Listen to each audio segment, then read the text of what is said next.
investigation into the use of birth cuffing in women's prisons across the country, which consults all women who have been or may be affected. Minister. My honourable friend refers to a shocking situation.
our core funding to youth offending teams across the country, allowing them to support children away from crime.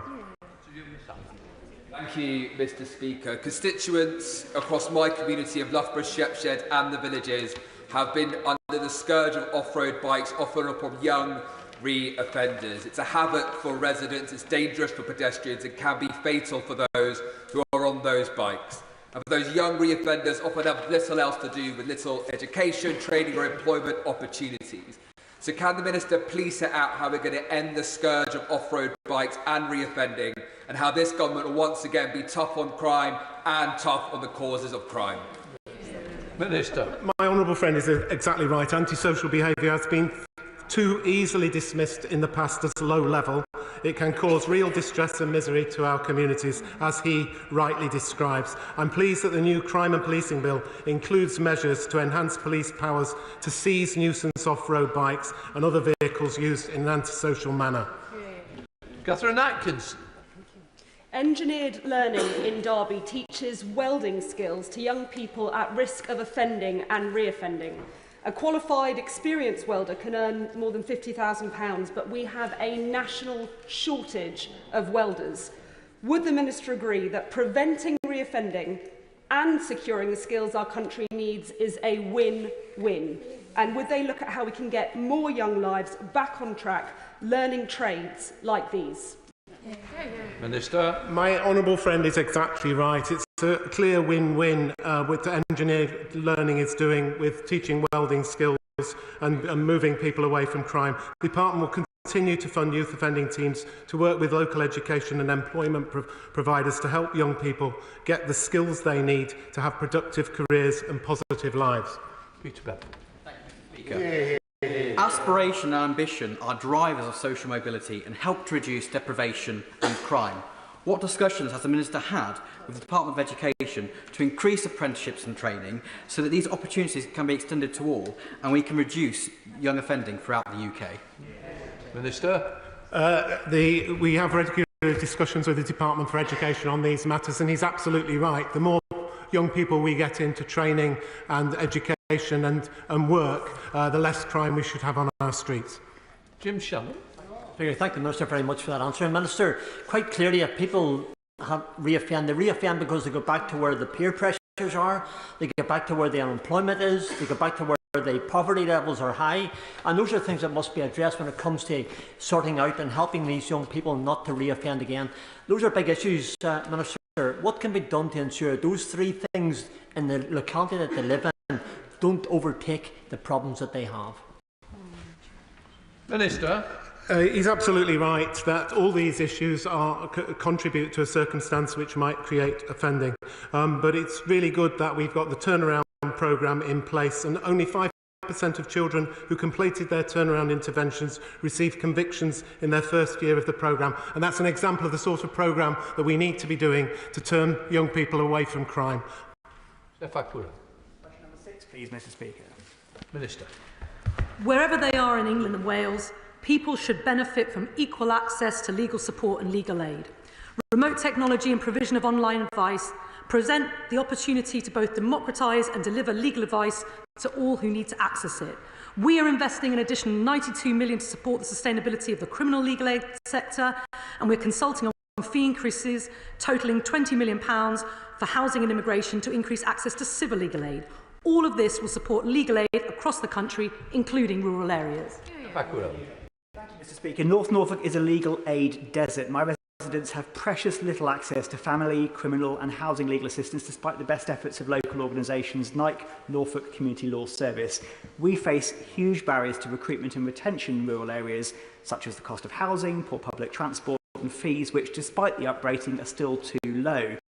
Things need to change. So would the Minister meet with me and those working in the legal aid sector in North Norfolk to discuss what we can do to support those in need in areas like mine? I thank him for raising the issue of legal aid deserts, and I welcome the suggestion that he write to me about these things. I regularly meet with legal aid providers and legal support. It's why we're investing an additional £6 million into legal support, which provides that advice, that early advice, which can make a real difference in areas like his. Jane Kirkham. Thank you, Mr. Speaker. Cornwall is a big rural legal aid desert. We have many volunteers who would be prepared to help and citizens' advice who would act as an umbrella organisation. Would the Minister meet with me to discuss how we can get some of that access to rural areas legal aid funding into Cornwall? Minister. Once again, she is right to raise the importance of early legal support and legal aid. It's why we're investing in online provision. And as I said, the opportunity that remote technology makes in areas like hers can make a real difference. Before I came to this place, I volunteered in a free legal advice centre, and I know just how much of a difference such institutions can make. Richard. Question number 7, Mr. Speaker. Minister. Thank you, Mr. Speaker. This government has committed to halving violence against women and girls in a decade. A broad range of bail conditions can be imposed to protect victims, including electronic monitoring for those who meet the remand threshold, exclusion zones and non-contact orders. Suspects can also be remanded in prison. Ja. Thank you, Mr. Speaker. I raised this issue following a meeting with a constituent whose case raises deep concerns, I think, that are more widely relevant. First, that bail conditions, sometimes weak, sometimes poorly enforced, do not always protect victims of domestic violence from further harassment by their abuser. And second, that despite the increase in the time limit to 2 years under the 2022 regulations, the 6-month limit for prosecutions mean that some cases do time out. Will the Minister meet with me and my constituents to discuss what more can be done to ensure that victims of domestic abuse are fully protected from their abusers? Well, can I thank the Honourable Member for raising this important issue from her constituency. We know that more needs to be done in this area. It's why this government has started to roll out our domestic abuse protection orders to really help victims of domestic abuse in selected areas. We're seeing how that goes, developing policy in this area to really protect victims and protect women and girls in particular. I'd be more than happy to discuss what more we can do with her and to meet her to discuss it. Chris Van. Thank you, Mr. Speaker. Having spoken to Essex Police and other professionals and worked in for a homeless charity myself, I know often for victims of domestic violence, the hardest part of that is actually making the decision to leave, sometimes the family home. So can I ask what works the Minister has done and with the Department for Homes and Local Government to address this issue? Minister. I thank my honourable friend for raising this. It's a really important issue. Tackling violence against women and girls is not just a Ministry of Justice problem to fix. It is a problem for every government department to fix. That's why I've met with my counterparts across the government departments, including those in MHCLG, to discuss housing needs. We'll be publishing our violence against women and girls strategy later this year, and I look forward to discussing it with him in due course. Question 9, Mr. Speaker. Minister. Mr. Speaker, I would like to take this opportunity to recognise the excellent work our probation staff do day in, day out.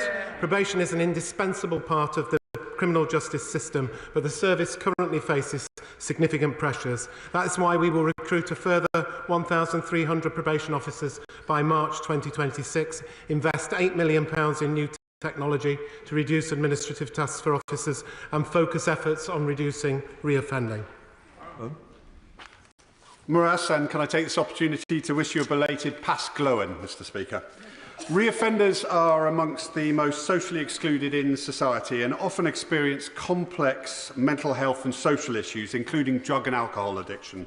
We know that perpetually locking them up does not work and costs a fortune. Can the Minister reassure me that he's working with both the Home Office and the Department for Health and Social Care to ensure that wraparound, detox and rehabilitation support is available, such as those offered at Bossense Farm in Cornwall, to be made available? Minister. Yes, I can reassure my honourable friend. We work with the Department for Health and the Home Office to get offenders into treatment at the earliest opportunity and have increased the use of drug rehabilitation requirements, as well as improved links to ensure prison leavers stay in treatment on release. In 25-26, the Department of Health is also providing £310 million in additional targeted grants to local authorities, including Cornwall, to improve services. Sir Geoffrey Clifton-Brown. Thank you, Mr. Speaker. As our prisons are running at around 98% capacity, that not only means that existing prisoners are likely to more reoffend, it sadly also means, as we allow more prisoners to be released early, that more prisoners on probation, more people on probation, will reoffend. This not only has a terrible effect on victims, her own department estimates this cost a staggering £18 billion a year in England and Wales. What is the Minister's policy to help reduce reoffending? Minister. Well, we've only just taken over a system that was struggling under the weight of 14 years of mismanagement. And we are doing our very best to get on top of it. That's why we've set in train an independent sentencing review, and that's why we're committed to appointing 1,300 new probation officers by this time next year. Question number 10, Mr. Speaker. Minister. Ministry of Justice officials regularly meet with the Department of Justice in Northern Ireland as part of the Five Nations Forum on Prison Capacity, which allows best practice to be shared and emerging issues to be discussed. The Minister for Prisons in the other place knows the Northern Irish prison system well and will be going there later this year to compare notes. Thank you very much, Mr. Speaker, and I thank the Minister for that. In regard to best practice, the separated prison regime in Northern Ireland gives those who have been committed due to paramilitary activities that special kudos. So actually when they're released, they come out with a status. So can the Minister see the inherent dangers if such a policy was actually applied on a wider scale in dealing with those who may have been radicalised while in prison, so that when they are released they actually bring that into a wider society? Minister. The honourable member is absolutely right that we need to learn lessons from wherever those lessons can be learned, and he's right to caution about approaches that may bring about results that people do not wish to see. Zoe Franklin. Question number 12, Mr. Speaker. Minister. This government inherited a record and rising courts backlog. The last Conservative government let down victims of crime, it let down businesses, it let down workers, it let down families, all through its neglect and underinvestment. This government is gripping the crisis. To date, we have funded a record high allocation of 110,000 Crown Court setting days for next year.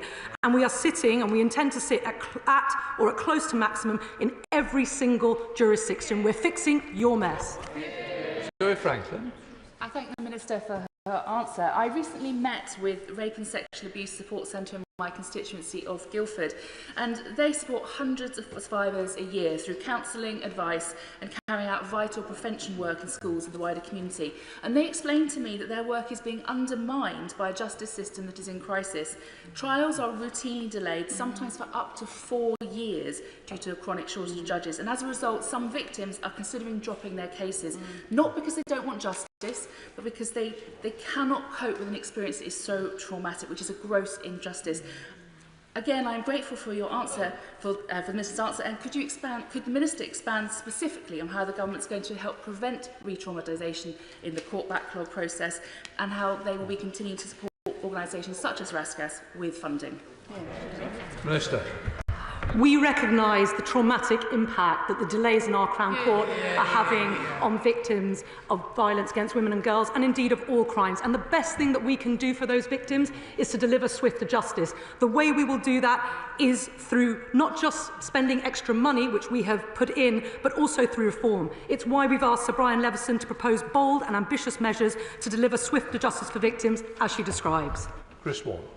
Thank you very much, Mr. Speaker. I recently met with two parents in my constituency whose son and daughter-in-law were brutally killed in June 2023.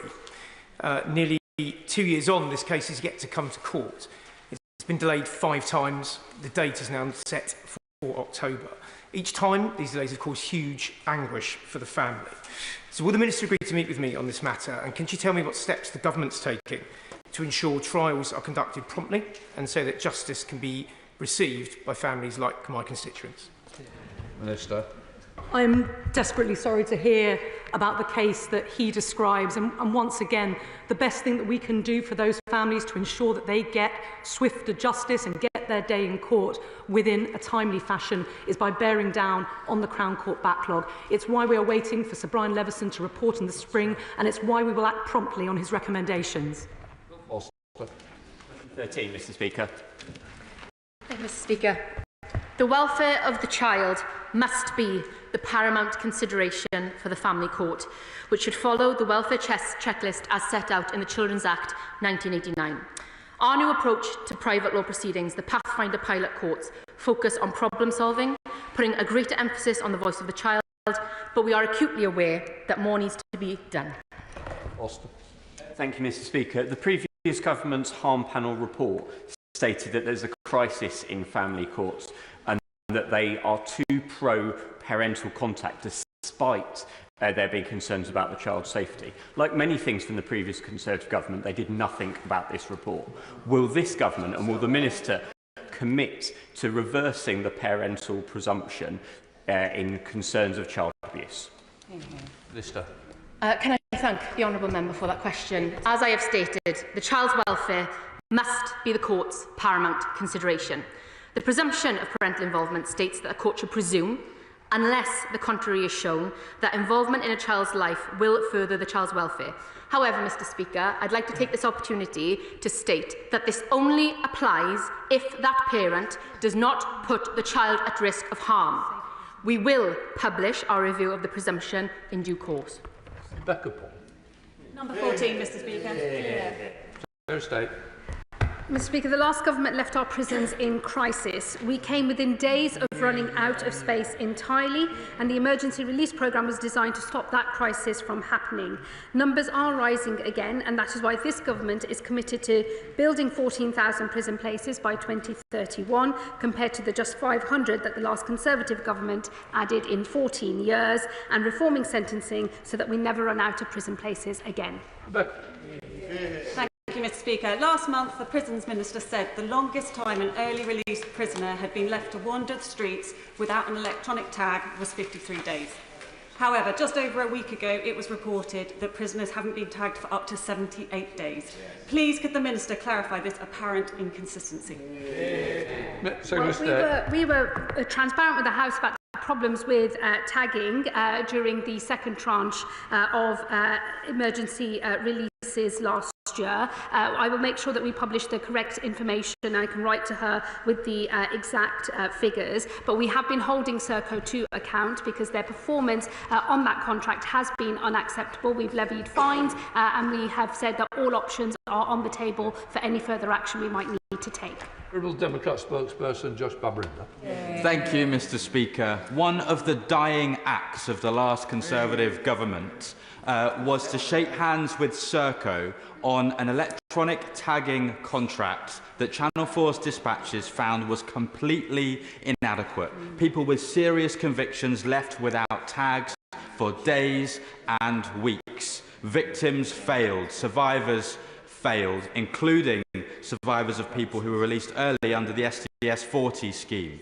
So what will the Secretary of State do to hold Serco to account for these failures and to clear up the mess that was fundamentally created by the failures of the last government? I thank the honourable member for his question. He is right that this is one of the many difficult inheritances left for us by the previous Conservative government. The contract to Serco was let by the previous Conservative administration. What I would say to him is that we acknowledge that the performance of Serco has been unacceptable. We have already been closely monitoring, and by closely monitoring I mean day by day monitoring of their performance and their delivery under that contract. We've already imposed fines for poor performance. Some of those issues that related to the SDS 40 emergency releases were ultimately dealt with after close oversight by officials and ministers as well. We continue to monitor that contract very closely indeed. Should further fines or other measures be required, as I've said, all options are on the table. Chairman. Thank you, Mr. Speaker. Question 15, please. Minister. We are introducing new offences for taking intimate images without consent and the installation of equipment with intent to commit these offences. We are also criminalising creating deepfake intimate images without consent, and I proudly co-chair the Violence Against Women and Girls Ministerial Group, which oversees a cross-government approach to tackling Vogue, including online abuse. Thank you, Mr. Speaker, and I thank the Minister for her answer. Sexually explicit deepfakes are a scourge on our society, whether it's young boys in their bedrooms making them of their fellow pupils and teachers, or those who create explicit images of celebrities to order. How will the legislation the government intends to bring forward on this help victims of this disgusting abuse and punish those who perpetrate it? Minister. I thank my honourable friend for that question. This government is committed to halving violence against women and girls over the course of a decade, and that includes this horrendous, degrading, humiliating crime of taking intimate images without consent, but also of creating these deepfake images without consent.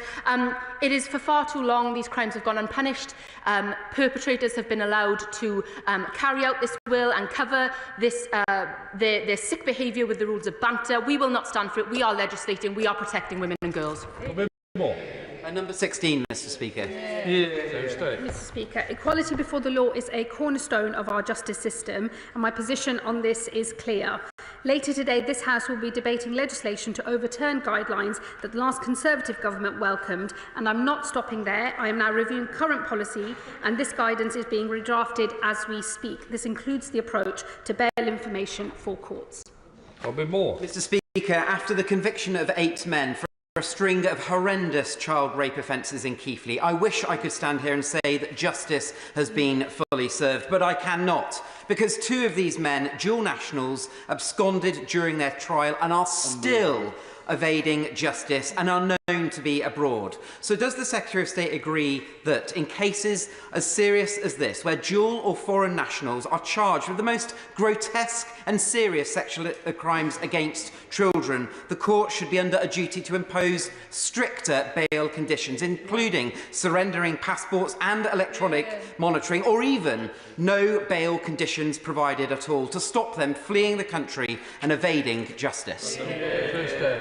Well, can I say firstly, I share his outrage over the crimes that were committed in his community, and the fact that 2 of those individuals have been able to leave the country and therefore evade the full force of the law and serve their sentence here. He will know that the decision to remand an individual in custody or on bail is solely a matter for the independent judiciary, and courts are already required to consider the likelihood to abscond as part of that decision. More broadly, courts have the power to impose a broad range of robust bail conditions, including the surrender of passports, electronically monitored exclusion zones and curfews. And whilst he knows I cannot comment on the specifics because that is a matter for the independent judge who sat on that case and made that decision, those are the rules that apply, and I'd be happy to discuss that with him further if he wishes. Question number 17, Mr. Speaker. We inherited a system in crisis from the previous government, with prisons over 99% full. We took immediate action to prevent the collapse of the prison system by changing the automatic release point for standard determinate sentences. We are building 14,000 new prison places and published our 10-year capacity strategy in December. But we know we can't build our way out of this crisis, which is why we've also launched an independent sentencing review to ensure we will never run out of places again. Thank you very much, Mr. Speaker. As ministers will know from previous questions about Park Prison, parents in Newport East have very serious concerns about the welfare of family members there, with worrying reports continuing to emerge in recent months. Can the Minister give an update on any progress being made on prison safety, on mental health support and on drug interception since Park has been receiving targeted support? Minister. Safety in prisons is a key priority, and we're working hard to make prisons as safe as possible, and she's right to highlight the concerns at Park. I've recently visited HMP Park myself, as has my honourable friend and the Minister for Prisons in the other place, and I saw on that visit how seriously the Director is taking these issues and engaging closely with families on their very real concerns. Thank you very much indeed, Mr. Speaker. The catastrophic security failure at HMP Franklin has exposed a danger that terrorist prisoners can pose to prison officers and other inmates right across the prison estate. Will the independent review also examine the culture of gang-related violence and intimidation that has contributed to incidents like this in our prisons?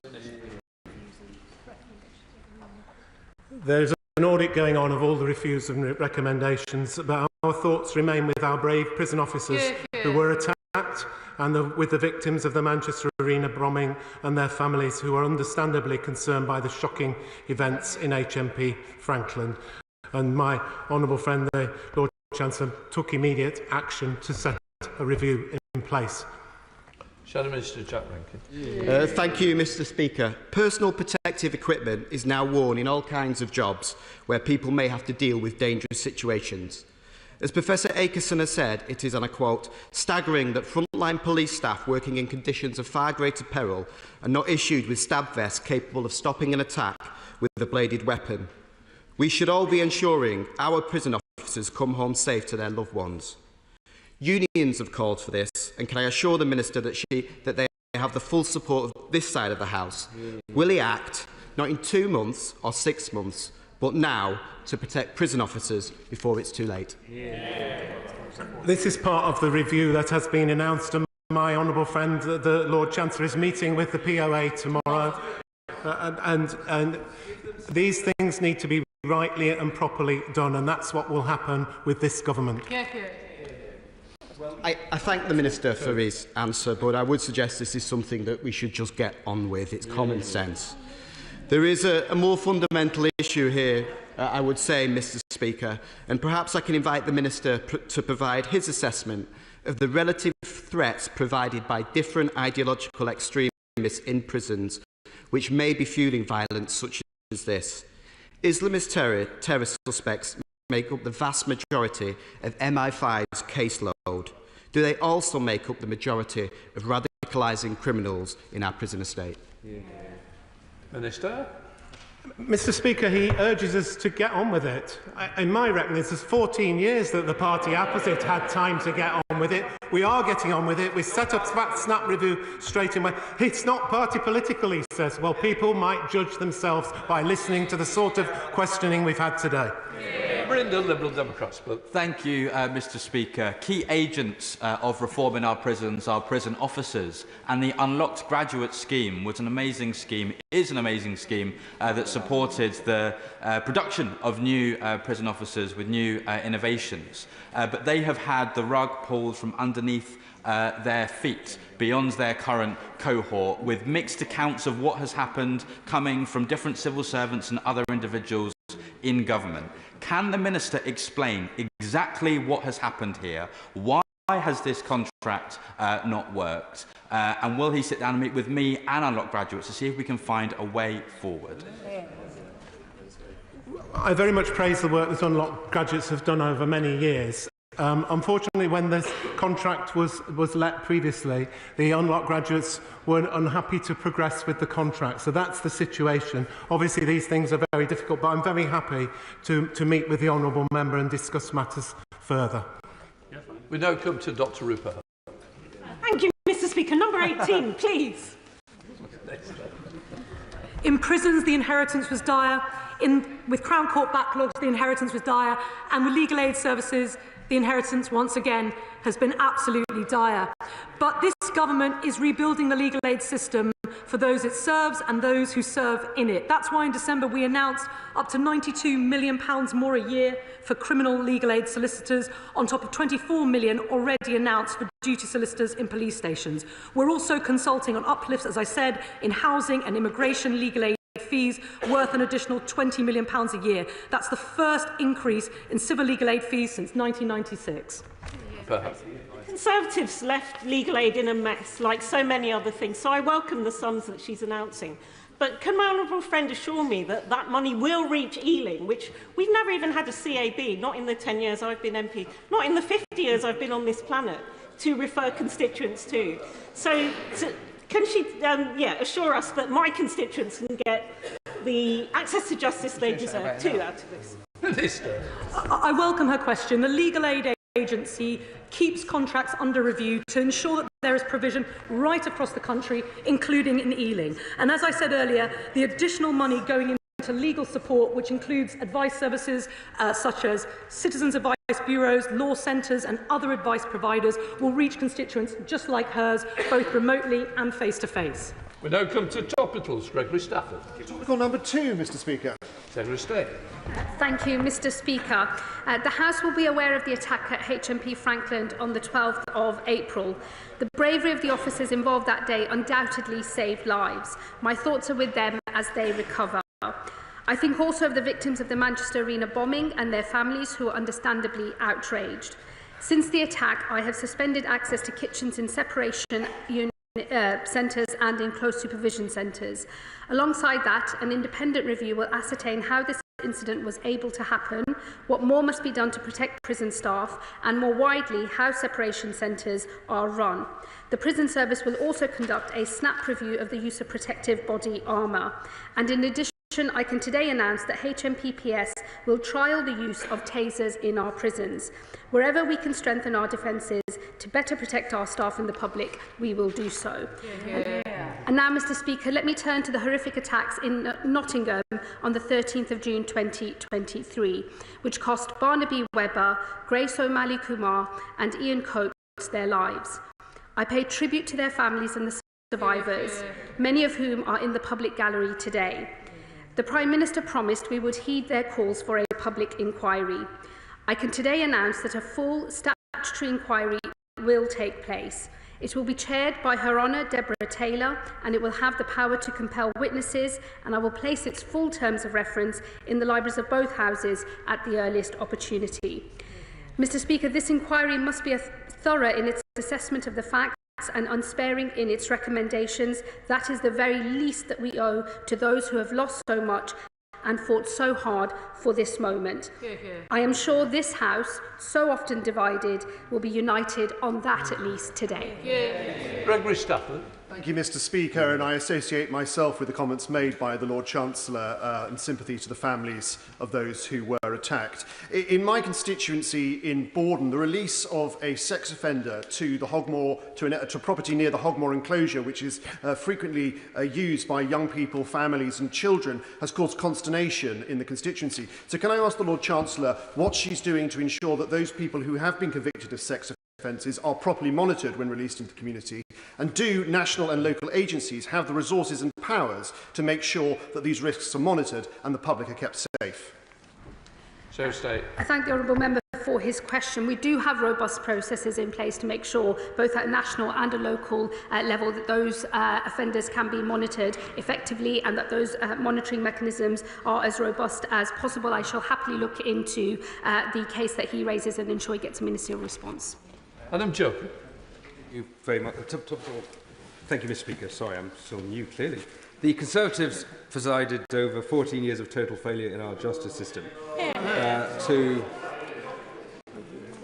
Let me be topical. To restore justice in this country and to keep my constituents in Newcastle and Lyme safe, we can't just do more of the same, Mr Speaker. We need more transparency about the time criminals spend in jail, and common sense sentencing must mean exactly that. So how does the Minister think technology can help make that possible? Well, I thank my honourable friend for that question. I really have to caution members opposite against groaning. I appreciate they might not be proud of their record. I wouldn't be if that was the record I'd left behind after being in government. But I think groaning shows the contempt in which they held the public, who have had to suffer the consequences of a truly dire Conservative Party legacy. My honourable friend is right that technology can, and we hope will, provide better solutions to the management and the supervision of offenders in the community, and I look forward to the sentencing review's findings in this regard. Sir Secretary of State Robert Jeffrey.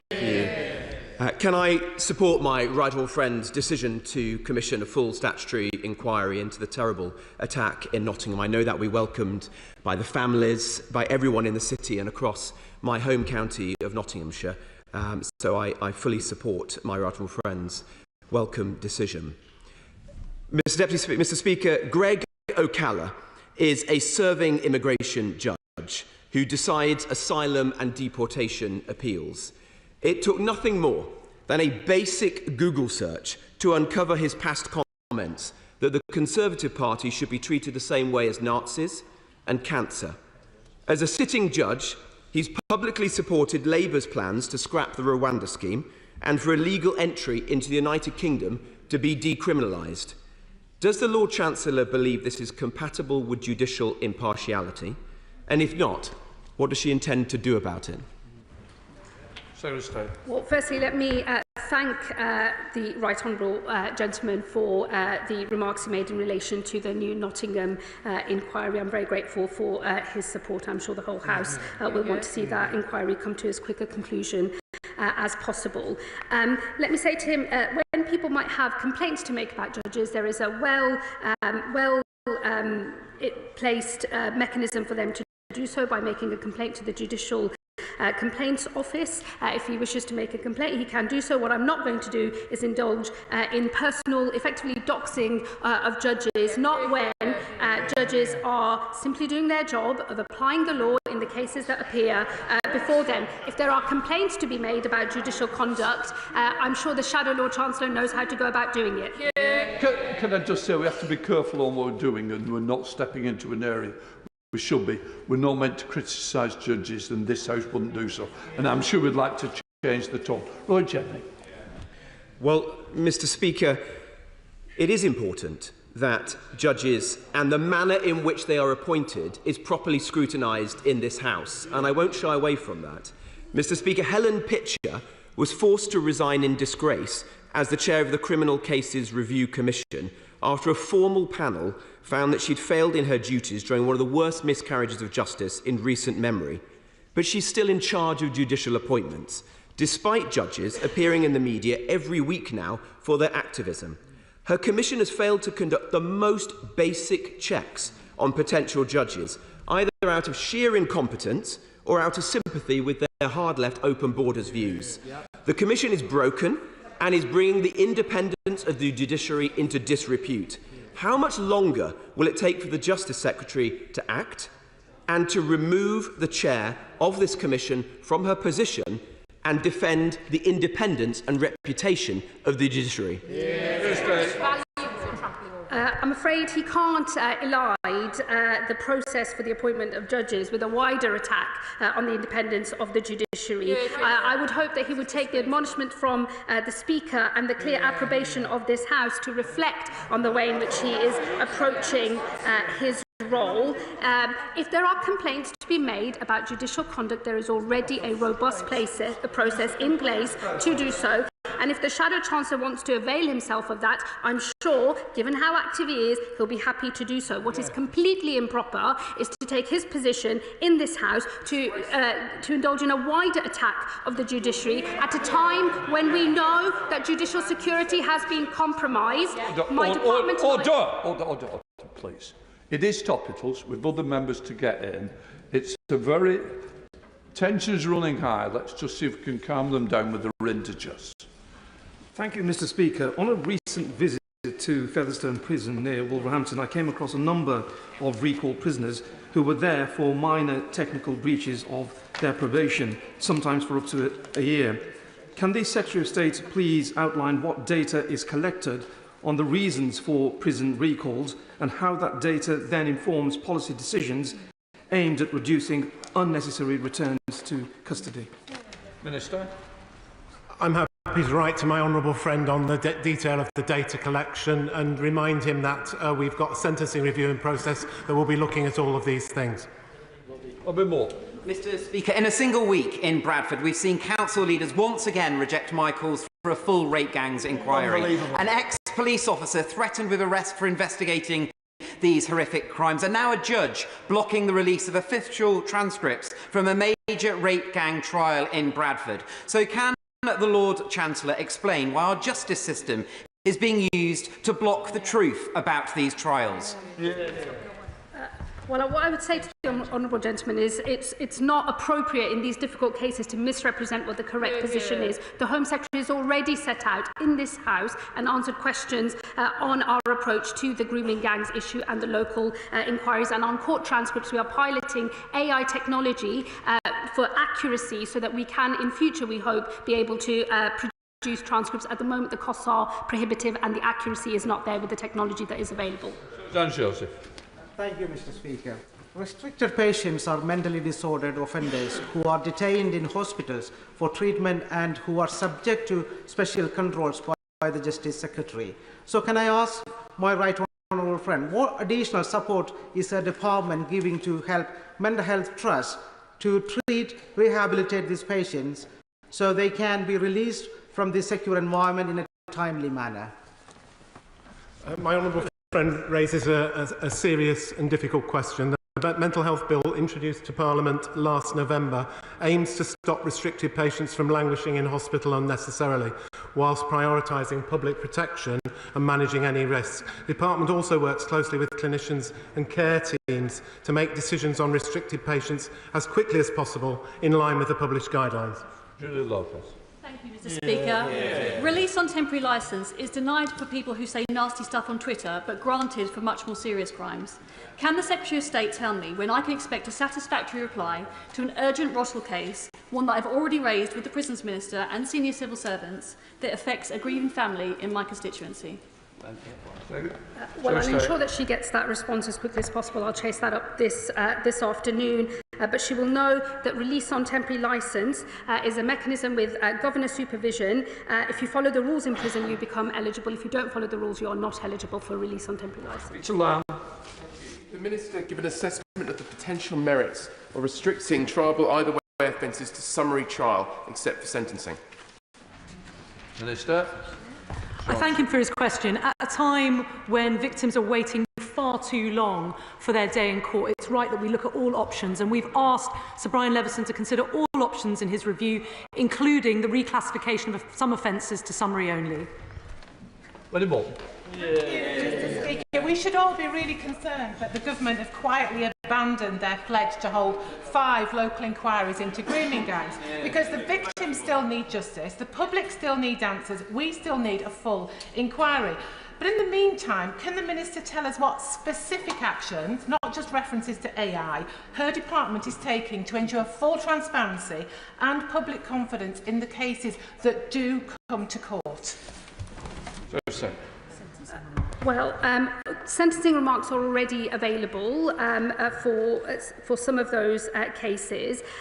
We have a robust judicial system. It can handle difficult cases in front of it. If she's got a concern about transcripts, I've already dealt with that. The cost of full court transcripts is very prohibitive, which is why we're looking at technological solutions, AI in particular. We have a number of pilots running. The thing is to make sure that they are accurate so that the information that's put in the public domain actually reflects what was said and done in the courtroom. Thank you, Mr. Speaker. Whilst the extra sitting days to reduce court delays announced by the Secretary of State to be welcome, does the Minister agree with me that the state of the court estate also needs some attention, as some courts are out of action due to disrepair issues? He is absolutely right. I visited the Telford Justice Centre the other day, and one of the courtrooms was out of use because of mould and a leaky roof. This government is investing additional capital investment, an additional £20 million this year in maintaining our buildings and restoring them so that they can be full and active for use. But we're also investing in new court buildings. From Blackpool to the City of London, there are new courts, and they will serve the public well. Paul Calder. Thank you, Mr. Speaker. The passing of Pope Francis was a profound loss. Throughout his life, he was a passionate advocate for a justice system that put reconciliation at its heart. With the publication of the Independent Sentencing Review expected imminently, will the government take this opportunity to move our justice system towards one that, in the words of Pope Francis, contains a horizon of hope and reintegration, and commit to restorative justice being placed at the heart of our justice system? Well, I think restorative justice clearly does have a role to play, but the principles of our sentencing review are clear. There must always be a prison place available for people who are dangerous and need to be locked up, and we have to do more to help people turn their backs on a life of crime, and I hope that's something that people across this House will agree on. Colin Naismith. Thank you, Mr. Speaker. Compared to the same period in 2023, there have been 21% more foreign national offenders removed since July 2024, when this government came into office. So may I congratulate the Lord Chancellor on this achievement and ask what the new funding announced to speed this up will do to increase the numbers being removed? We've already got off to a good start in terms of the deportation of foreign national offenders from our prisons. The new funding will enable more caseworkers to try and speed up the removal of even more FNOs. I'm very pleased that we've seen a higher number deported this year compared to the previous year when the Conservatives were in office. Lisa Smart. Mr. Speaker, a British mother in my constituency faces forced return to Poland to stay with her young children under the Hague Convention on the Civil Aspects of Child Abduction, having fled domestic abuse. With no knowledge of the local language and no source of income there, she risks either dependence on her abuser or homelessness. And this is because the Convention ignores the issue of domestic abuse, allowing it to be manipulated by abusers.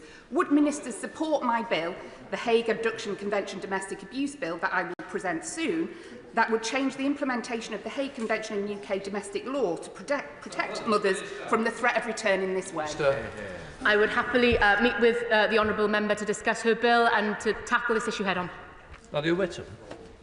I thank my right honourable friend for the announcement that she's made today and thank the government for listening to bereaved families and surviving victims. It's only right that the inquiry is statutory to ensure that it has the power to compel witnesses and hold those responsible for failings to account. What assurances can she give that the inquiry conducted will be done in a timely manner and that the lessons it uncovers will be implemented swiftly to help ensure that similar attacks do not take place again? I thank my honourable friend for her comments today and also for her support and for assiduously representing the needs of her constituents. The inquiry is going to be, as I said, chaired by Her Honour Deborah Taylor, who's a very experienced senior retired judge. I have every confidence in her and she is already going to be meeting the families of the victims and the survivors and she has undertaken to make sure that the inquiry works at pace and makes its findings as quickly as possible. Davis. Can I press the Secretary of State on this issue of transcripts? When I asked for a transcript for a major trial recently, Manchester Crown Court told me it cost me £100,000. When I pressed them, it went down to £9,000, but it's still way beyond the reach of most people. This is a travesty of justice. Other countries, including some American states, have free transcripts available now. When is she going to sort this out? He will know that the issue is, at the moment, transcripts have to be physically transcribed by a human, listening back to what was said and done in court and transcribing it by hand. Previously, speech-to-text transcription has been piloted by the previous government. It wasn't accurate enough. I'm sure he'll agree that any transcripts that are ultimately published have to actually be accurate. It's why we're looking at AI models. We hope to be able to find a model that gives us the requisite level of accuracy and also the speed in order to be able to publish transcripts and to do so cheaply. Mr. Speaker, children adopted from care or living under special guardianship are currently disproportionately at risk of entering the criminal justice system later in life if early trauma goes untreated. So, given the recent changes in the Adoption and Special Guardianship Fund, what steps is the Secretary of State or the Lord Chancellor taking, rather, alongside Cabinet colleagues, to ensure that more equitable access to that kind of support is available? Minister. We know how vulnerable many children with care experiences are, and we're working closely with colleagues in the Department for Education to help reduce their risk of entering the criminal justice system.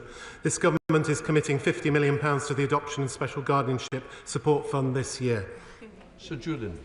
Will the Secretary of State take a special look at the problem of rogue builders who repeatedly target our constituents, often very vulnerable people, take thousands from them and wreck their homes, and yet the only redress is said to be trading standards? Surely this amounts to fraud, and surely there ought to be a crime and a prosecution to follow. Minister. If any crime is committed, or even being alleged to be committed, it should be reported to the police in the first instance. Victims have rights under the Victims Code. We've recently done a campaign to advertise the Victims Code to create awareness of this, and we will soon be consulting on the Victims Code so it reaches all victims of potential crime more broadly. Chair of the Justice Committee, Andy Slaughter. Thank you very much, Mr. Speaker. Can I thank the Lord Chancellor for establishing the inquiry into the Nottingham attacks? But freedom of information requests by the charity 100 Families disclosed last month that at least 392 mental health patients in England committed or were suspected of murder or manslaughter between 2018 and 2023. Those victims included Susan and Geoffrey Farrance, the elderly parents of my constituent. Will the inquiry consider cases like the Farrances so we can learn all lessons necessary to prevent these tragic and avoidable crimes? Well, I thank the Chair of the Justice Select Committee. He's raised an important issue for his own constituents that also has wider significance. I will be publishing the full terms of reference and placing them in the libraries of both houses very, very soon. But regardless of whether it goes into the specifics of every other type of case, I'm sure that the review will make findings for how these sorts of cases, particularly for people with mental health conditions, are properly managed. And I'm sure that those findings will be of interest, not just to our department, but others, and will be implemented by this government in due course. Final question, Caroline Bowman. Thank you, Mr. Speaker. We have a case in my constituency of a young offender well below 16 who is causing havoc and has been arrested many, many times. He's not complying with a court order, and the assumption is against incarceration because of his age. Could the Minister explain what work the government is doing to crack down on prolific offending by young people who are well below 16, who are causing stress and fear in their local communities? Minister. I'm very happy to answer queries about that particular issue if she wishes to write to me. But what the government is doing is it's increased the youth offending team budget this year, and it's also continuing to invest in the turnaround programme, which, as I said before, has shown that young people who are engaged in the turnaround programme have only 5% chance of reoffending. Right, that completes questions. We'll let the front bench change over.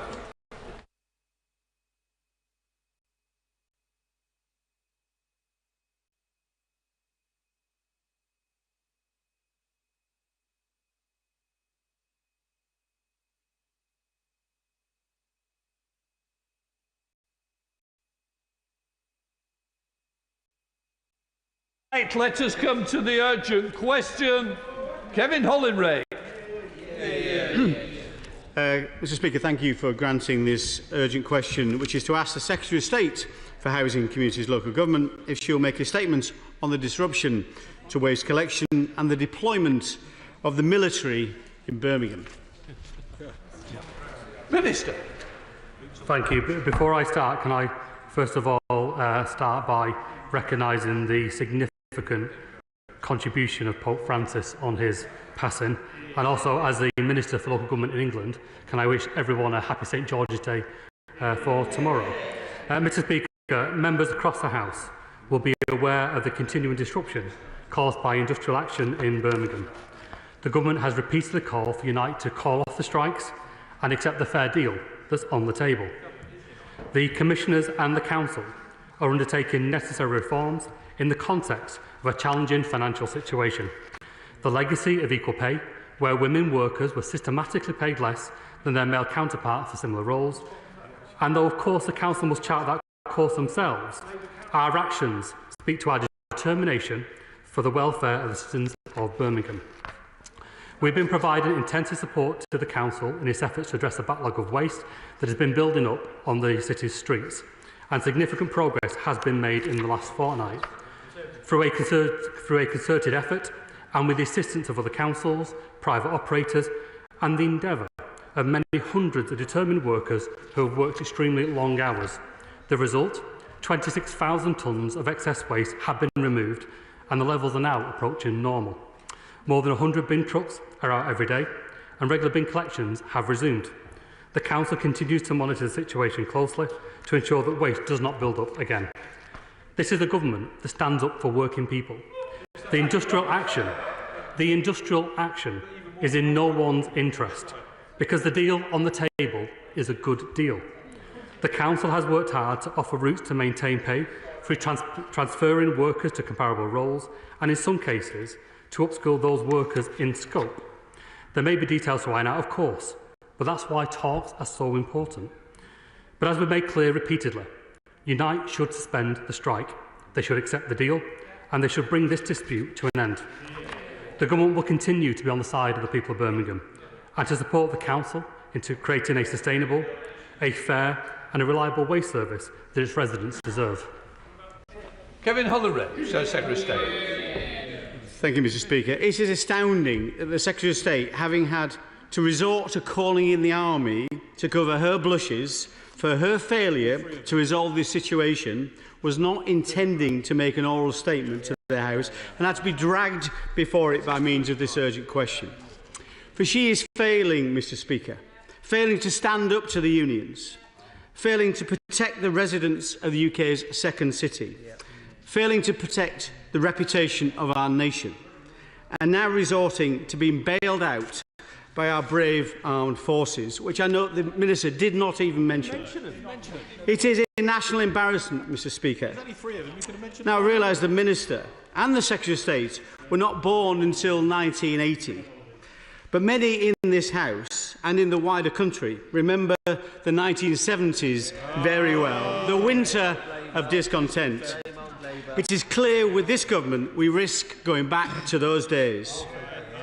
To prevent that from happening, I offer him and the Secretary of State our support if the Minister will clarify and confirm what is the projected cost to the taxpayer for the involvement of the military. Will he rule out the humiliation of service personnel ever having to collect refuse? And will he commit to using the provisions of the Minimum Service Level Act to ensure residents receive a basic level of service? To reinstate the legislation that would allow the Council to commission agency workers to clean up the city until the strike is resolved? And finally, to abandon the provisions in the Employment Rights Bill that give unions access to every single workplace in this country, that lower the threshold for union recognition and make it much easier for unions to call strikes. Doing this now, and he will have our support. But if he and she ducks the tough decisions to please her union paymasters, the tail, Mr Speaker, may once again wag the dog in this country, which could take it back to the 1970s.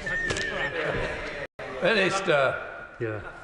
Well, if that's a dog, it's more like a Bichon Frise attack on the government, I'm afraid. It really did not land, because what do people in Birmingham want? In the context of a situation that is not acceptable, where rubbish was accumulating, the people of Birmingham want it to be resolved. And what they have in this government is a government that doesn't play party politics. We don't play council ground in the way that the previous government did. What we do is to work together in partnership for the end that's important. And while they've been carping from the sidelines, they've been doing this for weeks now, they've not had a single solution. But they've had every single criticism, not a single solution. You've been forgiven to believe you've not been in power for 14 years when Birmingham was sent to the wall. Now, let me just pick up the MOD. Of course, we are appreciative of our colleagues in the MOD for the support that they have offered. And the 3 logistics advisors had made a difference. But they themselves have said that Birmingham is more than capable of making sure that the rounds are collected and the trucks are on the road as of this week, because that mutual support is important. But I need to pull him up on a comment that he made here. When he talks about the humiliation of collecting waste from the streets, the humiliation of decent working class people going out to provide a public service to millions of people across England is not a humiliation. It's a public service. It's one that is critical to our nation's interests. And to say that it's a job of humiliation, I would say that working class people, the bin collectors across this country, take pride in their work and they deserve more respect from the bloody opposition. Yeah. Chair of the Select Committee, Florence Session-Lomi. Thank you, Mr Speaker. And I associate myself with the remarks by the Minister on the passing of Pope Francis. May his perfect soul rest in peace. Mr Speaker, it's important for us to remember the innocent residents who were caught up in this dispute and the fact that they've been suffering for many weeks without that refuse being collected. I think about the many families who had to celebrate Eid and seeing all that rubbish continue to pile up. In just over 4 weeks, there'll be another half term where, again, we'll have many families at home. So it's really important that the government continue to work closely with Birmingham and all parties to make sure this is resolved. The Minister outlined some of the concerns around the funding pressures that councils of all political parties have faced over the last few years. And he will know that he's handed out, and the government have handed out, exceptional financial support for a number of councils who continue to face challenges with their finances. Can the Minister assure the House that in the discussions with Birmingham and others, that will continue to support hard-working local government officers and making sure that their finances are back in a proper and fit manner way, so that we are not facing situations like what we are seeing happening in Birmingham? Minister. Can I thank the Chair of the Select Committee for that question, and in a way it really hits at the heart of the fragile situation that we inherited as a government, which is after 14 years, Birmingham, and in fact many councils of all political stripes, have been sent to the wall by the previous government. And that was a testament, if you like, to the number of bankruptcy notices that were issued before. Now, what we've been able to do is to stabilise the sector through the recovery grant, the first time ever that the recovery grant was issued, and Birmingham was the largest beneficiary of that. So we have given that city the support that it needs, but of course we want to make sure that the progress that we've seen over the last couple of weeks is maintained. And what I will say, and of course I appreciate completely the unacceptable scenes where waste was being built up on people's streets. It was not okay in normal time, but it certainly was not okay in half-term, when children were playing in their local parks and on their streets, which is why we moved quickly to make sure that that waste was removed. And the very fact now that 26,000 tonnes has been removed just shows the dedication of those frontline workers. Vicky Slade, the Liberal Democrat spokesperson. Thank you, Mr. Speaker. May I refer you to my declarations of interest? It's unacceptable that this dispute has dragged into a ninth week, and even more disgraceful that the people of Birmingham are now forced to clean up their own streets. But to those who gave up their Easter holidays to pick up rubbish for their neighbours, thank you. But let's be honest, you should never have had to do it. This goes way beyond Birmingham. It started with an equal pay claim that bankrupted the council, and so with widespread local government reorganisation ahead of us all, what is to stop it from happening again? As councils merge, staff will sit side by side doing the same job but on completely different pay from their colleagues. It's unjust, unsustainable, and it's a ticking time bomb. At BCP Council, where I was leader, 6 years after the reorganisation, pay harmonisation is still going on. We couldn't afford to meet everyone's expectations, and neither can most councils as they teeter on the edge. So what is the Minister doing to stop this from spiralling elsewhere and protecting residents from eye-watering tax hikes or devastating service cuts? Well, I'm going to be careful not to stray too far from Birmingham, which is not affected by local government reorganisation, but to say that it's completely usual when looking at the transfer of the workforce that negotiations with the workers and trade unions take place to harmonise terms and conditions and pay. And so that will take place in the usual way, and we need to be careful that we don't set hairs running unnecessarily. Now, the issue in Birmingham, in a way the foundational issue, is the issue of equal pay. And for far too long, and this is the heart of the issue, for far too long, women workers were paid far less than their male counterpart for the same comparable roles, and that went on for decades. And what that council has to face, in the way that other councils faced many years earlier, is that has to be resolved. You know, it cannot continue that women are being paid less than their male counterparts, and this, in the end, is about having that harmonisation in the right way. Brigg Corgan. Thank you, Mr. Speaker. And may I thank the Deputy Prime Minister and the Minister for his support in addressing the public health concerns in Birmingham. And as he said, 26,000 tonnes of waste has now been cleared and weekly collections will resume. I want to put on record my thanks to everyone involved in the clean-up, including many volunteers. They are the best of Birmingham. Does the Minister agree it is right that the Council resolves equal pay issues, as over 7,000 women are due compensation now, and that is precisely what the deal on offer does, while ensuring that no worker has to lose pay? And that's precisely the issue here with the worker role that really started the strike action to begin with, that there was an enhanced payment made for that role that did not stand when it went through job evaluation when compared to women who were doing similar roles elsewhere in the council. And that can't stand. And there can be nothing in this agreement, and where there has to be a red line, is that there can be nothing reached by way of an agreement that compromises the council position on equal pay that builds up a liability for the future. But I absolutely pay tribute to the commuter groups and to the frontline workers that have made sure that the response to the clean-up has been one of cooperation. Mitch. Thank you, Mr. Speaker. Will the Minister make a point of thanking the well-run and cost-effective Conservative councils that have either helped or offered to help clear up this terrible mess? And will he bear in mind that it's not just the bin strike which my poor long-suffering constituents in the royal town of Sutton Coldfield have had to suffer. It's also the pending closure of our libraries and the massive hike in council tax? And does he understand why so many of us want to see a proper judge-led inquiry into how bankrupt Birmingham has got Britain's second city into this mess? And will he also bear in mind that this is a dispute between two wings of the Labour Party?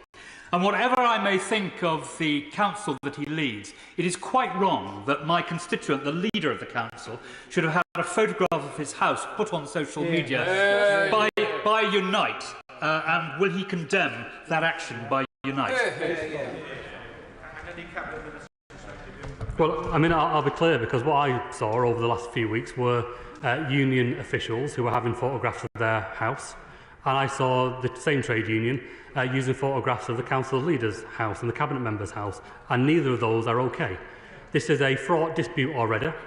It requires good faith of all parties, and it requires negotiation and to be in the same room and be able to talk through the issues in the interest of the workers and the people of the City of Birmingham.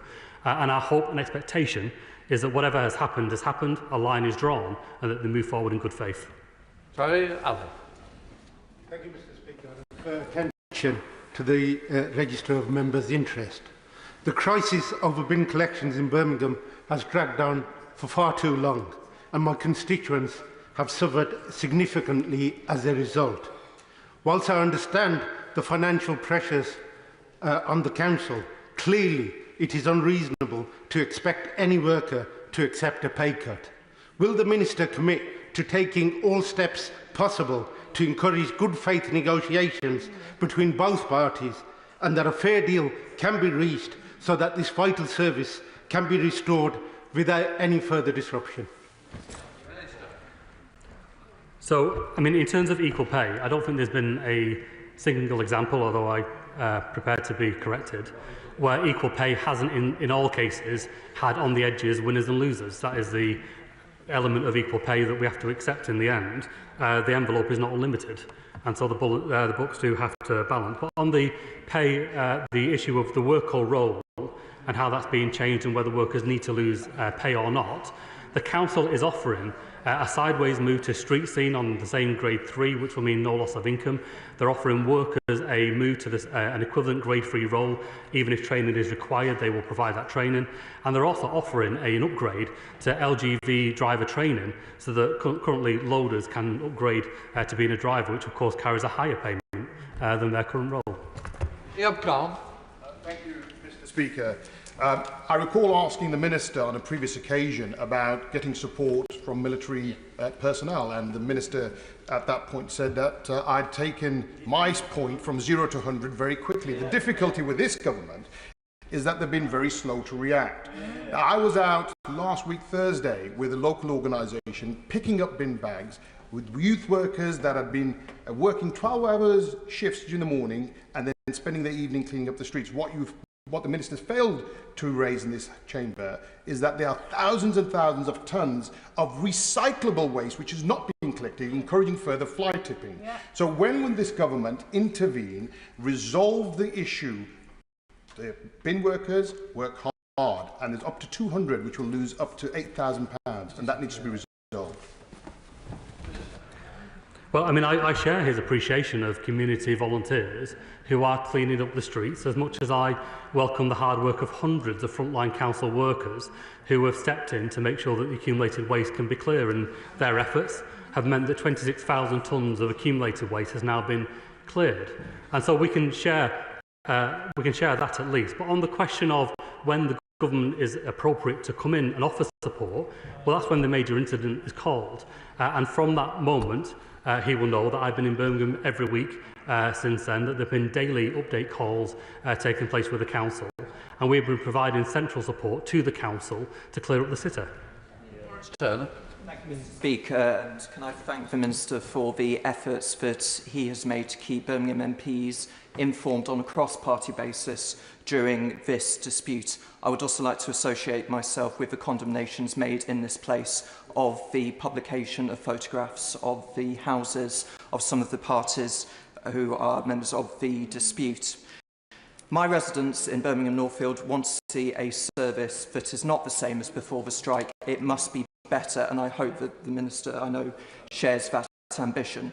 But given we've heard today about the 1970s, it is not so long ago that a Conservative Secretary of State stood at this dispatch box and said that he was delighted to announce 12% cuts for Birmingham's budget, the sharpest of any unitary authority. Does he agree that the one word missing from the Shadow Secretary of State's question was sorry? Well, I mean, we've been here repeatedly, really, questions and statements, and even oral questions that have been asked in the House, and not on a single occasion has the Shadow Secretary of State or even Shadow Ministers accepted their role in government for 14 years that have driven councils of all colours to the wall. We need to bear in mind that commissioners were brought in under the previous government, that Birmingham had to declare bankruptcy under the previous government. The only difference now is that they have a government on side willing to meet them financially, and that's why the recovery grant was so important, but also to meet them in spirit and through our actions, which is why we're working in partnership to clean up the streets and to get Birmingham clean. Tom. Thank you, Mr. Speaker. Which legacy is the Minister most proud of? Rubbish and rats in Birmingham, or Labour's breach of its promise to the electorate to freeze council tax? Yeah. I'm sure that sounded a better question when it was being drafted this morning. But in terms of the substance, I don't think anyone takes pride in the strike action and the waste that was accumulated on the street. This is a very serious issue. It's not acceptable at all that a major incident had to be called and that the public health concerns were as prevalent as they were, which is why we took quick action. It's why the streets have been cleaned to the tune of 26,000 tonnes. It's why there are more daily collections taking place now in terms of tonnage than there were in routine time, to make sure that they catch up and don't slip back. But we recognise, of course, that in the end, the only solution to this is to deal with the underlying strike action that is causing that disruption. John MacDonald. I refer to my register of interest. I'm a member of Unite. In fact, I'm very proud of it. I think there's 4 generations of my family that have been. Can I say to the Minister that not to rise to the provocations opposite? There's a difference between having 3 military advisers than having troops on the streets, which would be seen as an act of provocation and worsening the situation. Can I suggest to him instead that either the Secretary of State or he now convene the meetings between the Council and the Union to secure progress in the negotiations? Well, of course, in terms of communication, there has been almost daily communication with the Council. The trade unions, of course, have made representations too. But we do need to be really clear here about appropriate roles and responsibilities and where lines of accountability are. The government is not the employer of the workforce in Birmingham. The Council is the employer of the workforce in Birmingham. And it's for the employer and the employees to reach an agreement that both can accept. Of course, we urge both parties to negotiate in good faith. We believe that the deal on the table is a good deal. And I think it's correct to say, of course, workers have the right to make their representations known. In the end, though, the Council has to take into account all of its workforce, including over 7,000 women who historically were paid far less for equivalent roles than their male counterparts. And that's a foundational issue at the heart of this.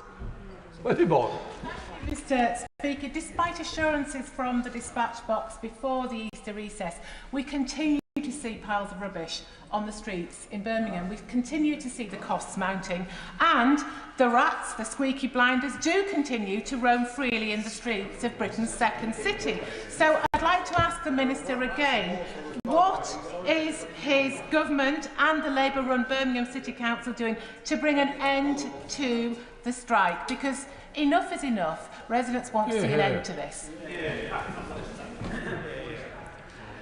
So there's still work taking place. I mean, in terms of, I should address actually the issue of rodents, because that is a serious issue. You know, nobody wants to see rats around the street, particularly around the accumulated waste that was taking place. Which is why we welcome the Council's decision to suspend the call out for pest control to make sure that households, when they do report rodents, aren't disadvantaged or have to have the financial impact of that. So we welcome that move in terms of the substance of the question. In terms of the response to this, we say from day one that the accumulated waste was not acceptable and it was a public health hazard. which is why the government stepped in to support the council to make sure that we could get more trucks out of the depot, that the amount of waste being collected could increase, and the amount of routine collections could be regularised. And I'm pleased to say that progress has been made. But of course, the thing that will ultimately resolve this is for the trade unions and the council to reach an agreement that brings the strike action to an end. On promotion of Leeds United, Richard Burton. Thank you very much, Mr. Speaker, and I take that as a congratulation from the Speaker of the House of Commons for the promotion of Leeds United, so thank you very much. That's the most popular thing I've said in here for some time, which is saying something. I'm a Unite member, a trade union member, proud to be so. I remember the 2009 Leeds bin strike when the Conservative and Lib Dem run council tried to cut the bin workers' pay by £9,000, by up to £6,000, sorry. A 3-month strike followed, which was ultimately successful. I just want to raise the general point with the Minister when I hear much of what's been said in the Chamber. It's always wrong to castigate trade unions, an important part of our civil democracy, as the enemy within. And when we're talking about the Unite the Union and the strike, or any strike, it's not union officials that call the strike, it's trade union members. So Unite the Union means the bin workers. And it's really important that we don't allow trade unions and trade unionism to be demonised in relation to this dispute or any other. I mean, what we can certainly agree on is that people, of course, have the right to strike, but people also have the right to go to work. And what we saw were the restriction of the number of bin trucks that could leave the depot. That had a significant impact on the amount of waste that could be collected. And the direct result of that was the accumulation of tens of thousands of waste on the street. What we really want, in the end, is for Unite, as the negotiating body of the workforce that it represents, and Birmingham City Council as the employer, to get around the table on the deal that has been tabled and to iron out the differences, if there are differences, to reach an agreement. And in the meantime, if that's going to take longer, we strongly encourage Unite to suspend strike actions during those negotiations. Thank you, Mr. Speaker. Birmingham City Council is the largest authority, local authority in the UK by population. And for, sadly, many years, it has been struggling with very severe problems that have been impacting on its residents. The government has engaged in local government reorganisation over much of the country. There's large parts of Birmingham City Council would maybe be better administered elsewhere out of the current City of Birmingham boundaries. Would the Minister look at actually whether it's time to review the boundaries of Birmingham City Council to see if it's just got to the stage where it's so large that it cannot function properly for its residents? Well, I don't think anyone could criticise my work ethic, but I think reorganising a third of England and 20 million residents being affected is quite a reorganisation to deliver, and we should focus on that. There is no intention, as it stands, to reorganise Birmingham, but there is absolutely an intention to resolve the underlying trade union dispute that's taking place, to get people back to work and to reach an agreement that is acceptable. Sir Bernard. Thank you, Mr. Speaker. Can I just point out that this strike did start under this Labour government, under a Labour council, and continues, despite all his hand-wringing and anguish, under a Labour government, under a Labour council, and it really is futile for the government to try and pretend it's all somebody else's fault, least of all the previous government.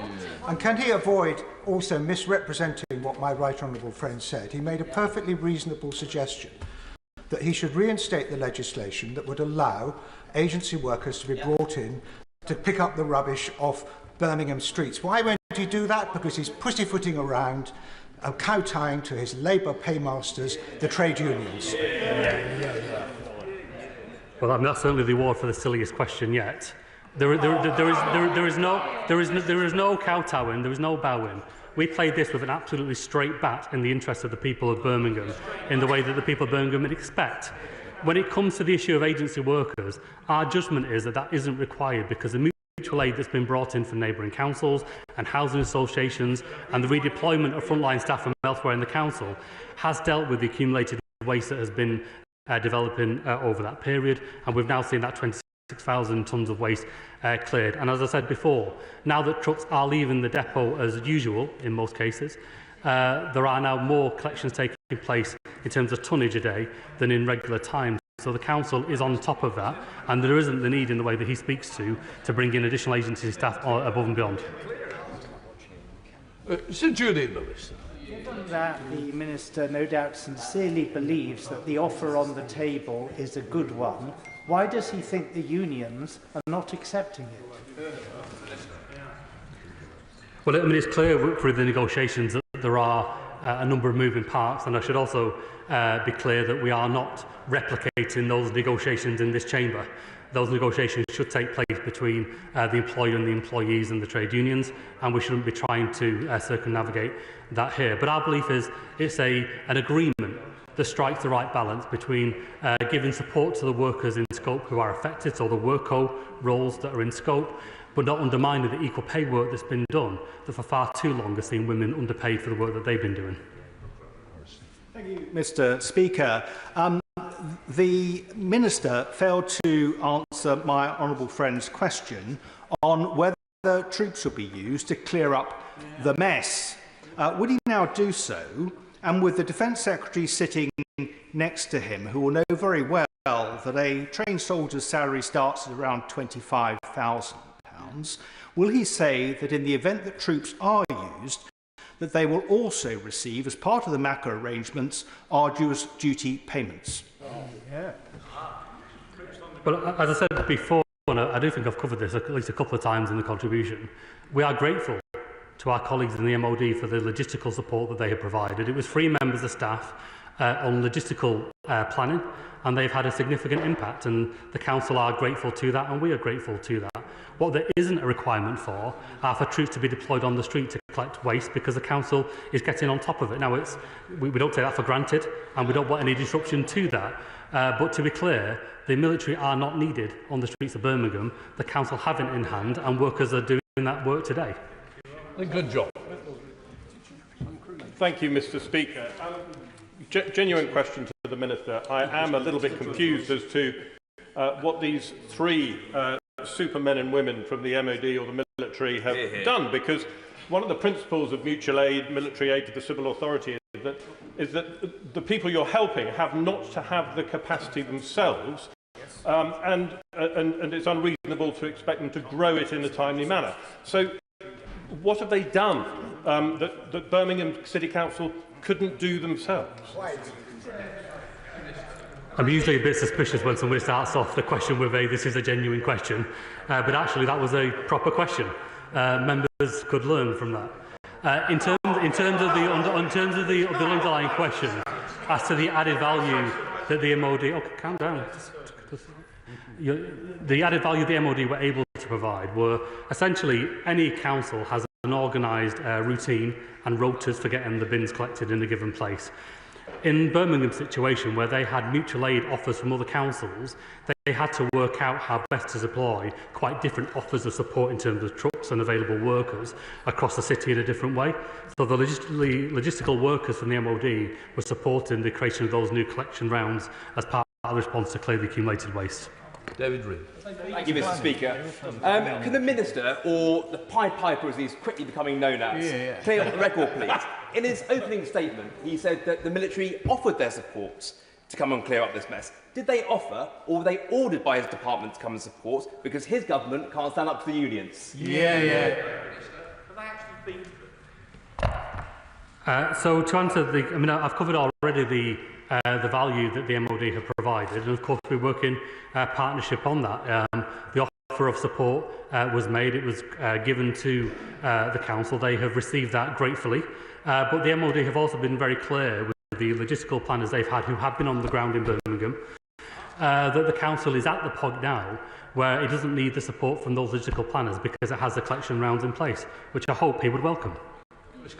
Thank you, Mr. Speaker, and I refer members to my register of interest. Just 8 weeks ago, the Minister for Local Government told me on the Select Committee there is a lot of good work taking place in Birmingham. The government wants to create super councils covering 500,000 people over vast areas to manage bin collections and other vital services, against the wishes of my constituents in Broxbourne.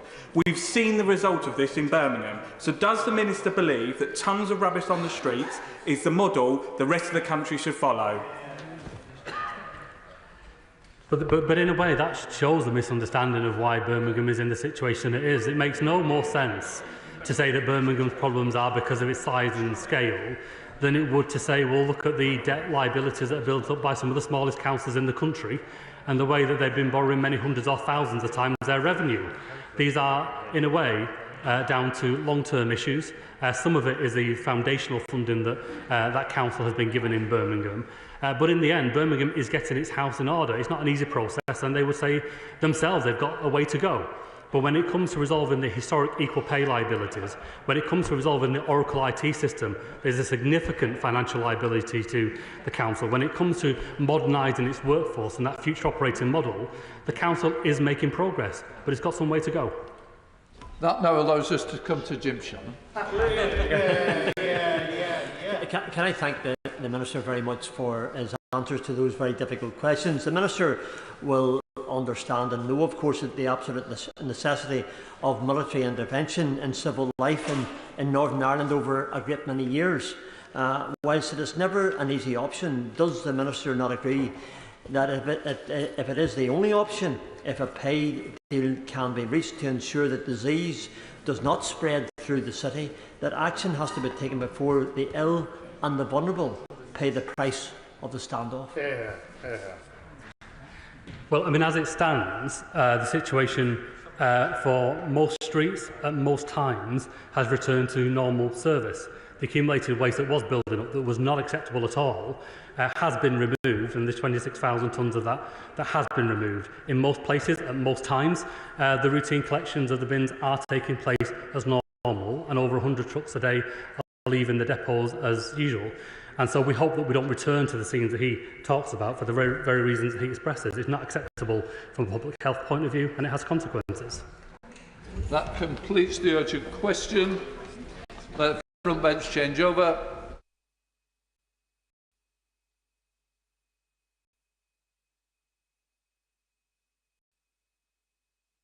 The Defence Secretary's statement. Secretary of State John Healey.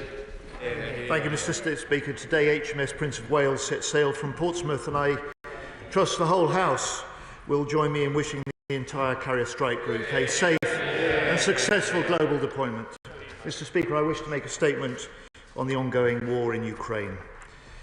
Today, Parliament returns from our Easter break, but during the last 2 weeks, Putin's illegal invasion of Ukraine has continued. Drone strikes, missile attacks, fierce fighting on the front line. On Palm Sunday, men, women and children in Sumy, on their way to church, were hit by Putin's deadliest attack on Ukrainian civilians so far this year, killing 35 people, including young children, and injuring over 100 more. We're united in condemnation of this brutal attack and of Putin's illegal actions. At this critical moment for Ukraine and for European security, we have stepped up the government's efforts for Ukraine, and we will step up further, both to increase military support for the fight today and to secure peace for tomorrow. Mr. Speaker, we cannot jeopardise the peace by forgetting about the war. So 10 days ago in Brussels, the UK convened and I co-chaired the 27th meeting of the Ukraine Defence Contact Group, alongside my good friend, the German Defence Minister, Boris Pistorius.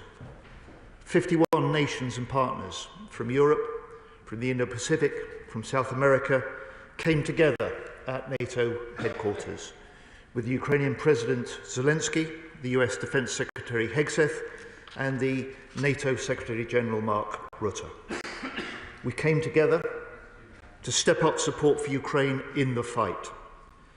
Together we pledged a record €21 billion of military support to put Ukraine in the strongest possible position and to increase pressure on Putin to negotiate.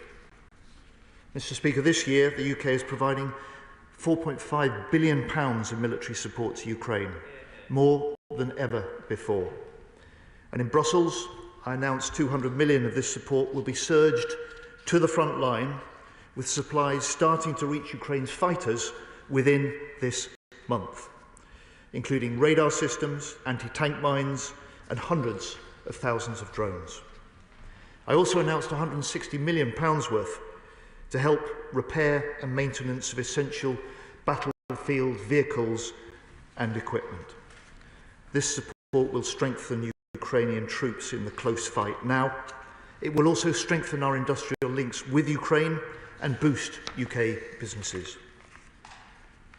When President Trump talks about peace through strength, it is the commitments made through the Ukraine Contact Group that provide the strength to secure that peace. And despite President Putin's promise of a 30-hour pause in fighting, I can confirm that Defence Intelligence have found, and I quote, no indication that a ceasefire on the front line was observed over the Easter period. And 10,000 missiles and drones have been fired into Ukraine during this year alone, including from the Black Sea. So while Putin has said he declared an Easter truce, he broke it. While Putin says he wants peace, he's rejected a full ceasefire. And while Putin says he wants to put an end to the fighting, he continues to play for time in the negotiations. And the Russian military continue to pressure Ukraine on a number of fronts. Mr. Speaker, I can confirm Russian military progress is slowing. Putin gained less territory in March than he did in February, less territory in February than he did in January. Ukrainian towns, which Russia has been targeting since before Christmas, have still not been captured. Ukrainian troops have still not been ejected from Russian territory in Kursk. Whatever ground Putin is taking comes at a huge human cost. Over 940,000 Russians have likely been killed or injured in the war so far, including 150,000 killed or injured this year alone. Last month, the average daily casualty rate on the Russian side was 1,300, almost double the rate of this time last year. While at home, Putin faces crippling interest rates at 21%, inflation running at over 10%, and the Russian government spending nearly 40% of its entire budget on this military campaign. I have to say, Mr. Speaker, in the days ahead, it is, however, likely that Russia will keep up attacks on the Sumy Oblast to help it reclaim nearby contested areas of Kursk. In central Donetsk Oblast, Russia is targeting urban strongholds such as Teresk, Povrovsk and Chaziv Yar. And in Kharkiv, Russia is continuing to make assaults towards the rail and logistics hub of Kupiansk. We do expect more ground to be taken, more Russian missiles to be fired into Ukraine. And that is why we must remain united for Ukraine, across this House, across this country, and across those nations standing alongside Ukraine. And we must step up support for Ukraine and pressure on Putin to force him to recognise that now is the time for peace, and continuing the war will prove much worse in the long run for Russia. Mr. Speaker, we believe peace is possible, and we must be ready for when that peace comes. So along with the vital military aid, the UK government continues this push for peace. The Foreign Secretary joined ceasefire discussions with the US, France and Germany and Ukraine in Paris last week, and in Brussels 10 days ago, along with my good friend the French Minister Sébastien Lecornu, I also convened and co-chaired the first Defence Ministers meeting of the Coalition of the Willing. 30 countries coming together to build on the hard work of over 200 military planners from Europe and beyond. That operational planning must remain classified, but I can assure the House These plans are real, they're substantial, they're well developed. Our reassurance force will have clear objectives for Ukraine. First, to secure safe skies. Second, to secure safe seas. Third, to support peace on the land. And fourth, to support the Ukrainian armed forces to become their own strongest possible deterrent against future Russian attacks. And in the days ahead, this detailed planning continues domain by domain, and nations will continue to provide firm commitments for this coalition. I will be also meeting tomorrow the Ukrainian Defence Minister Umarov and other allies as the government brings together the US, the UK and European ministers and national defence security advisors to discuss next steps, including what a ceasefire might look like and how to secure peace in the long term. Mr. Speaker, this war was never just about the fate of one nation. It's about not allowing national borders to be redrawn by force. It's about preventing aggressors across the world from being emboldened to threaten the security of all nations. And that's why the defence of the UK starts in Ukraine. It's why UK leadership is playing a unique role to put Ukraine in the strongest possible position on the battlefield and in negotiations. And also to prepare building blocks for a lasting peace that will safeguard Ukraine's sovereignty and deter Putin from future aggression. Mr. Speaker, I hope this House today will join in sending a signal to President Putin and in saying to Ukraine, we will stand with you in the fight and we will stand with you in the peace whenever that may come. The Secretary of State, James Carr. Thank you, Mr. Speaker, and can I associate the opposition with the Secretary of State in wishing a good and successful mission to the crew of HMS Prince of Wales as it sets sail on its latest trip. And I am grateful to the Secretary of State both for the advanced side of his statement and, as we did when we were in opposition, the support provided by his department for my recent visit to Ukraine. Indeed, it was a privilege to pay tribute to the victims of this terrible war at the Wall of Memory in Kyiv, but also a powerful reminder of the stark contrast between the reality on the ground of continued casualties and the lies and propaganda from the Kremlin in terms of any so-called ceasefire. It must be clear that to Putin, a ceasefire is simply part of a game, one that he has no intention of pausing. And we must continue to stand with all our allies in being 100% clear on who the aggressor is in this war. Those who pay the price for Putin's game are innocent civilians, such as those killed in the terrible strike on Sumy on Palm Sunday.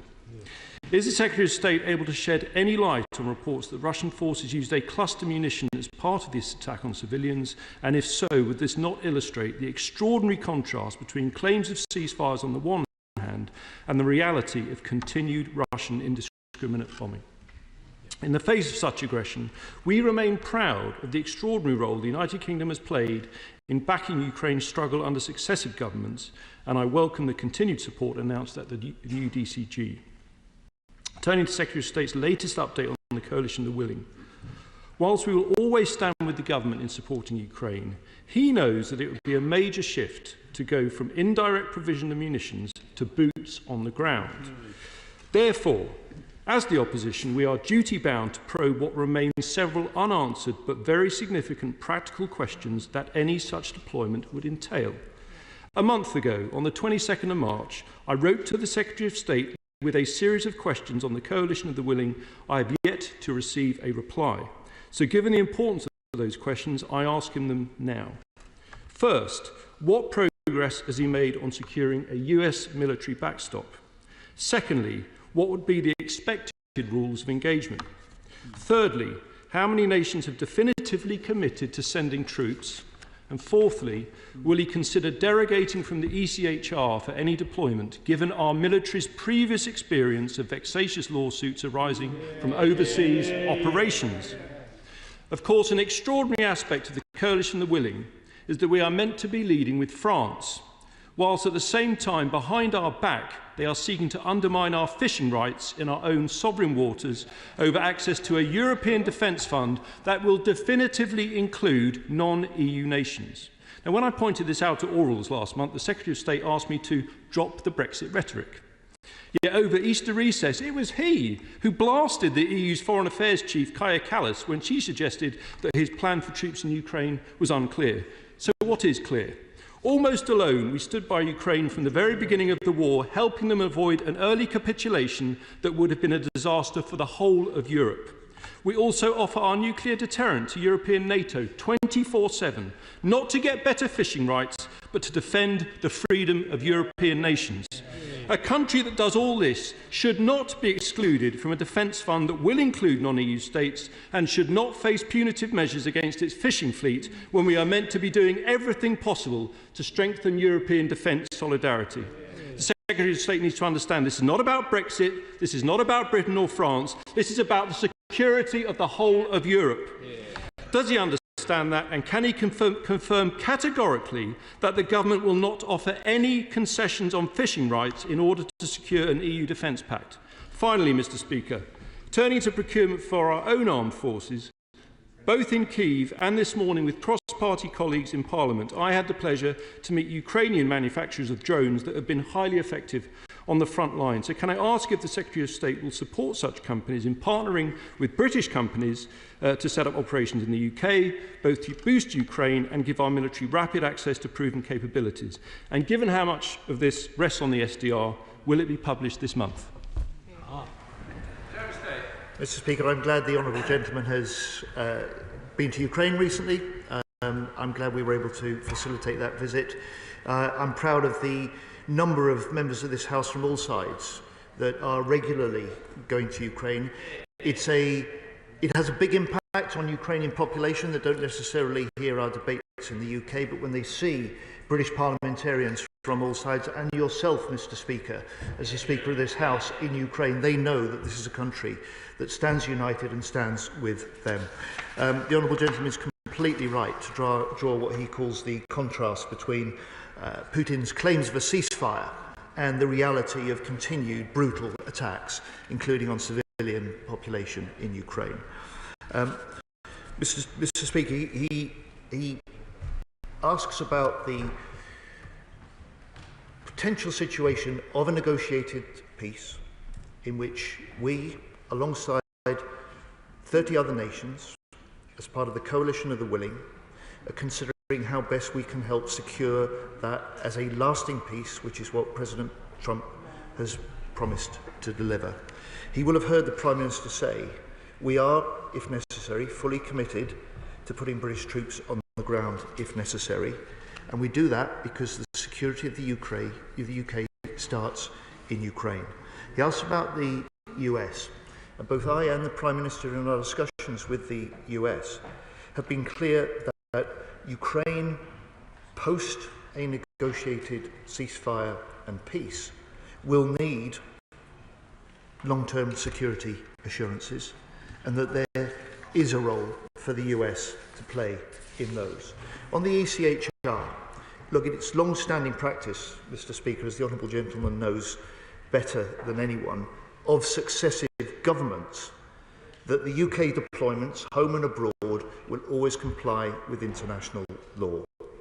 That's what sets us apart from nations like Putin's Russia. And I'm not going to be drawn into any of the operational deployment and what that may look like, because the only person who benefits from that, Mr Speaker, is President Putin. Two other things he raised with me. The High Representative for the EU, Kaja Kallas, and the question of a European Union UK defence agreement and access to the sort of EU programmes that they are stepping up and putting in place. He quite rightly says, we have a part to play, we have a contribution to make, and let me reflect what Kaja Kallas herself has said. She says, I think the UK is a very important defence and security partner. It is the most logical defence and security partner that we have, and it is a beneficial relationship to both sides. It's why she and we are committed to negotiating a defence and security agreement. And finally, on the question of drones, he is right to point to the significance of drones in this current battle. It is now the fact that more casualties on both sides are caused by drones than artillery. And in terms of the UK-Ukrainian link, we have helped manufacture, supply in this country and in Ukraine over 14,000 drones since July in the last election. This is central to the Ukrainian defence strategy. It's central to the future of our own forces, and it's central to... And the SDR, Mr. Speaker, we've said many times, it's close to completion, it's being finalised, and it will be published in the spring. To the Select Committee, Tamanji Singh. Thank you very much, Mr. Speaker. While it was saddening to hear about the continued colossal death and destruction in Ukraine, I welcome the Secretary of State's statement and indeed his leadership of the Ukraine Defence Contact Group, which by pledging a record 21 billion euros has demonstrated that the 51 allies are firmly committed to helping our Ukrainian friends in their hour of need. The Secretary of State also alluded to the many shorter ceasefires that were agreed and then broken. And that the question we need to ask ourselves is, when President Putin says he wants a ceasefire, is that actually the case? But Secretary of State, if a much-needed ceasefire is agreed, how confident is he of convening and then keeping the coalition of the willing together? I'm grateful to my honourable friend for his contribution and the job he does chairing the Defence Select Committee. One of the trickiest tasks about the work that has been undertaken by our military planners is that it is not clear what circumstances any forces may be required to be deployed, and it is not clear the details of the negotiated peace deal that we all want to see will be in place. So he asked me the straight question. Actually, when the deal is done, when the peace is negotiated, the ceasefire is in place, I believe it will be easier, not harder, to hold together and enlarge the number of nations willing to be a part of the coalition of the willing. And in the meeting that I chaired at NATO headquarters 10 days ago, the first ever defence ministers of the coalition of the willing, there were 30 nations round the table there, all participating in the detailed operational military planning that is continuing. 30 nations, not just in Europe, but beyond as well. Your Jones spokesperson, Helen Maguire. Thank you, Madam Deputy Speaker, and I also thank the Defence Secretary for the advanced sight of his statement. We welcome the £200 million support for the front line to support Ukraine. Over Easter, Putin proved that he had no interest in securing peace. Within hours of declaring a supposed Easter truce, Putin unleashed a fresh wave of drone and artillery attacks across many parts of the front line. Meanwhile, President Trump has shown once again his utter indifference towards the Ukrainian people's struggle. After boasting that he would end the war within 24 hours of taking office, he now threatens to withdraw US support from mediating talks altogether. It's no wonder his efforts have failed, given his warped approach of applying pressure to Kyiv while offering the hand of friendship to the Kremlin. We cannot rely on President Trump if we want to secure a just peace in Ukraine, one which respects Ukraine's right to self-determination and proves that aggression towards neighbours does not pay. That's why the UK needs to go further and faster, together with our partners in Europe and the Commonwealth, to support Ukraine and increase the pressure on Putin. Will the Defence Secretary update the House on what steps have been taken to seize the £25 billion worth of frozen Russian assets across the UK and to deploy these to Ukraine? Will he also update the House on whether the government plans to expand the UK's designation of vessels which are part of Russia's shadow fleet and subject to sanctions, helping to further reduce Putin's ability to fund his war through exported oil revenues? We've welcomed the government's work to convene discussions on creating a reassurance force for Ukraine. The credibility of the UK's commitment to such a force would be significantly enhanced by reversing the staggeringly irresponsible 10,000 troop cuts to our army, which the Conservatives undertook while government. Will he commit to reversing these cuts today? Madam Deputy Speaker, I welcome her welcome for the surge in UK support to the Ukrainian troops on the front line. It's important to really support them at this point in their close fight, and that's what we're determined to do, as well as preparing for the longer-term peace that we hope will be secured. And I just would say to her, on that question of the peace negotiations, really it is President Trump that has created this opportunity for those negotiations and for that peace. And it really is too soon to call failure on those negotiations.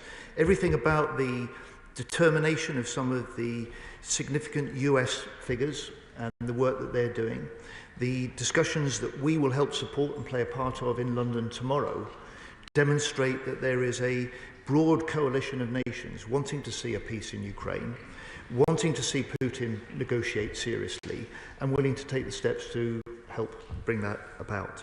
And on the question of pressures on Putin, the question of whether we can make any further use of the seized Russian state assets is something that we're looking closely at. It isn't just a question or a judgment for the UK. That will be much more powerful if that is done with other allies, particularly through the G7. And so that is, if we make any progress on that front, that is the way that we will do it. Chair of the Foreign Affairs Committee, Emily Thornberry. Thank you very much. Madam Deputy Speaker, I've just come back from Ukraine. I went with other members of the Foreign Affairs Select Committee and can certainly confirm what we all know, that there is huge gratitude and affection for the United Kingdom in Ukraine. And whatever is going on the Western Front, it is actually a war that affects the whole of the country. And even when we were in the capital, there were 3 air raids in one day. But there is a desire by Ukrainians to reciprocate and support us as best they can. And by necessity, they have become absolute experts in the use of drones and want to share their knowledge and skills with us in terms of training in the use of drones, but also in the development of them and the production of this new weapon system. Will the government be taking up this opportunity and working with the Ukrainians on this new weapon system? Yeah. Can I thank her for the job she's doing chairing the Foreign Affairs Committee and for her commitment to Ukraine and her recent visit.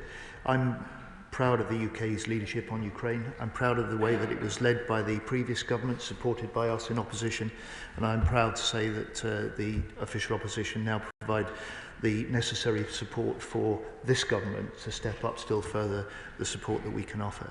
On the question of drones, it isn't just a question, as she asks, of will we do this? We have been doing this. We have been doing this for some time. And I said earlier on in response to the Shadow Defence Secretary that since the election in July last summer alone, we have gifted more than 14,000 drones to Ukraine. In some cases, those are drones that we have made, designed, developed, made here. In some cases, we've done that jointly with Ukrainian companies.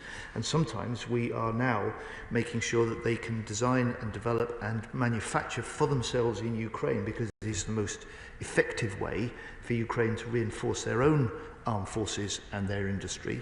And it's the quickest way of getting into the hands of their frontline troops the necessary equipment and systems they need to fight off Putin's invasion. Father of the House, Sir Edward Lee.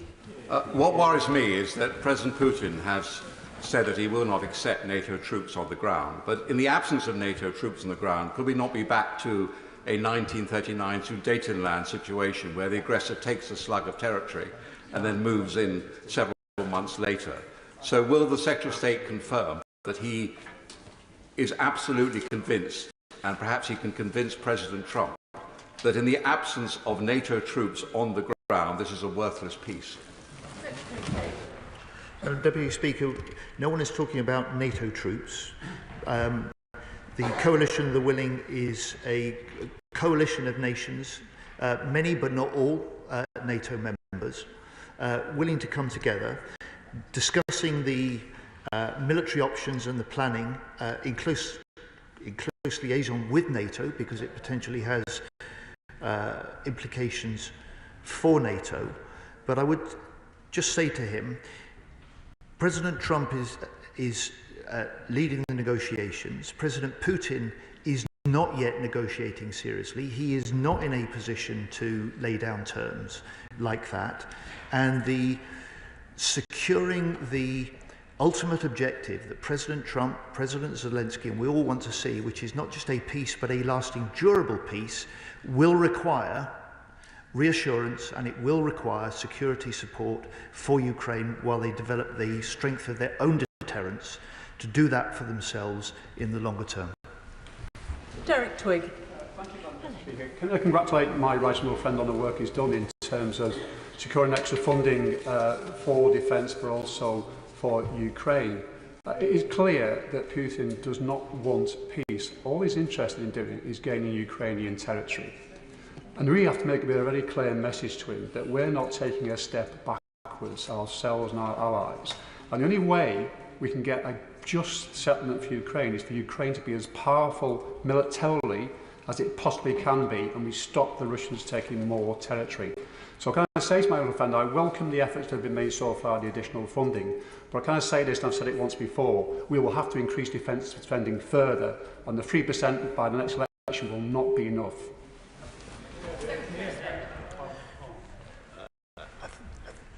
Although there are many experts in this House on both sides on defence and security, my honourable friend is one of the leading voices on this and has followed it most closely for a great deal of time. I hear what he says. I know and I'm pleased that he welcomes the commitment to 2.5% of GDP on defence 3 years earlier than anyone expected, in 2027, and the commitment also to raise that to 3% in the next Parliament. I know he'll also welcome that this year, as a marker of that intent, we're putting an extra £5 billion into defence spending this year. Madam Deputy Speaker, there is nothing in the discussions of the 51 nations and partners at the UDCG in Brussels that I chaired with the Germans, or the 30 nations in the coalition of willing that I chaired the previous day in Brussels, that suggests that the strength of those nations that stand with Ukraine is diminishing. Far from it. We are stepping up, we will step up further, and we will stay with Ukraine as long as it takes in the fight. We will stay with Ukraine for as long as it takes in the peace. Lincoln Job. Thank you, Madam Deputy Speaker, and can I welcome the Secretary of State statement today.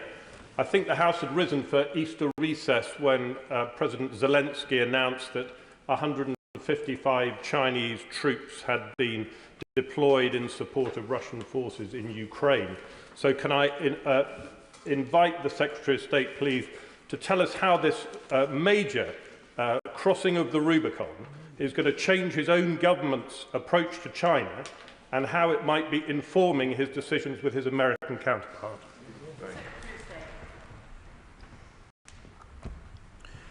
Madam Deputy Speaker, I think what it shows, in the same way as the way that President Putin is increasingly relying on North Korean troops to fight his battles and on Iranian missiles in order to hit Ukraine, it demonstrates an underlying weakness, not a strength, from President Putin. And as far as China goes, it is part of the very strong messages that the Chief of the Defence Staff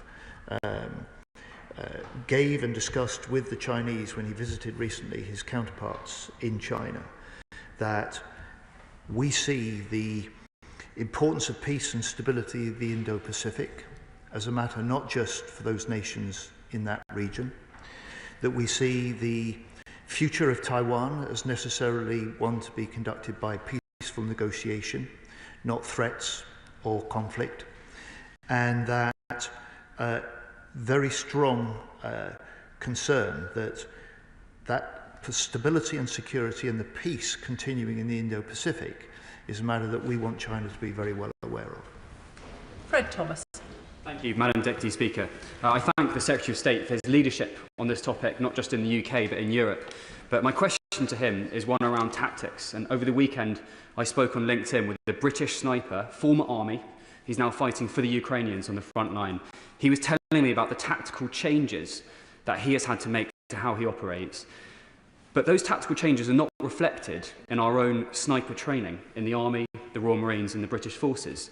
So if we're talking about a coalition of the willing and potential UK troops involved in defence, when are we going to update the training syllabus for our own forces to reflect the tactics that are currently in use in Ukraine? Thank you.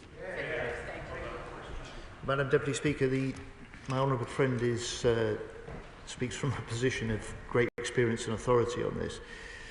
Since he points to something that hits at the heart of the Strategic Defence Review that is close to being finalised, which is that it takes as a starting point, it was hardwired into the terms of reference in July when the Prime Minister commissioned it, that we need to learn the lessons from Ukraine, not in order to fight like in Ukraine, but the fact that the nature of warfare is changing. This House and the Shadow Defence Secretary has mentioned the importance of drones earlier on, that the combination of forces needs to be more integrated. It needs to be driven much more by technology, and that will have implications not just for equipment, but also for training. So I know he'll look forward to the SDR's publication. I know he'll be on the case, including from the Select Committee, to make sure that it's fully implemented, but I welcome his contribution to those debates.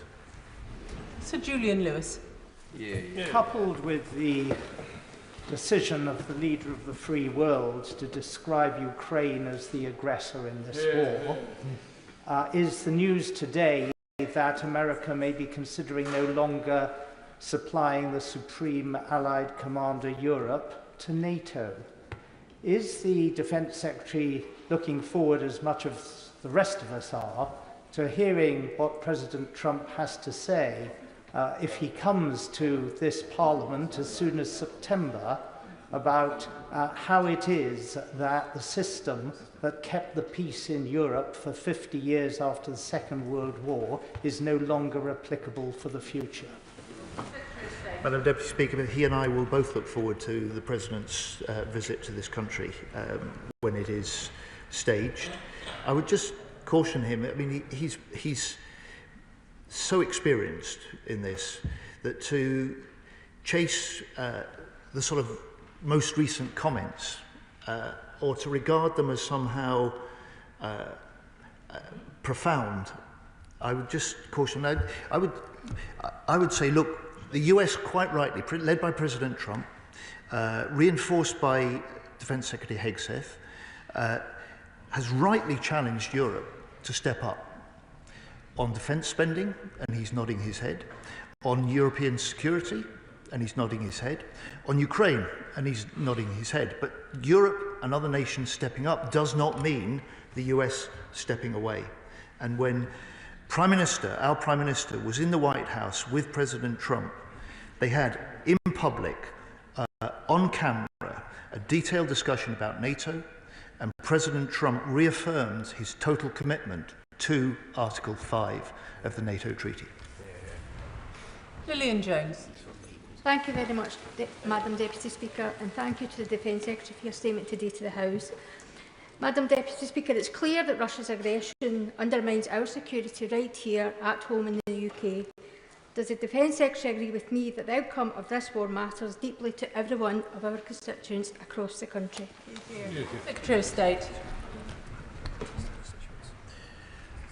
Madam Deputy Speaker, in the high politics of international peace negotiations, in the brutal drama and killing of the battlefield, it's often easy to overlook the fact that the strength of our ability as a nation, the strength of our ability as a government to offer Ukraine such support depends on the well of support of the British people.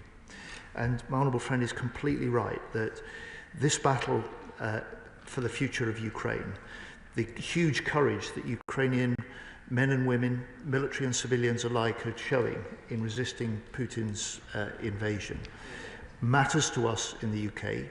It matters not just because, as I've said, defence of the UK and Europe starts in Ukraine, but it matters to the British people who opened their homes over 3 years ago when Putin invaded to refugee Ukrainians. And it matters to people in this country because they recognise that the Ukrainians are fighting for what we hold dear, the right to elect our own government, the right to determine their own future as a country, and to do that without the menace of a big power of a dictator like Putin over their shoulder. Will Forster. Thank you, Madam Deputy Speaker. The Defence Secretary has acknowledged MPs from across the House who have visited Ukraine, and I wanted to very briefly share that experience for myself. When I visited a Ukrainian hospital, I met a man that was suffering from a chemical weapons attack. Doctors were struggling to treat him because they did not know what chemical weapons were used. Please can the Secretary of State confirm what monitoring the MOD does of chemical weapons and other war crimes done in Ukraine, and how is the UK raising that with international partners? Secretary of State. Well, Madam Deputy Speaker, we would abhor any use of chemical weapons. I'm not aware of those reports, but I will check those out and I will write to the Honourable Gentleman. But he quite rightly points to the very sharpest end of this Ukrainian fight, which is those injured servicemen and women in Ukrainian hospitals. And the UK government, I'm pleased to say, from almost month one, was putting in place UK medical support, military medical support for the Ukrainian system. We've stepped that up recently, 3 months ago, when I announced an increase in the support and the funding for that. And it's an important part of the contribution we can make to keeping Ukraine in this fight. Clive Betts. Thank you, Madam Deputy Speaker. Could I very much welcome the comments made by my right honourable friend about the need to spend more of our defence funds on buying weapons made in this country. I think it's a really helpful comment, and the other day I was at BAE Systems, who are building a new factory in my constituency to produce artillery weapons, some of which I hope will go to the Ukraine. So we have a commitment from our right honourable friend that we'll supply those weapons to Ukraine while Ukraine wants them, and we'll treat with a degree of scepticism and complete contempt the comments by Putin trying to manufacture some sort of fake peace to suit his own ends. Secretary of State. I can indeed, Madam Deputy Speaker. My right honourable friend mentions a company in his constituency. I don't know if he's also referring to Sheffield Forgemasters, which is in his constituency, a proud industrial firm in South Yorkshire there in Sheffield, which will be making British steel to supply to a new Rheinmetall artillery barrel factory that is a new investment in this country directly as a result of the Trinity House agreement that we struck in October between the UK and Germany. It will create 400 jobs in Britain. It will mean that we are able to produce gun barrels again in this country for the first time in over 10 years. And it's a good example, just like the 1.6 billion that I announced a couple of months ago for new short-range air defence missiles for Ukraine, that will see over 5,000 of those produced in Northern Ireland, creating an extra 200 jobs in Talis, in Belfast. A good example, Madam Deputy Speaker, where we can support Ukraine, we can strengthen our own national security, but we can boost economic growth at the same time. Dr. Andrew Murison. Reassurance force sounds like a euphemism for escalation that would expose our boys and girls to very significant risk.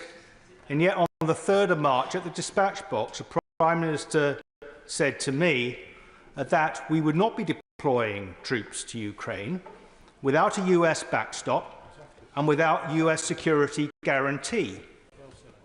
He was right, wasn't he? Secretary of State. Madam Deputy Speaker, I've already said this afternoon that the Prime Minister had made clear, to President Trump, as I have done to Secretary Hegseth in the US, that we support absolutely their bid to secure a negotiated peace, and we expect there to be a role for the US in helping to secure that peace for the long term. What we are leading alongside the French is a determined effort, a coalition of the willing, that demonstrates that European nations like us, with the capability and the French to lead this sort of deployment, are willing to step up and do more. But as I've said again, Europe, nations like the UK stepping up does not necessarily mean the US stepping away. Luke Akehurst. Thank you, Madam Deputy Speaker. The strength of the unity of the Ukraine Defence Contact Group and Coalition of the Willing these past few weeks has sent an important signal at a critical time for Ukraine. Does the Secretary of State agree with me that it is critical that we and allies express our unwavering support for Ukraine's right to exist, its freedom and its national sovereignty? Secretary of State. I do indeed, Madam Deputy Speaker. I wonder whether he might actually join me and help me with some of my speech writing. He puts it very succinctly and much more sharply than I have today, this afternoon. This is what's at stake as the Ukrainians fight for their future, fight for their country, fight for their freedom, and it's down to us to provide them with the support that they need, both in the fight and in the efforts to negotiate a longer-term peace. SNP spokesperson Dave Dugan. Thank you, Madam Deputy Speaker, and I thank the Secretary of State for his statement. There's much in it by way of a helpful update, but the key element of it for all of us should be on the final page where he says we must not allow borders to be redrawn by force, and that enjoys unanimous support. I have a question on the 4.5 billion. How much of that is rolled over from previous commitments, and will he update the House on how much of it is consumed in this financial year? How much of it is in cash support and how much of it is in materiel? And when it comes to potential air policing in Ukraine, this will be on top of air policing in the South Atlantic, QRA from Coningsby and Lossiemouth, air policing in the Baltic and the Eastern Mediterranean. It would be, would it not, unconscionable to try and do that without a substantial new order of Transfor Typhoon. State. Madam Deputy Speaker, he asks about the 4.5 billion. This is the scale of the military support to Ukraine this year. It's more than this country has committed at any time before. That is a combination of 3 billion a year this year, plus 1.5 billion from the proceeds of the seized assets that we are also deploying. We're doing this according to a joint plan with Ukraine for 2025 that we've developed, so that we look to supply what they need most. Alex Sobel. My friend the Defence Secretary was quite right when he said that the announcement by President Putin of a pause in fighting over Easter weekend was a false promise. We see many false promises from Putin, and his aggression against not just Ukraine but against whole of Europe is really concerning. While we were on recess, he had to scramble RAF Typhoons into the Baltic to intercept an Ilyushin IL-20M spy aircraft. What more is he going to do to protect NATO air and maritime space from the aggression of Putin and Russia? Secretary of State. Madam Deputy Speaker, with the simple answer is we will do whatever is required as a UK contribution to the NATO alliance. I'm proud of the leading role that the UK plays in NATO. I'm also proud of the fact that NATO now is bigger, stronger, and a better deterrent force with 32 nations than it was when Putin first launched his full-scale invasion of Ukraine in February 22. And, Madam Deputy Speaker, it demonstrates how Putin's strategic aims in launching that invasion have come unstuck, that he's failed so far to secure any of those aims. And I would say to him, as my honourable friend has just said, he says he wants peace, he says he wants an end to fighting. Now is the time, for the first time, for him to demonstrate and match his words with his actions and negotiate seriously for that long-term lasting peace. Sir Alex Shelbrooke. Thank you, Madam Deputy Speaker. May I thank the Secretary of State for taking this first opportunity to make this important statement and congratulate him on the work he's doing with the Coalition of the Willing. What's going to be important in that is understanding, building on comments from my right friend, the Shadow Secretary of State, what's going to be important in that is understanding the terms of engagement, if that is to happen and secure a peace, because what we can't allow to happen is where there's woolly thinking, if you will, and allow a situation like Srebrenica to happen again. So can you assure me that he's working very hard and it is on the agenda of what any terms of engagement would be, and people are crystal clear about what they could be to secure the peace? Secretary of State. I can indeed, Madam Deputy Speaker, because the right honourable gentleman is exactly right about that. Yes, so the potential terms of engagement are a really important part of any potential planning, as are the terms of any peace process and peace settlement, because that will set the framework for the potential role of any reassurance force.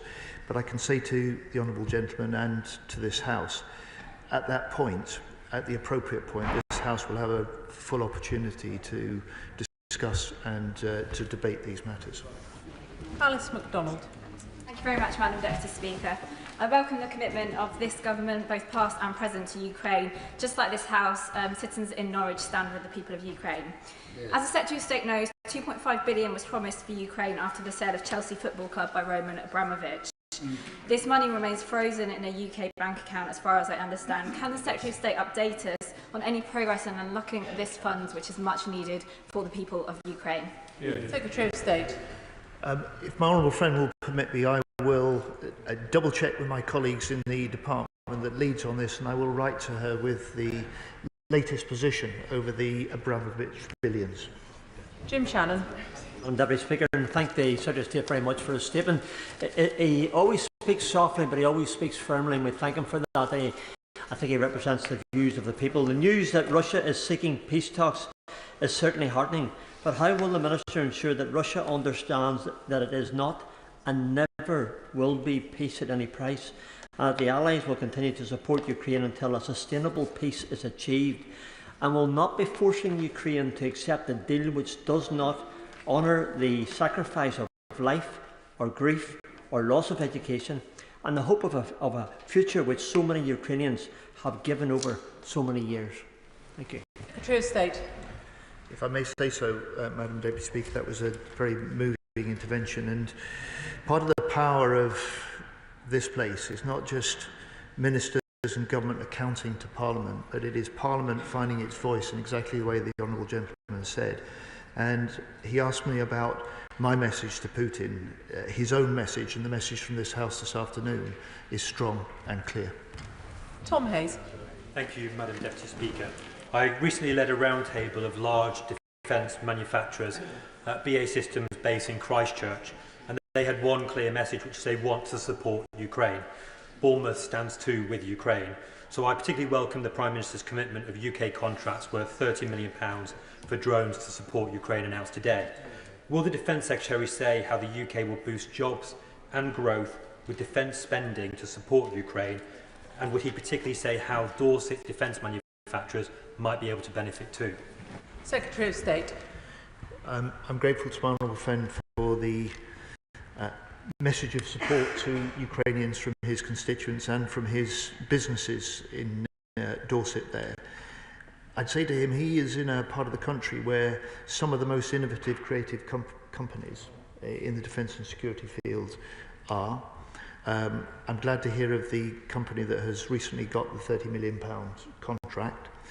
And I'd say to him, perhaps he might like to look at the some of the detail of the spring statement from the Chancellor, because part of the confirmation that she and I made when she made the statement was that from this point 10% of the defence budget will in future be allocated to developing, purchasing and supplying for our own forces novel technologies, just as the sort of manufacturers that he cites from his constituency are involved in producing.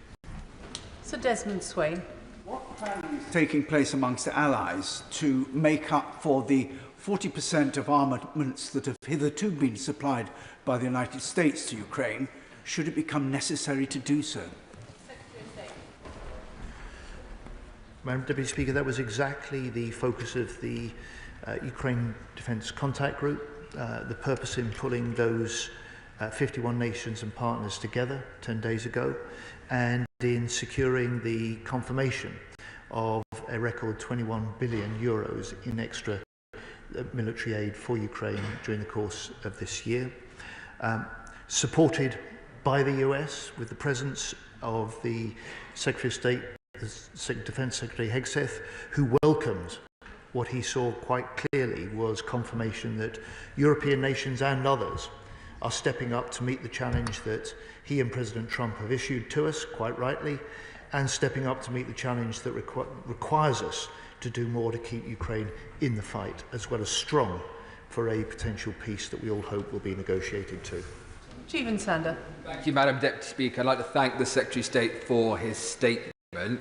Keeping ourselves, Europe and Ukraine safe means we have to produce more fighting forces than Putin can, but traditionally in this country we are focused on producing exquisite and expensive platforms. Now, clearly that trade-off is changing. We're seeing $1,000 drones in Ukraine destroying $9 million tanks. The production trade-off between expendable and exquisite platforms has to change across our allies and for ourselves.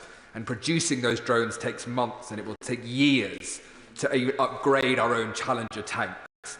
So can the Secretary of State set out how that changing trade-off in production will be implemented and indeed introduced in both the SDR and the Defence Industrial Strategy to keep ourselves, Europe and Ukraine safe? Secretary of State. Well, my honourable friend is spot on, and he provides the answer to his own question about how that absolutely necessary understanding from what we've seen in Ukraine and in other conflict zones in the Middle East recently, how it's got to be a combination of the more traditional, very sophisticated sort of defence platforms that we have tended to procure with the much more rapidly updated and updatable and upgradable new technologies like drones. That will be set out in the Strategic Defence Review. It will be captured in the Defence Industrial Strategy. But I hope my honourable friend will see the announcement that I've just referred to in the spring statement of a determination to earmark 10% of the defence equipment spend in future from this year on for novel technologies such as the ones that my honourable friend cites. David Mundell. Thank you, Madam Deputy Speaker, and I very much welcome the robust tone of the Secretary of State's statement and indeed his responses, but I'm sure deep inside he also regrets the fact that they are not reflected by many in the US administration. And whilst across this House I'm sure we all appreciate the diplomatic challenges of dealing with President Trump and his administration, but it would be reassuring if the Secretary of State could confirm that at some level it has been conveyed that it is deeply unhelpful and indeed disconcerting to the Ukrainian diaspora in this country that President Trump does parrot Kremlin lines. Secretary of State. Madam Deputy Speaker, President Trump has created this opportunity. He's created this opportunity of a ceasefire, which the Ukrainians, as a party of peace in this process, have declared they're ready to accept. He has created the opportunity for a negotiated, lasting peace. Our job is to reinforce his efforts in doing so. We are doing just that. We're supporting the Ukrainians in those negotiations. We're supporting the US and contributing to those negotiations where we can. And the next stage of that will be in London tomorrow. John Slinger. Thank you, Madam Deputy Speaker. Our Prime Minister has convened the largest, strongest group of countries yet behind a just and lasting peace in Ukraine. Does the Defence Secretary agree that the UK has a unique leadership role in securing peace, and that this extends beyond the provision of military assets to galvanising all our allies on upholding shared values, that we help our friends stand up to bullies, that we believe in sovereignty, and that we protect the rules-based system? Because in the widest sense, the long-term defence of the UK is happening in Ukraine. Secretary of State. I do indeed agree with my honourable friend, Madam Deputy Speaker. the UK does indeed, as he said, have a unique leadership role here, alongside, in this case, the French with the Coalition of the Willing. And what I've been struck in the discussions and involvement that I've had with military planners and with defence ministers and others on this is that other nations recognise that unique role and responsibility the UK and indeed the French have. They welcome it, but in each case, every nation has a contribution to make as well, and that's what we're trying to marshal at the moment through the military planning detail and through the reinforcement of the Coalition of the Willing. Sir Bernard Jenkins. Thank you, Madam Deputy Speaker. To what extent does the 39-member coalition accept that the United States is still the indispensable partner in any so-called peacekeeping operation? Because unless a peacekeeping force in Ukraine is ready and prepared to fight and to defeat the Russian armed forces, there is no point in it being there. Indeed, as my honourable friend said earlier, it would be just a victim of another tragedy. And to that extent, this EU-UK proposed defence agreement, to what extent will there be the primacy of NATO recognised in any agreement? Because again, we don't want inadvertently to send a message to the United States that NATO is over, we no longer need the Americans, we're going on our own, because we won't be capable of doing that for decades. Secretary of State. Well, the right honourable gentleman is right. NATO is the cornerstone of our European security. That is the fundamental, and it is the starting point for any future planning. The potential for the EU and UK to strike some sort of defence and security pact or agreement is a recognition that the EU and the Commission also have a role to play, and their recognition that the UK needs to be involved in those programmes, those industry procurements, and potentially, as the Commissioner who's responsible for this has acknowledged, access to the schemes and the funding that may be available to underpin that. In the question of the US's role, look, fundamentally, what will secure Ukraine's long-term future and a lasting peace is the strength of their own deterrent capacity. The strength of Ukraine, as they have done for the last 3 years, but in future, to deter any subsequent Russian attacks. That is one of the principal purposes of the planning for a reassurance force. But as I have argued, the Prime Minister has argued, and we've said it in this House, there is an indispensable role for the US in trying to foster and bring that negotiated peace, but also there is a role for the UK, for the US, in helping to secure that for the long term as well.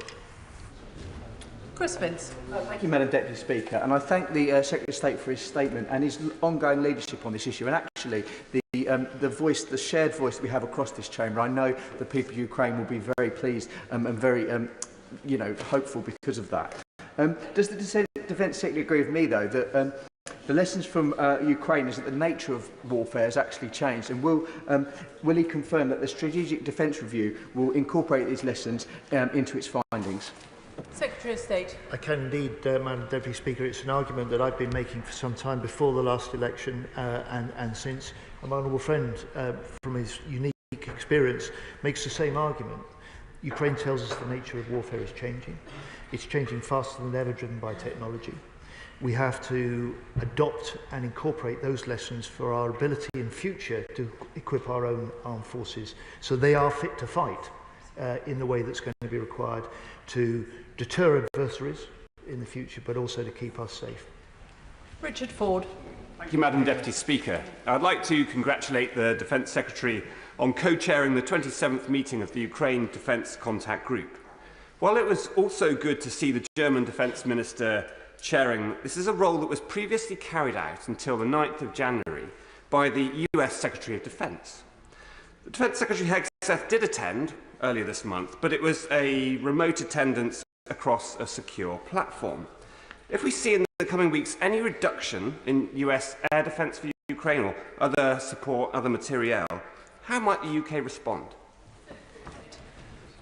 Well, the honourable gentleman has been in the House long enough to know that I can't possibly, and I won't start responding to hypotheticals like that, but I would just say, look, the part of the US challenge of the new administration was to say to European nations like the UK, step up.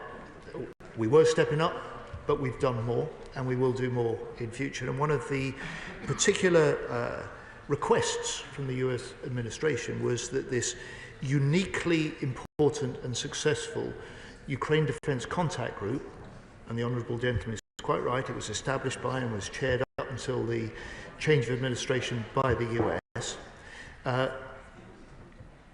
they asked us to take on that co-chairing. They asked us to take on convening it and chairing it, and we agreed to do that alongside the Germans. And that's why the 27th contact group, as he rightly said, was convened, was co-chaired by me and the German Defence Minister. I'm going to get all members in, but it would be greatly helped if we could have shorter questions, please. Blair McDougall.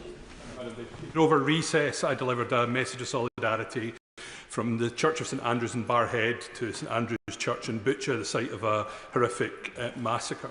That brutality, it was clear when I was in Kyiv, has meant that the Ukrainians are still determined to fight, but again and again they raise their concerns about their exposure and their over-reliance on American air defence. What can we do to mitigate that? And what consideration has he given to creating an integrated air defence zone in the west of Ukraine? Secretary of State.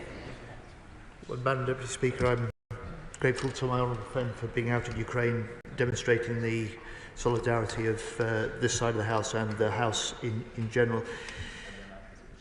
He will have had in his conversations from the Ukrainians that sense from the civilian population, their overwhelming priority is air defence, as he said.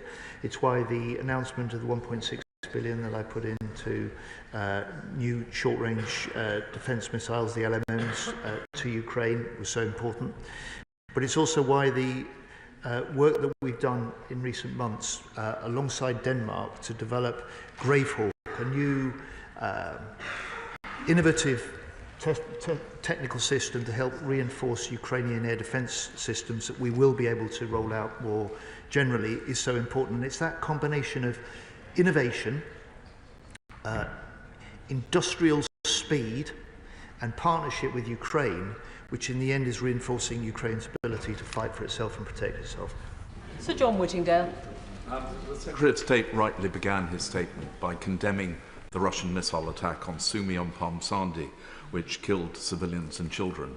However, he will be aware of Russian claims that this was a military target, that 60 Ukrainian military commanders were killed, as were NATO servicemen who were, quote, in charge.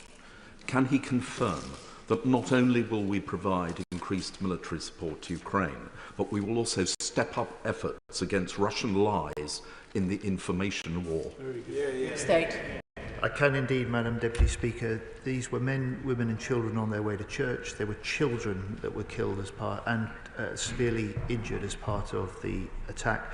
And Madam Deputy Speaker, I know you want short questions and short answers at this stage of the statement. Alex Ballinger. Thank you, Madam Deputy Speaker. With other members of the Foreign Affairs Committee, I was in Ukraine before Easter, where, whilst we were in Kiev, there were 3 separate airstrikes, or air attacks, I would say. Fortunately, the air defence in Kiev is particularly good, but that is not the case elsewhere in the country. Could the Secretary of State say more about how we are supporting Ukraine on air defence, and whether we're considering supporting the new Sky Shield system? Secretary of State.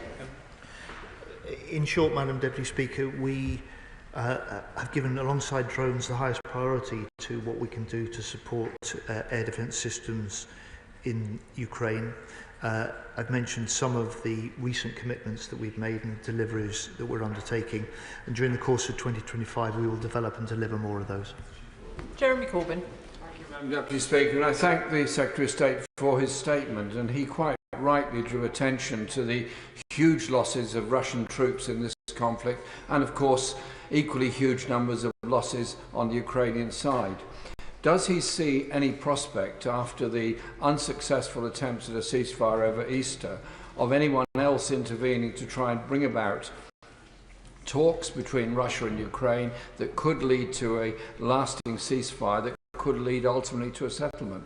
Pope Francis, the late Pope Francis, tried to intervene, as did the African Union and a number of Latin American leaders. This war cannot go on forever. There has to be somebody intervening to try and bring about a process that will lead to a ceasefire and thus no more loss of the tragic loss of so many people's lives. Secretary of State.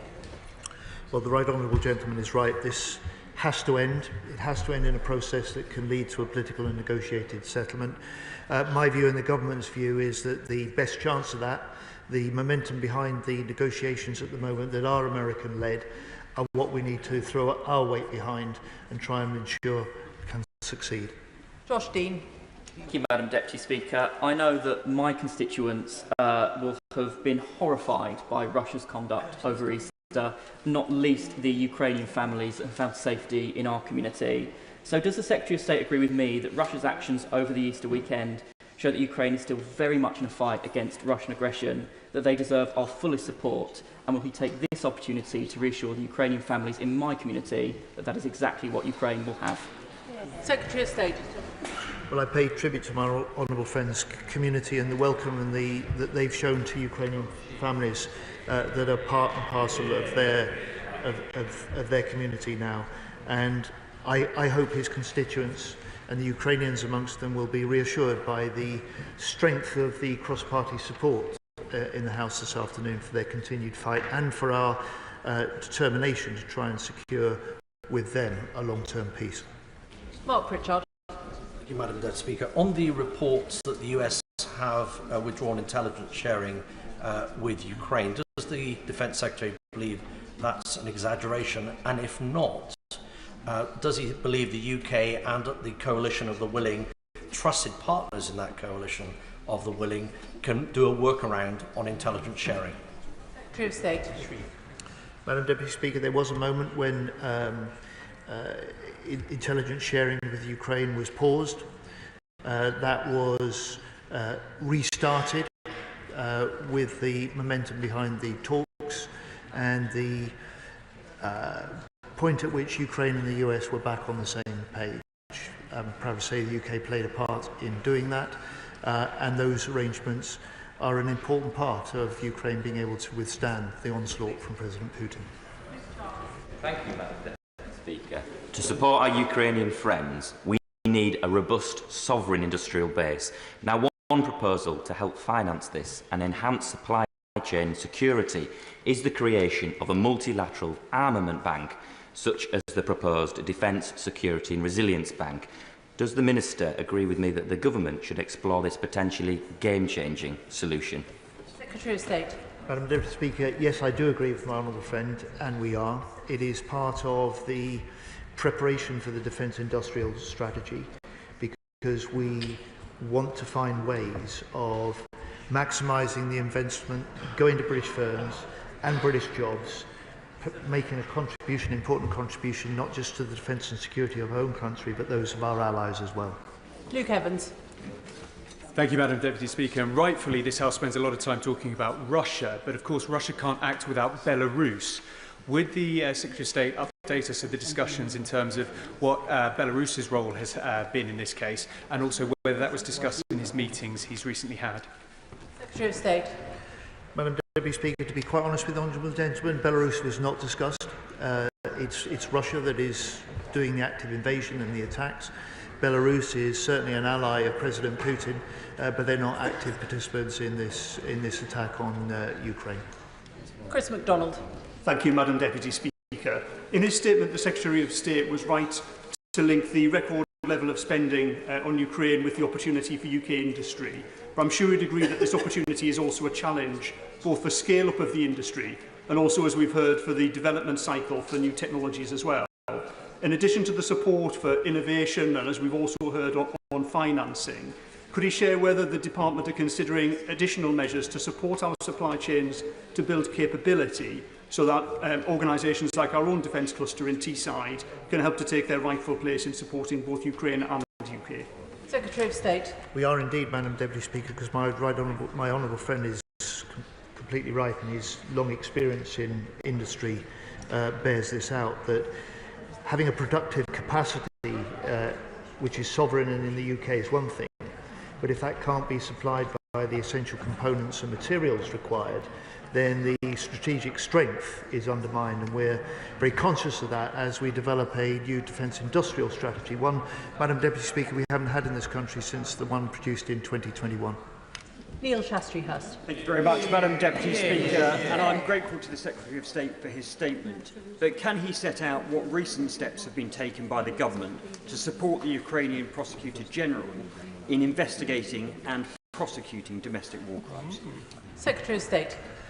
Yes, Madam Deputy Speaker, the Speaker will be aware of this from his recent visit to Ukraine, in particular to Bucha, and the Honourable Gentleman will know that from the outset, the UK government, under the previous regime and this one, has continued to support, with legal expertise and funding where it's helpful, the evidence gathering and potential case building that I hope will lead to the prosecutions that he also wants to see. Cameron Thomas. Thank you, Madam Deputy Speaker. The Secretary of State spoke of sending a clear signal to Vladimir Putin. I do hope that his US counterpart won't take that too literally. I would, regardless, prefer to be sending drones the way of President Zelensky. £25 billion in frozen Russian assets would buy an awful lot of drones. I hear what he's saying, but I plead with him to take the lead on this and let the Ukrainians win in their finest hour. Secretary of State. Deputy Speaker, I hear what he says. I hope he heard what I said in response to his front bench spokeswoman on that. Media reports and statements from representatives of the US administration in recent days have suggested various options for Ukraine's post-war borders, many of which see the ceding of Ukrainian sovereign territory. I appreciate the Defence Secretary will not want to comment on media speculation, but given his commitment to a just and lasting peace in Ukraine, ahead of those talks tomorrow, what are the government's red lines regarding any peace proposal from the US's mediator that recognises occupied Ukrainian territory as Russian? And I include Crimea within that scope. Secretary of State. I'm sorry to disappoint the honourable gentleman. He cites media reports and then says that he doesn't expect me to comment on them, and I won't. Sammy Wilson. Speaker, I welcome the fact that the government has once again stood firm with Ukraine as they fight to defend their territory and send a message to dictators that you cannot change borders by military force. But he has been asked twice already today. We're giving £21 billion worth in munitions, etc., to Ukraine. But there are billions of assets, Russian assets, which were seized as part of the sanctions we imposed on that regime, and we haven't got an answer from him yet. What progress is being made on that? And does he not fear, like me, that given the transactional nature of the way in which President Trump approaches these negotiations, these assets could become part of the negotiations, Russia could hold on to them and avoid the sanctions and avoid paying for the carnage that they've caused in Ukraine? Well, as I said, the honourable lady who speaks for the Liberal Democrats, work is going on with allies on that question of the Russian assets. I'll just say to him, look, our first focus at the Ukraine Defence Contact Group was what can we do now, what can we do quickly, what can we do in order to keep Ukraine in the fight today, because it's important that we don't jeopardise the prospects of peace by forgetting about the war, and that's where the 21 billion euros of a record level of commitment came from that meeting in Brussels 10 days ago. John Cooper. Thank you, Madam Speaker. Thank you very much. It better be good. It better be good. I'll think of something quick. Madam Deputy Speaker, I return to the question of fishing, and it's right that we draw together with our European allies to fight and bring this war to an end. However, it cannot be right for the French to leverage in fishing negotiations for defence spending. Will the Secretary of State press on the Prime Minister the need to defend our fragile coastal communities and make clear to Paris that this cannot be helicopters for haddock, it cannot be mackerel for missiles? Well, Madam Deputy Speaker, that was worth waiting for, and I thank the honourable gentleman for his question. Look, my first focus as Defence Secretary is securing a defence and security agreement, and seeing that as the passport to British firms more British jobs as we can play our part in some of the Europe-wide procurement programmes and industrial developments we need to see. Can I thank the Defence Secretary for his statement? I'll allow a few moments for the front benches to swap over.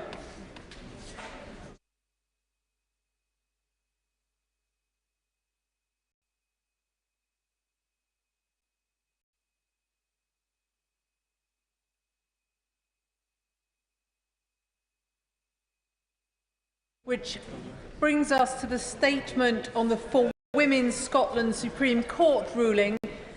Minister for Women and Equalities, Bridget Phillipson. Thank you, Madam Deputy Speaker. With permission, I will now make a statement to update the House on the Supreme Court judgment in the case for Women Scotland Limited versus the Scottish Ministers.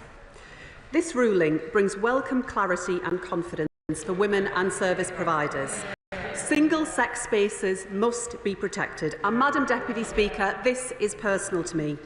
Before I was elected to this place, I ran a women's refuge in the North East for women and children fleeing domestic violence.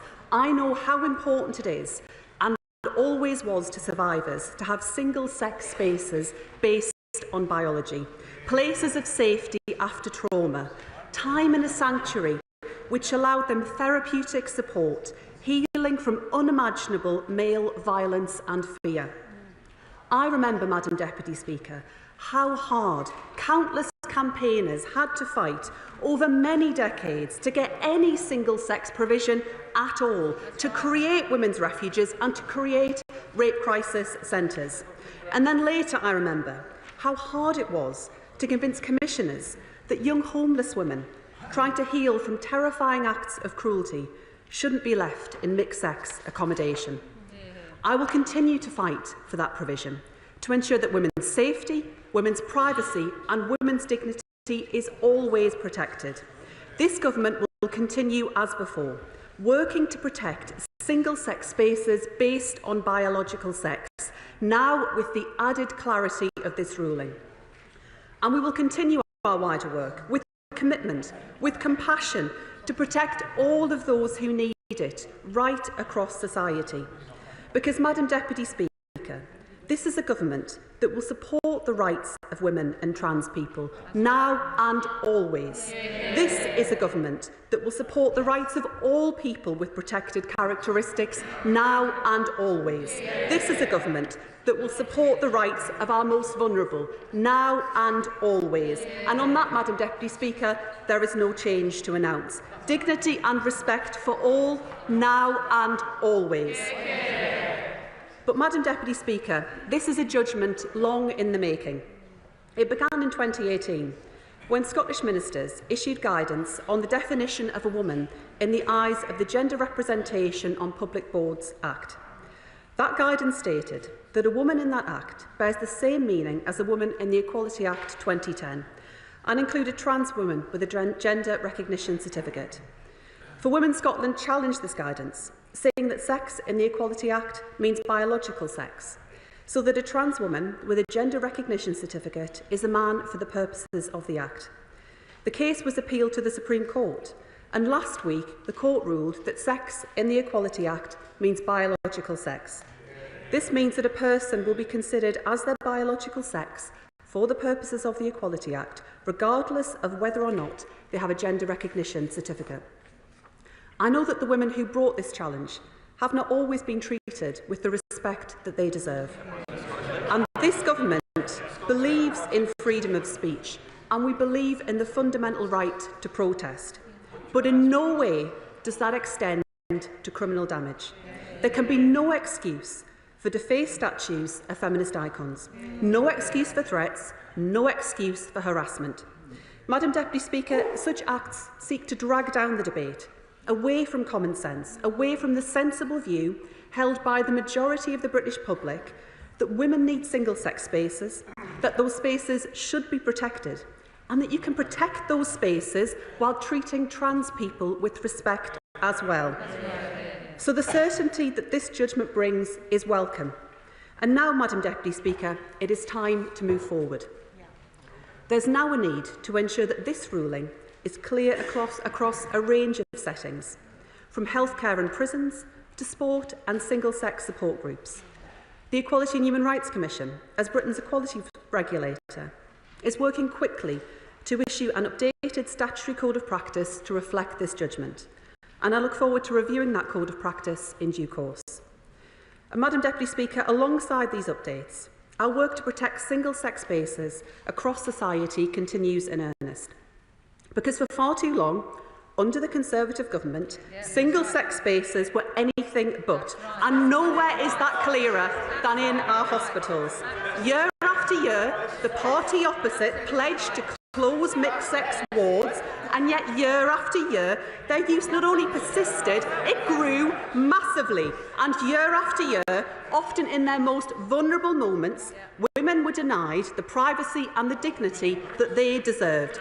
Time after time, Conservative ministers, including the now leader of the opposition, came to this House and toured television studios telling the public that they were protecting single-sex spaces in our hospitals. Madam Deputy Speaker, the truth was very, very different, because as last year's data tells us, the use of mixed-sex wards rose by over 2,200%, 2,200% in 10 years under the last Tory government. There is no better example of this, of rhetoric divorced from reality, of a party playing politics with the safety of women, and we will never let them forget it. Madam Deputy Speaker, by contrast, this government will protect women's wards, and NHS England will soon publish guidance on how trans patients should be accommodated in clinical settings, and we will end the practice of mixed-sex wards once and for all. It is not just in our NHS that we will act on behalf of women. In prisons, we will continue to protect women's safety with single-sex accommodation. In women's sport, I've always backed integrity and fairness. Biology matters for competitive sport, and sporting bodies have issues rules to reflect this. So, Madam Deputy Speaker, in our prisons, in our hospitals, in sport, in a whole host of other spaces, what was true before the ruling remains true after the ruling. This government protects safe spaces for women under the Equality Act 2010. And for too many years, we've seen the heat dialed up on this debate by the party opposite, with no real action to protect women's spaces. While the use of mixed-sex wards increased under their watch, while an epidemic of violence against women and girls spread across the country, while women's health was neglected, this Labour government will deliver for women through our plan for change, driving down waiting lists month after month, tackling misogyny throughout society, and once and for all, delivering justice for survivors of violence against women and girls. Madam Deputy Speaker, I know as well that many trans people will be worried in the wake of the Supreme Court ruling. So I want to provide reassurance here and now that trans people will continue to be protected. We will deliver a full trans-inclusive ban on conversion practices. We will work to equalise all existing strands of hate crime, and we will review adult gender identity services so that all trans people get the high-quality care that they deserve. The laws to protect trans people from discrimination and harassment will remain in place, and trans people will still be protected on the basis of gender reassignment, a protected characteristic written into Labour's Equality Act. Madam Deputy Speaker, this government will offer trans people the dignity that too often they were denied by the party opposite. Too often, a convenient punch bag. Too often, the butt of jokes made in this place by the party opposite, culminating rather shamefully in the previous Prime Minister standing at this dispatch box trying to score cheap laughs from his backbenchers at the expense of vulnerable people. By contrast, Madam Deputy Speaker, this government is clear. Trans people deserve safety, they deserve opportunity, and they deserve respect. Madam Deputy Speaker, this verdict is about clarity and coherence in the eyes of the law. But the Supreme Court judges delivered, along with that verdict, a vital reminder. This isn't about the triumph of one group at the expense of another. It's not about winners or losers. It's not about us or them. And that is the message that I want to reinforce here today in this House. Everyone in our society deserves dignity and respect. Those values are not and never will be a zero-sum battle. Dignity and respect for all. Those are the values that lift us up and set us free. Those are the values that define and distinguish any modern and compassionate society. And those are the values, Madam Deputy Speaker, that this government will do everything to promote and protect now and always. And I commend this statement to the House. Leader of the Opposition, Kemi Badenoch. Madam Deputy Speaker, I thank the Secretary of State for advance sight of her statement, even if it was mostly a shameless work of fiction.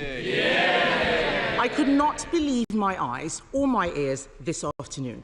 In 2021, the Prime Minister said it is not right to say only women have a cervix. In 2022, he said it is the law that trans women are women. In 2023, he said, and I quote, 99% of women don't have a penis. I know what a woman is, and I always have. The people of this country know what a woman is. We didn't need the Supreme Court to tell us that, but this government did. A Labour government so desperate to jump on a bandwagon that they abandoned common sense, along with the SNP, who put rapists in women's prisons, and, of course, the Liberal Democrats. The Supreme Court ruling is a powerful victory for the determined women behind For Women Scotland and for people all over the UK who know how important it is to give privacy and dignity to women and girls who need it. But it follows years of battle. Individual women took action to uphold the law at great personal cost, losing their jobs and their reputations. A few weeks ago, I met the Darlington nurses who have been forced to bring legal action after a male nurse started using their changing room. Even their union, the Royal College of Nursing, refused to represent them. Women should not have to battle the NHS or their employers through the courts. Why has it been such a battle? Because something as simple as biological reality became politicised and corrupted by activists pushing this ideology as foolish politicians cheered. Even the Secretary of State, who said that this is personal to her, stated just last year that men should access women's spaces. Whether it is female victims in our courts being forced to refer to their male sex attackers as she, or the NHS using confusing gender-neutral language, putting the health of women at risk, this is a serious matter. At every point, we have fought for women. We faced hostility from activist groups and those opposite. In 2020, when we rejected Labour's calls to introduce self-ID, or in 2021, when the then Home Secretary, the member for Whittam, ordered police forces to stop recording offences by trans women in female crime statistics. The current Culture Secretary said that crimes committed by men should be recorded how they wish, that those convicted of serious sexual offences should be held in jails that match their chosen gender. It was crazy then, and it is crazy now. I spent years battling abuse from Labour MPs as I fought to uphold biological sex in government, and as I blocked the SNP introducing their mad self-identity laws. I will take no lectures from them on what to do on this issue. Women and gay rights groups like the LGBT Alliance were even refused stands at the Labour Party conference. The idea that they have supported this all along is for the birds. The Foreign Secretary described opponents of self-ID as dinosaurs. Labour now says that they know what a woman is and that transgender people should use services and facilities designated to their biological sex. They've never said this before. This is a U-turn, but we welcome it. Now that we have legal clarity, will the Prime Minister show some courage and do the right thing? Will he apologise to the member for Canterbury, who faced so many security concerns as she was hounded out by the Labour Party and was rebuked by the Prime Minister and many Labour MPs sitting there looking at me for stating what the Supreme Court has now ruled to be true? Will she apologise to the member for Canterbury? I doubt it. Will the Prime Minister crack down on the groups we saw defacing statues of suffragists over the weekend with the same energy he reserves for his political opponents? Or will we see more two-tier justice? Because the last time we saw Labour MPs standing next to them with no rebuke whatsoever. Will the Secretary of State ensure that the EHRC has the government's full support in its enforcement of the Code of Practice?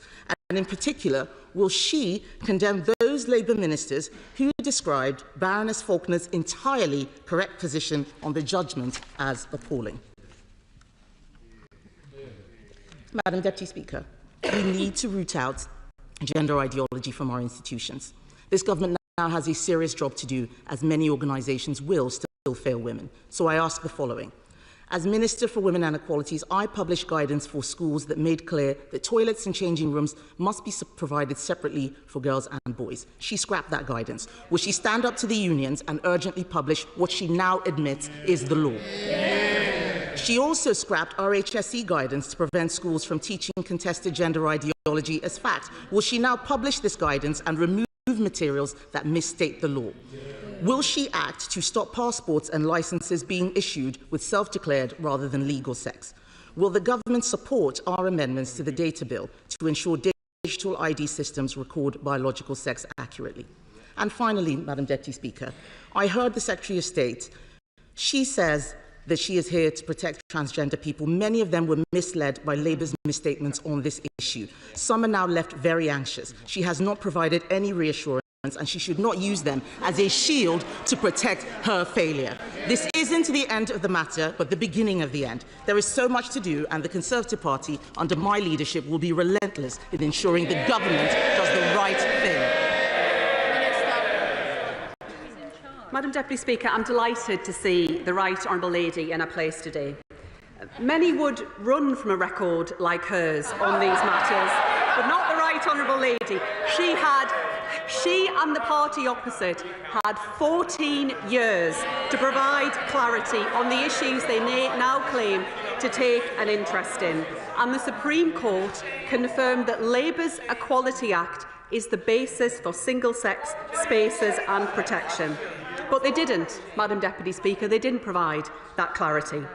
But before I turn and say a bit more about the Right Honourable Lady's record, I'll say a little bit more about mine. I will come to the questions. If the Right Honourable Lady would have some patience, I will respond to her questions. Madam Deputy Speaker, I have supported countless women and children fleeing appalling male violence, sexual violence and domestic abuse. I have campaigned for decades on women's rights. I know more than most the importance of spaces for women. I fought for them, I delivered them, I ran them.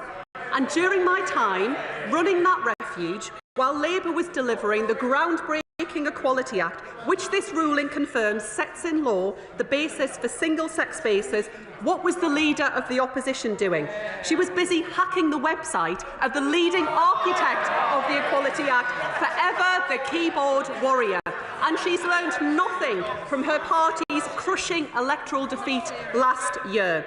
She held the post of Minister for Women and Equalities for 2 years and did precisely nothing, provided no clarity in the law and nothing to improve the lives of women, which got materially worse on her watch. She comes here claiming to speak for women, but let's look at her record and her party's record. An increase in stalking offences, prosecutions and convictions for domestic abuse nearly halved since 2015, the rape charge rate at a record low, survivors of sexual violence waiting years for justice, a 2,000% increase in the use of mixed-sex wards in over 10 years. That is their record, Madam Deputy Speaker. And in terms of the questions that she asks about the Equality and Human Rights Commission and their statutory code of conduct, their statutory code of practice. I have set out that I'm expecting an updated version of that as quickly as is possible. I will work with the Equality and Human Rights Commission to implement that code of practice to make sure that everyone has the clarity that they require, and I expect the EHRC to work quickly and thoroughly on this matter. Madam Deputy Speaker, she asks about gender questioning guidance and she asks about RSHE guidance. Madam Deputy Speaker, I'm afraid that's just another area that is simply laughable. Merely months before the election was called, they published a version of the draft guidance for gender questioning children. And since that time, we had the final review published by Dr. Hilary Cass. It is right that we ensure that that guidance aligns with Dr. Cass's final review. And on the RSHE guidance, that consultation concluded after the election. We couldn't be clearer, Madam Deputy Speaker. We will always protect single-sex spaces. And on this side of the House, we are focused on delivering for women. While the Leader of the Opposition described maternity pay as excessive and called the minimum wage harmful, we are improving protections for pregnant women at work. We are ensuring that women can take maternity leave and come back to good, secure jobs. We are expanding childcare. The first 750 new free breakfast clubs open today. We've brought forward the single biggest piece of child protection legislation in a generation to protect young women and girls. And, Madam Deputy Speaker, it was Labour's groundbreaking Equality Act that provides the basis for single-sex spaces for biological women that has been set out today. This Labour government has a plan for change, a plan that will deliver for women. It's time for her party to get offline and get on board. Chair of the Women and Equalities Committee, Sarah Owen. Thank you, Madam Deputy Speaker. Far from this ruling providing clarity, trans, intersex and non-binary people are instead anxious and unsure about where this ruling leaves them, legally and practically, as they go about their lives. Does the Minister recognise that this ruling was made without a single contribution from trans people themselves? And will she ensure trans, intersex and non-binary people will be involved in any upcoming new guidance, and if so, how? Minister. Madam Deputy Speaker, I do believe this ruling provides much-needed clarity. I do recognise the Chair of the Select Committee's concern in ensuring that all people are treated with dignity and respect, including trans people. And my expectation is that through the development of the Code of Practice and the guidance, the EHRC will engage with a range of stakeholders with a range of different views as they develop that work and set it out in full. Liberal Democrat spokesperson Christine Jardine. Thank you very much, Madam Deputy Speaker, and I thank the Secretary of State for advance sight of her statement. I, of course, respect the independence of the Supreme Court and the ruling it has made to interpret the law as it stands, as I do the concerns of many women and the fears, the now increased fears, of the LGBT community. I also respect what the Secretary of State had to say about her experience of working in a refuge. And I agree, there is no length that we shouldn't go to ensure protection for women in that situation. But I'm sure from what she said, the Secretary of State will agree with me that that shouldn't be at the cost of the human rights and the security of another vulnerable group in society, which is what this threatens to do. And I would ask her if she could explain where now those transgender people who are fleeing violence, where they can go for refuge if they are going to be completely excluded. For years, we've seen this intolerable debate where two vulnerable groups have been pitted against each other, two vulnerable groups afraid of the same thing, violence, and mostly from men. So now the challenge for this government is to live up to the spirit of perhaps one of its proudest achievements in its previous government, the Equality Act, in protecting everyone. And I would ask the Minister, does she think it would be acceptable, if this government is not able to do that, that we see trans women forced into men's toilets to face goodness knows what sort of aggression, potentially violence there? And I would ask her if she would confirm what she says about protecting trans rights, because this government, we need some leadership from them now. And I've written to the Minister and asked her if we're going to see legislation to do that, because we must remember that what we're dealing with here is not some hypothetical, it's real lives, real fears, real concerns amongst the LGBT community. because equality and human rights should never be the... Order. Minister. I'm grateful to the Honourable Lady. As she says, I know that she has written to me on this topic. I would be happy to meet with her, or a member of the ministerial team would be happy to meet with her to discuss this further. Where we can agree is that dignity and respect should be for all within our country. That is for women and for trans people too. And trans people should not face discrimination or harassment on the basis of who they are. But I believe it is entirely compatible to ensure that we have a society that treats everyone with dignity and respect, whilst ensuring that single-sex spaces can continue to exist for biological women who require that safety and dignity, particularly following periods of terrible abuse. And I think it is also important that, of course, there are services that are available for trans people in addition. And often it's the case that some of those services are much better provided by those with the specialist knowledge and expertise in order to deliver that provision. I agree this should not be seen as being a conflict. And the ruling from the Supreme Court, whilst being clear about the importance of biological sex, was also at pains to stress that trans people do retain clear protections within law and should be able to live their lives free of harassment and discrimination. Catherine Fuchs. Thank you, Madam Deputy Speaker. I've already been contacted by several different LGBTQ+ and trans organisations in Monmouthshire, my constituency, who are really concerned and frightened about the potential implications of this judgment. Will the Minister commit to meeting with trans people from my constituency, such as Queer Space, Abergavenny Pride and Monmouth Pride, to hear their concerns about the potential impact of this ruling? Minister.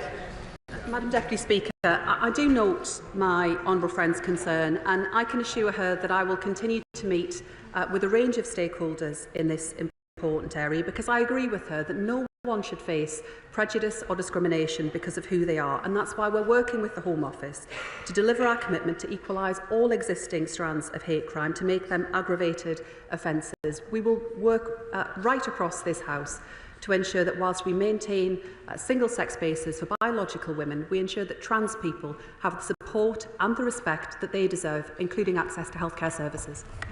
Shivani Raja.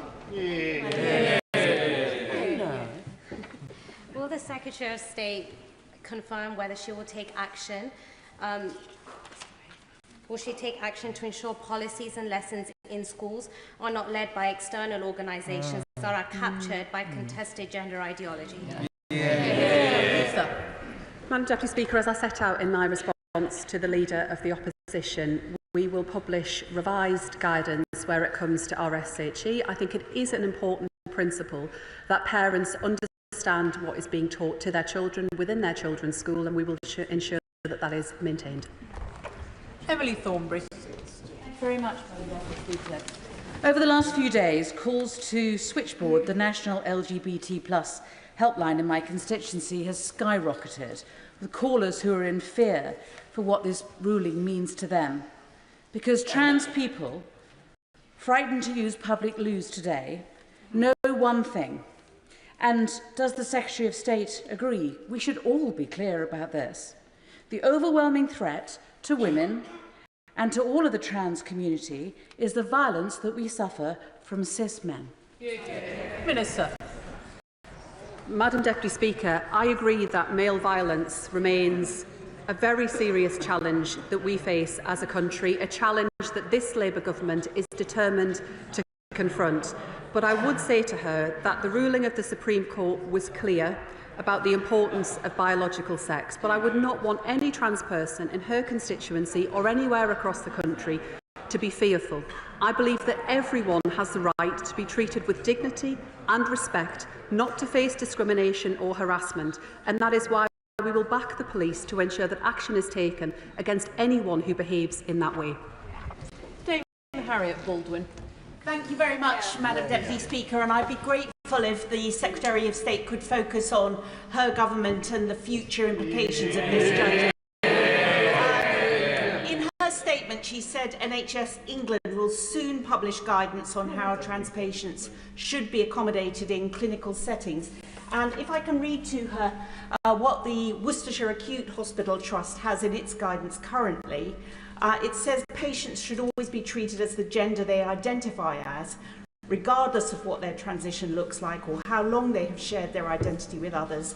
Patients should always be in an environment that aligns with their gender identity. Would she say to Worcestershire Acute Hospital Trust that they need to actually act very quickly to change that guidance? Yes. Minister. Madam Deputy Speaker, my colleagues and officials in the Department of Health and Social Care are in contact with NHS England to ensure that guidance is set out rapidly to give the clarity that is required arising out of the Supreme Court judgment. And if the Right Honourable Lady would share with me the details that she's just read out there, I would happily make sure that that is investigated further. Preet Gill. Thank you, Madam Deputy Speaker, and I welcome the ruling from the Supreme Court and the Minister's statement. The Supreme Court has been clear that Sex and the Equality Act 2010 means biological sex. The question now turns to how we make sure that the Equality Act is properly understood and implemented. So can the Secretary of State state how she will ensure that public bodies, third sector organisations, sports bodies, regulated sectors and so on comply with the Act so women's safety, privacy and dignity is protected? Madam Deputy Speaker, as I said, we'll work with the EHRC to provide further guidance to service providers, including through their update to the Statutory Code of Practice. We expect the EHRC to do that as rapidly as possible, recognising that this is a thorough and detailed piece of work. But it is important that service providers arising from this ruling by the Supreme Court now have the clarity and confidence that was always there in the Equality Act 2010. John Lamont. Thank you very much. The Supreme Court's ruling goes a long way to guarantee the rights and safety of women and girls. But does the Minister agree with me that the judgment highlights why it's now right for the SNP government to finally ditch the divisive gender self-ID agenda once and for all, and proves it was totally wrong for Scottish Labour to back the SNP Gender Recognition Reform Bill? My understanding, Madam Deputy Speaker, is that the Scottish Government do not intend to progress their gender recognition reforms. My officials will work with the EHRC, who will in turn also work with the Scottish Government. I believe Scottish ministers have indicated, Madam Deputy Speaker, that they wish to engage with the EHRC on this guidance, which is an important and welcome development. Dame Meg Hillier. Thank you, Madam Deputy Speaker. Madam Deputy Speaker, I'm proud to represent a constituency which shows tolerance to people from all backgrounds, and unlike the political hot potato this has become in this place and in political dialogue.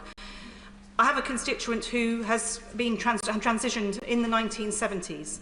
She's used female toilets now for more of her life than she ever did any other toilets. Are we saying that her dignity and her respect that the Secretary of State has talked about is going to be any way improved if there is any ban on her using the toilets that she's been using for so many years? Minister. Madam Deputy Speaker, the ruling from the Supreme Court made clear that the provision of single-sex spaces is on the basis of biological sex. But what I would say to my right honourable friend and to her constituent is that through the development of the Code of Practice that the EHRC will be setting out, they will make sure that businesses and others ensure that there is dignity and respect for all, that there is appropriate provision, including the use of toilet facilities, so that no one, including trans people, must feel unsafe when they use public toilets. Sarah Dyke. Madam Deputy Speaker, everyone must be able to access services with the dignity upheld and privacy respected, including women and trans people. But following the Supreme Court ruling, many people are feeling confused and concerned. We must not allow this to lead to further heated arguments and toxicity. So what steps is the Minister taking to develop the critical guidance needed to give businesses and public bodies clarity on how this ruling should be implemented so everyone is treated with the dignity that they deserve? Minister.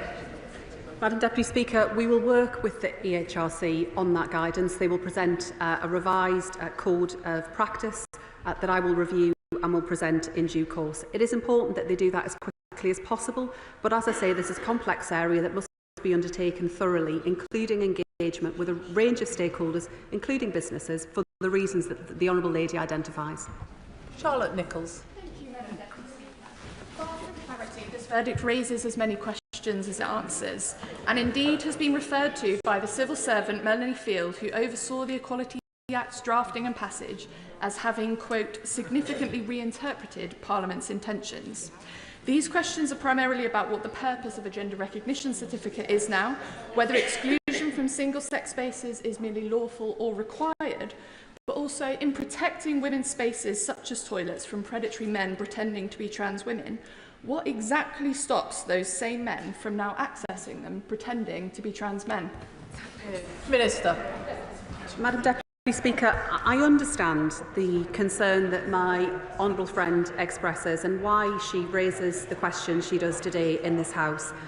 But I do have to say to her that the position of this government is that the Supreme Court has provided clarity and confidence in this area, particularly where it comes to single-sex spaces being on the basis of biological sex, and the basis for that was the Equality Act that the last Labour government introduced. Caroline Johnson. Madam Speaker, I am pleased to get the clarity from the Supreme Court judgment. People on this side have always known what a woman is. The Right Honourable Lady says she's going to ensure that the government implements and ensures that the public services are fully compliant with the legislation, which is good.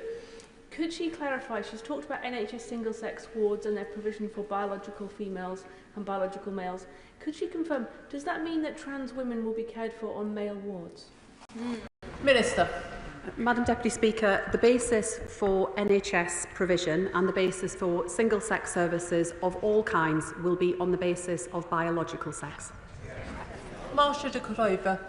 Thank you, Madam Deputy Speaker. Can I firstly welcome and thank the Secretary of State for the measured way which she has delivered this statement, but also for her robust work on this issue. Last week's landmark Supreme Court judgment not only provided clarity, but some long overdue common sense.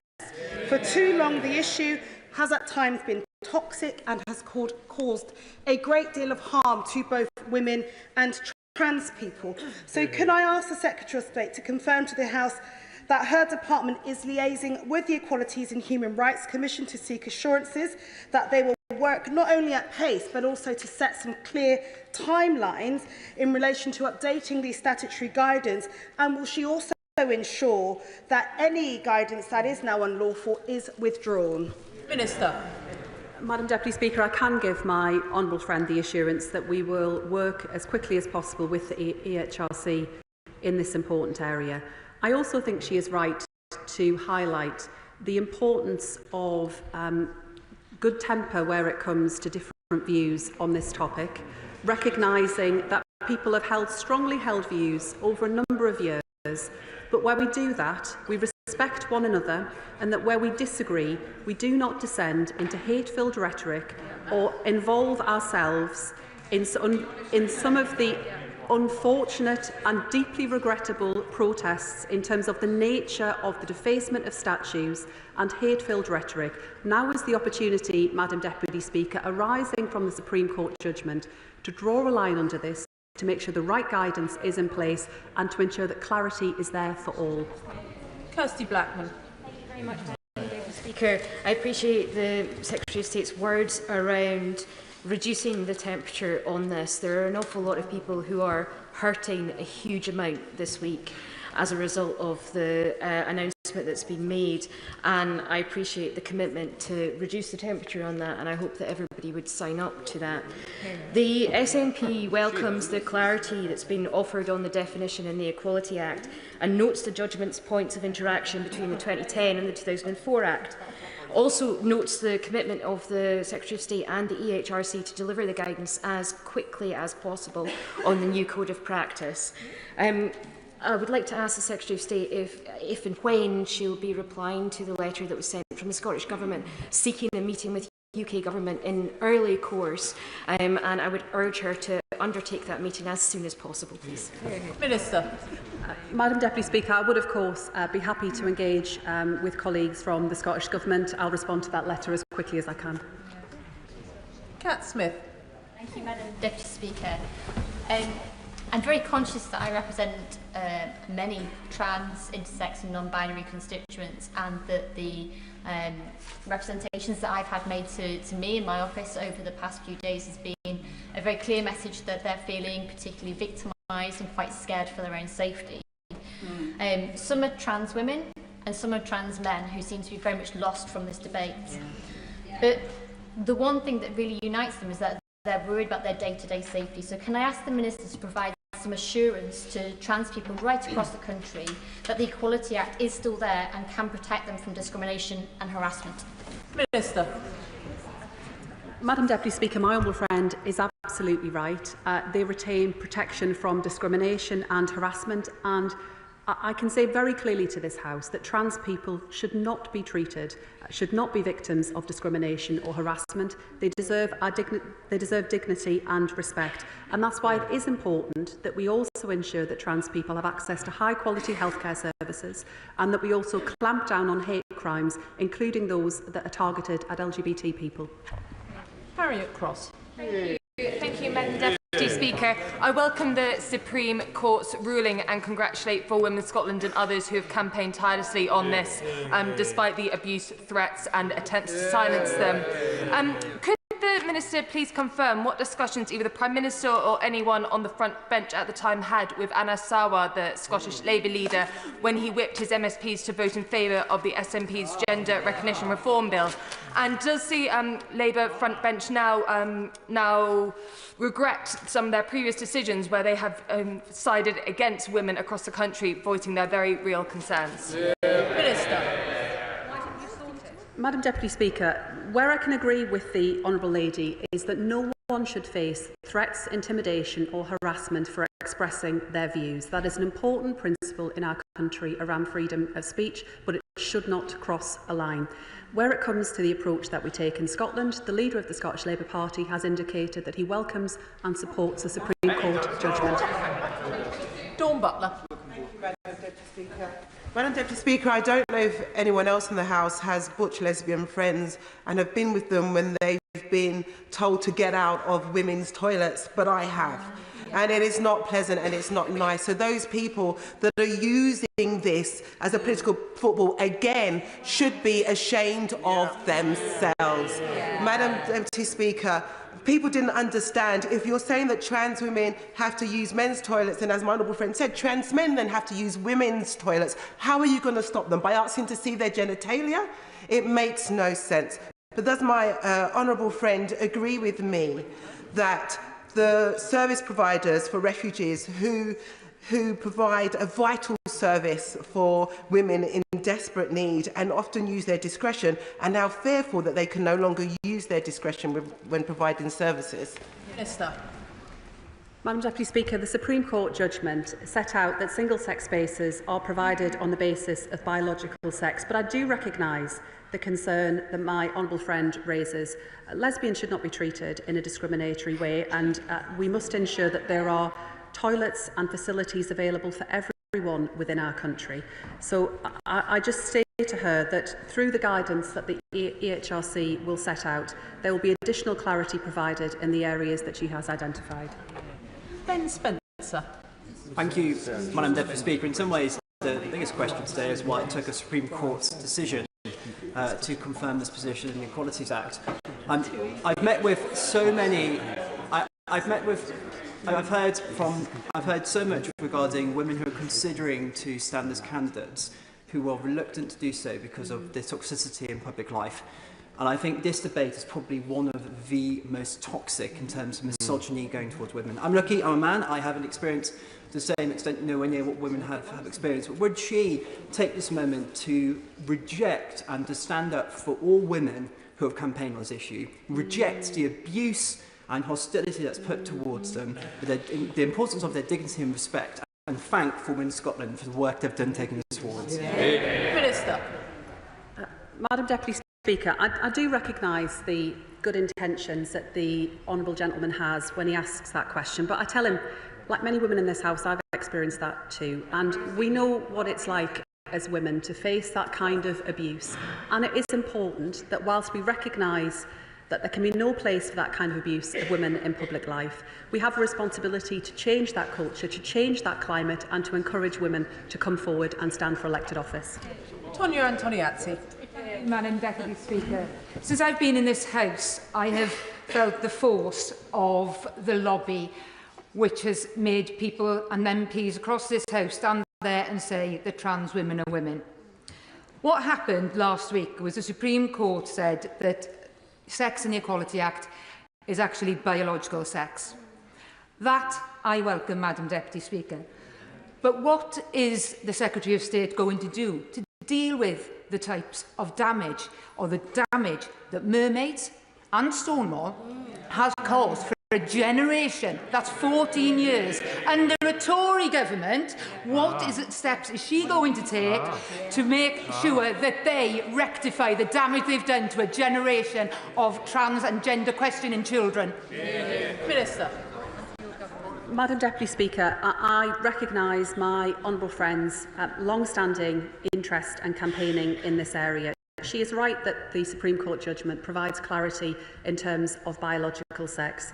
What I would also say to her, where it comes to support for gender questioning children, where we are talking about children and young people, this has to be about their well-being, because we are often talking about young people who are very vulnerable, who are experiencing real difficulties in their lives.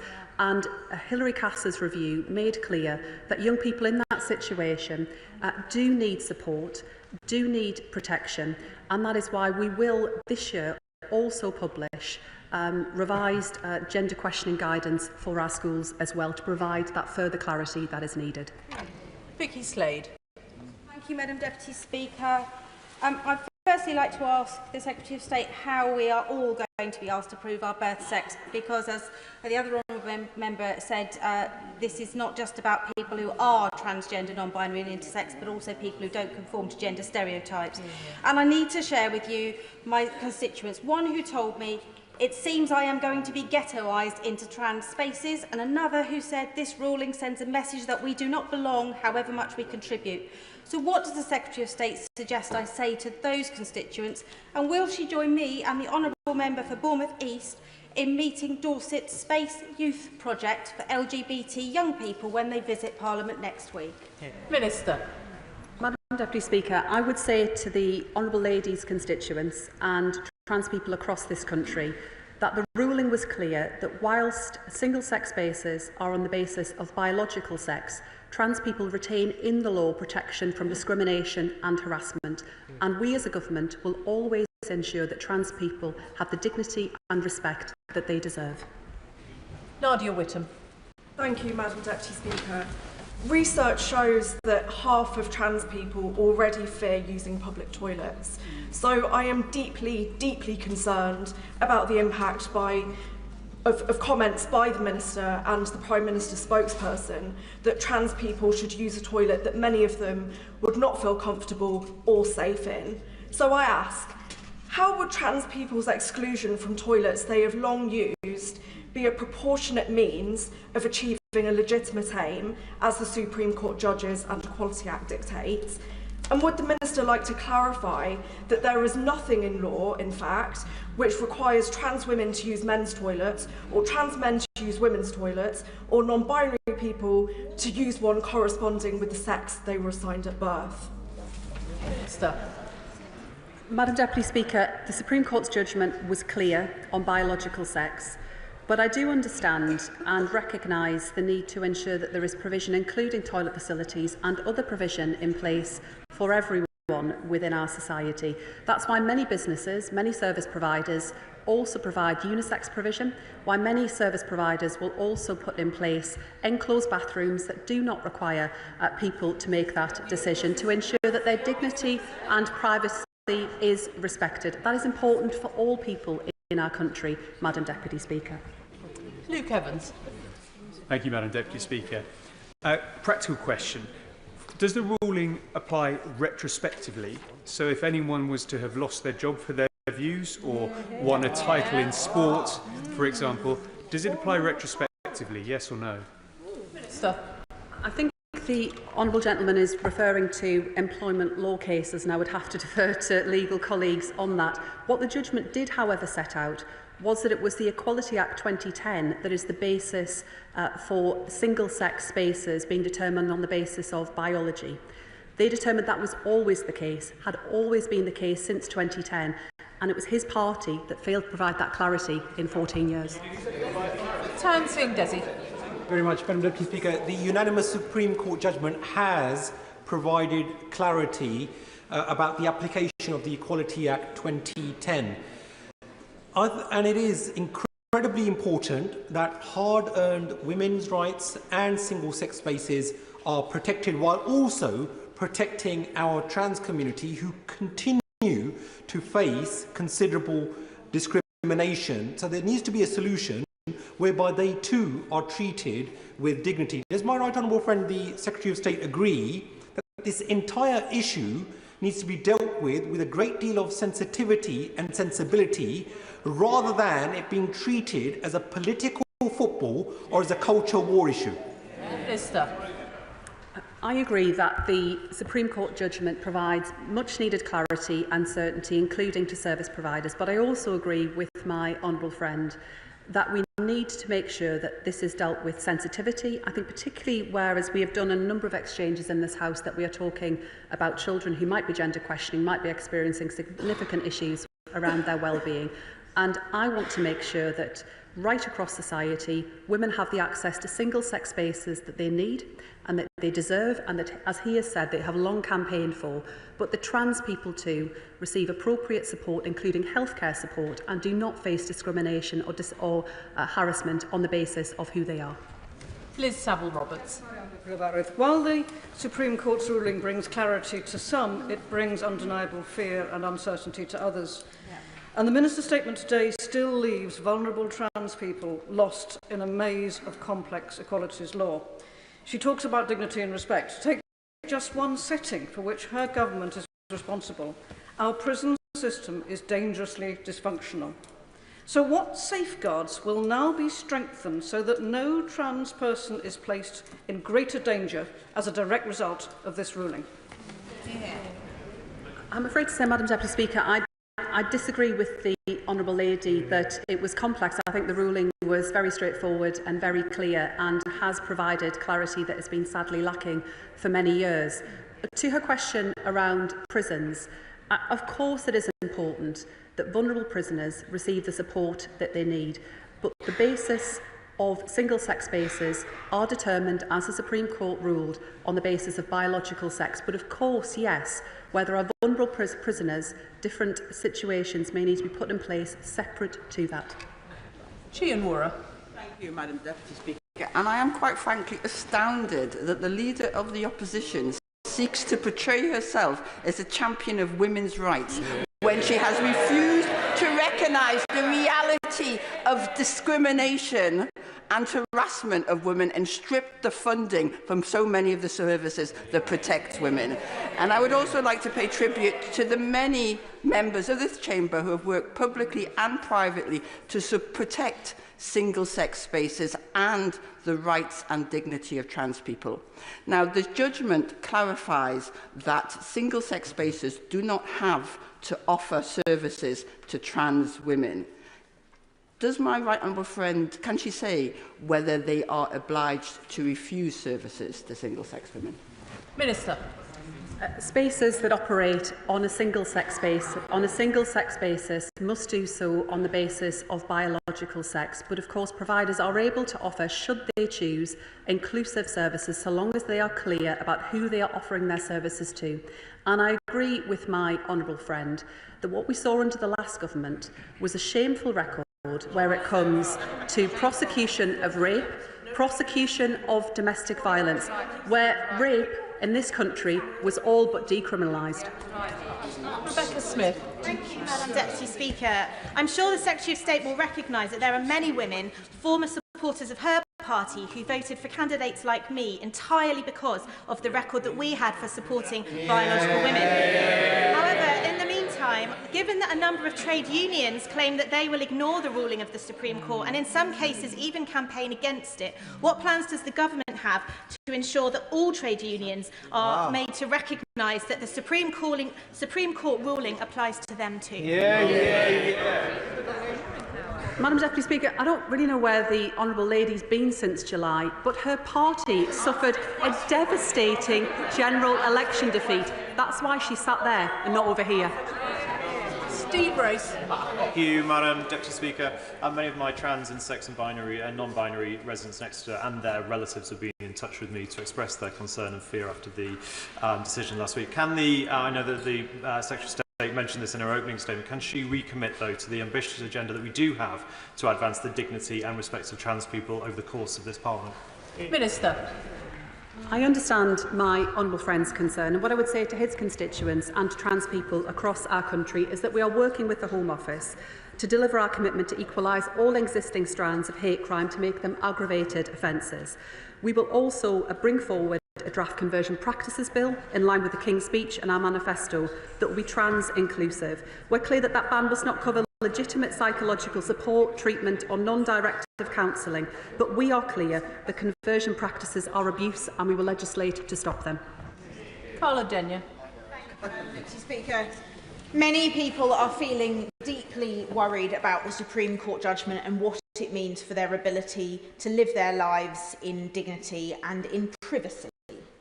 So, will the Secretary of State make a commitment to uphold trans people's fundamental rights, including the right to privacy, given that the Gender Recognition Act was created in part to do that, but the Supreme Court ruling risks dismantling that by forcing trans people to out themselves multiple times a day whenever they visit the toilet, in their workplace, in public buildings, or indeed in the hospital? Madam Deputy Speaker, I'm sorry, but I just disagree with the questions that the Honourable Lady poses. The ruling from the Supreme Court was clear that whilst single-sex spaces are to be delivered on the basis of biological sex, the judgment also set out that trans people must be free to live their lives free of discrimination and harassment and retain clear protections within law. That's right. Olivia Blake. Thank you, Madam Deputy Speaker. The Minister will know there is considerable concern and fear amongst transgender, intersex and non-binary people across the UK, including in my constituency. But will the Minister outline what urgent steps the Government is taking to reassure my trans and non-binary constituents that their rights remain protected under UK law, and to ensure that this ruling is not misinterpreted or misused to undermine their dignity, safety and access to services, or lead to discrimination on a wide scale, including wrongly challenging people trying to go about their lives in our communities? Minister. Madam Deputy Speaker, the rights of trans people are respected and retained following the Supreme Court judgment. The ruling was very clear about that, and it is important that we emphasise that point here today. Alongside that, Madam Deputy Speaker, we will ensure that hate crime is properly recorded and punished, because trans people and all people in our country deserve to live their lives free from discrimination, harassment and hate. Gregory Stafford. Thank you, Madam Deputy Speaker. Patients not only deserve to be treated in single-sex wards, but also be treated, especially when they're having intimate exams, by clinicians of the gender and sex that they wish. So is she concerned, as I am, about the General Medical Council that is going to carry on with its policy to remove and hide biological sex from the medical register? What discussions is she having with the General Medical Council and the other medical regulators about this issue? Minister. I agree that it is important that patients have the right to single-sex provision and to the access to single-sex provision around clinical treatment. But I'd just point out to the honourable gentleman that he might want to have a word with the Leader of the Opposition about the massive increase in the use of mixed-sex wards under his party. Zara Sultana. And Deputy Speaker, in Britain today, trans women are denied safe housing, refused essential healthcare and left waiting years for gender-affirming treatment. This is not accidental. It is the result of a climate of hostility against a marginalised community fuelled by people in positions of power, including in this very chamber.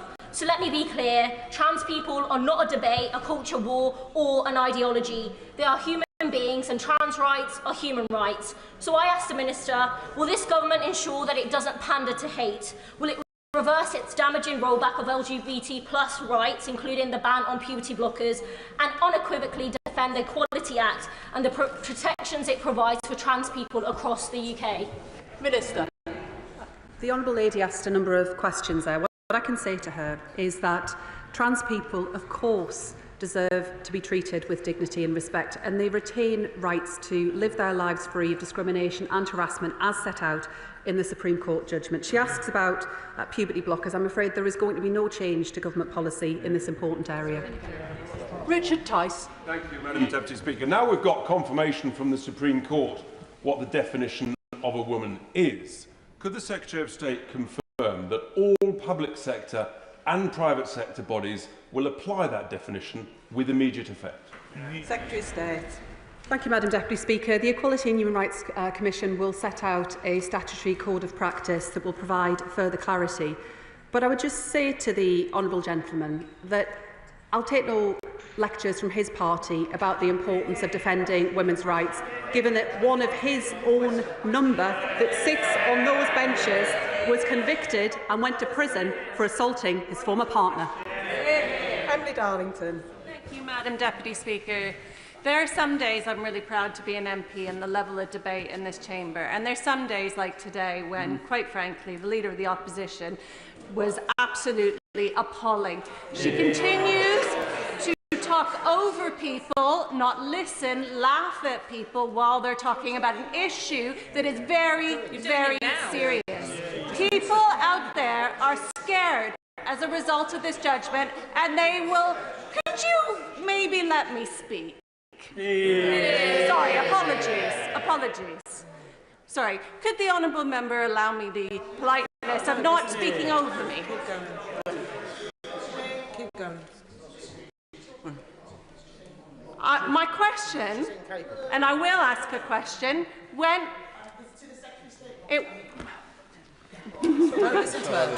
Order. I do appreciate that feelings are running high in this statement. However, please do ask your question and put it on the record. Do you think that, does the Secretary of State agree with me?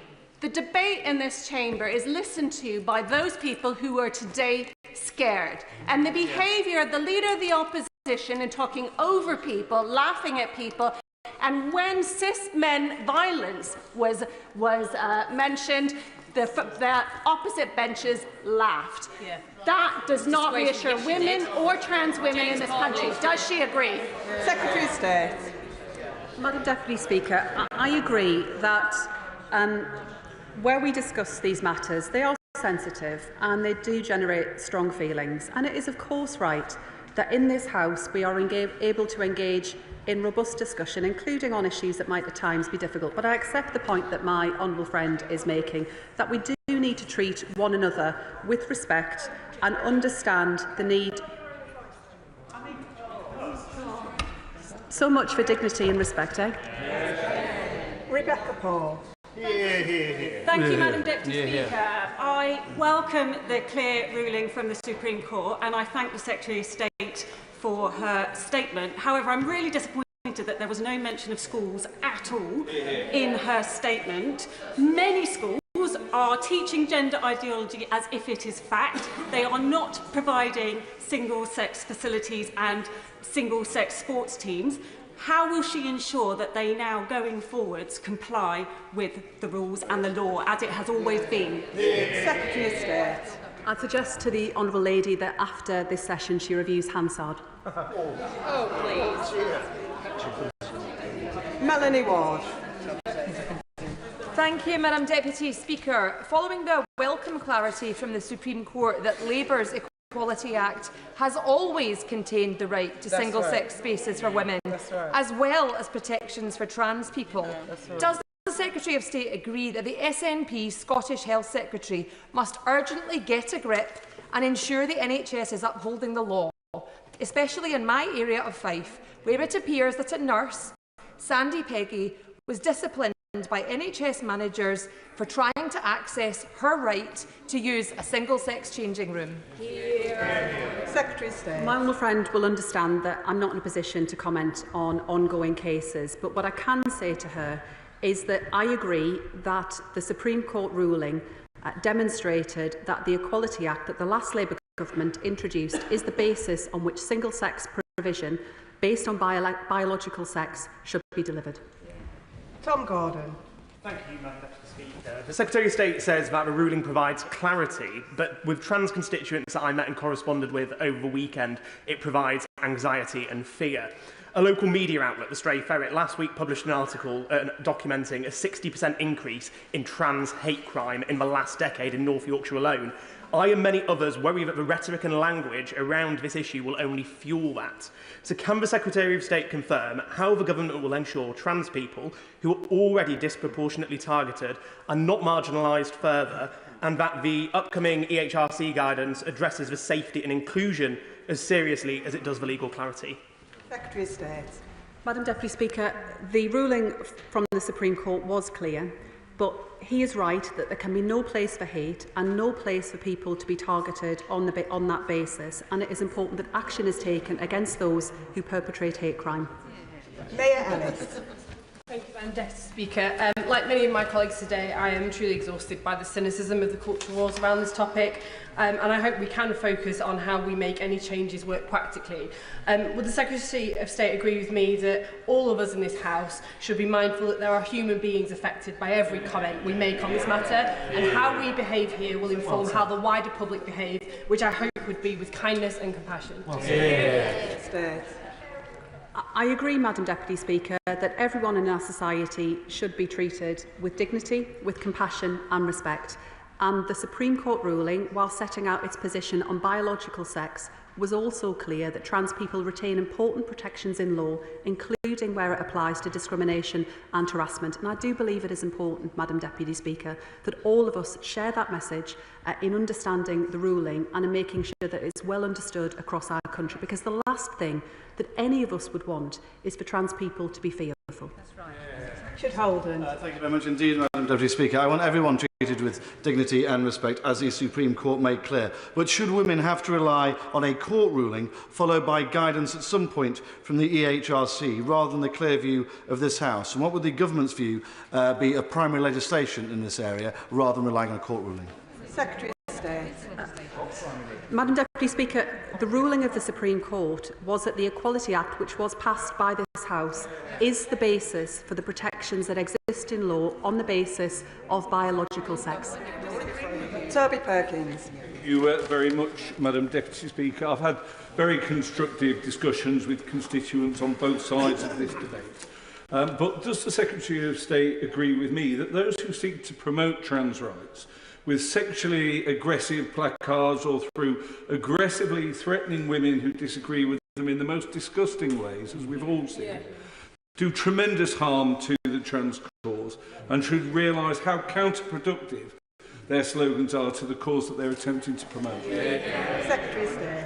Madam Deputy Speaker, no one should be targeted through the use of vile placards containing abuse or hate, and he is absolutely right. I agree with him. Not only is that wrong, but as he says, it is completely counterproductive. It does nothing to advance the discussion that those who present those placards would wish.